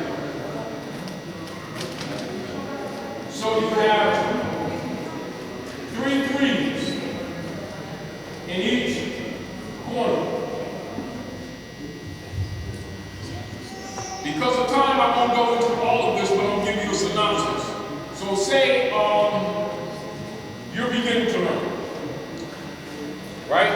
So you just come into the temples of Hikuta, or the temples of Egypt, or the Yucatan, and you begin to get the ancient knowledge of earth culture. That would be an inter-apprentice or something like that, or neophyte, right? Then you become scholar. Then you go, all right, we're gonna get ready to shut out. Let me close this real quick. You all have seen pictures with Yahshua, and you see this on top of his head, painted in gold, but you don't see this part, you just see these 2 openings here, and then they'll show you some of the disciples around him, and some of them will have, it's called a nimbus or glory too, but theirs does not have these openings. Theirs is just been floating around and floating above their head. That's the master seal. Oh no. That is circle 7. That's the symbol of the master and the activation of the pineal gland or the throne of David or the throne of Dawood. How many of you seen so-called pictures symbolizing Yahshua with a garment open with his heart exposed? How many of you know what that means? We'll tell you real quick what it means. It means he has reached the heart chakra. That's not all the work. That's some of the work. That means he's overcome the lower 3 chakras, and that is covered up with the great leaf or the apron with a pyramid on it, which means you conquered the lower self, and now you at least reach the heart chakra. Now you can begin to see the higher from the lower self and start to overcome the carnal desires to master self. However, the work is not done. Therefore, he says, what I am, all men can be.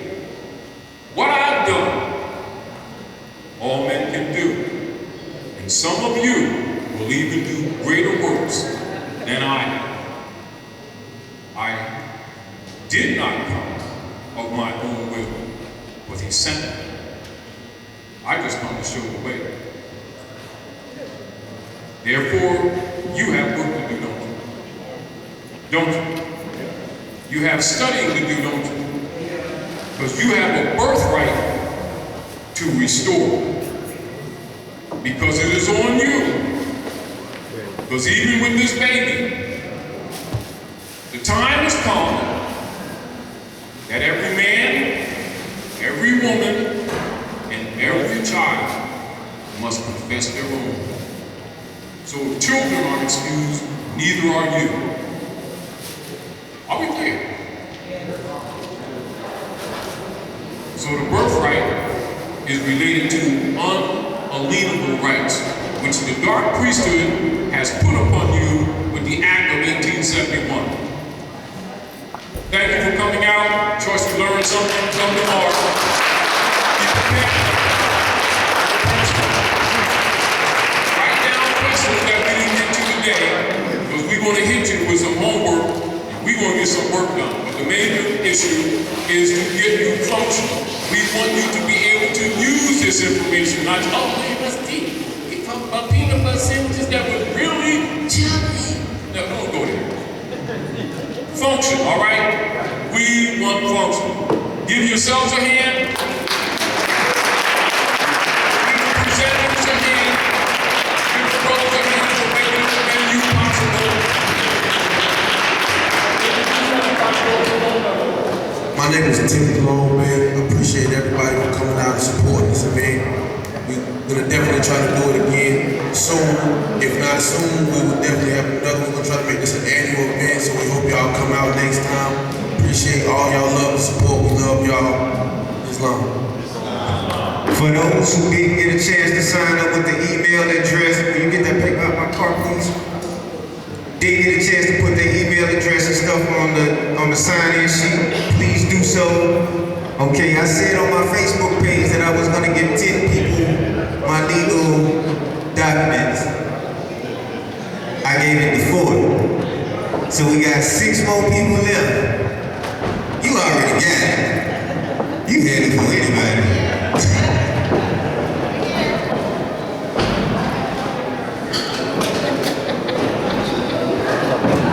Tomorrow, for those who got 2-day tickets, we'll be here at 12 noon. Hey, do you do stuff on the internet? Yeah. I think I see you on the internet. We're going to use it as a trash can or whatever. Do it in there. I know I seen you before. I talked to home, so I said, I think it was called Knowledge Yourself on the internet. YouTube. I think you was in the classroom or something. Right. Yeah. That's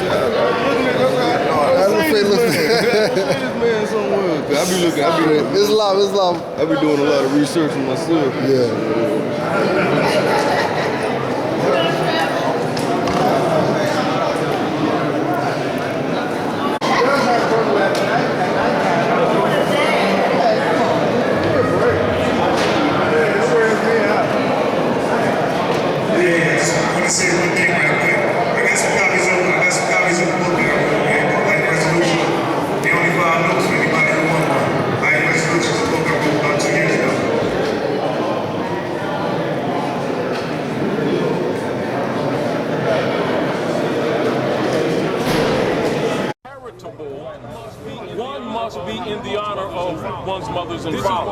This is why nationality is important, not just here in the world.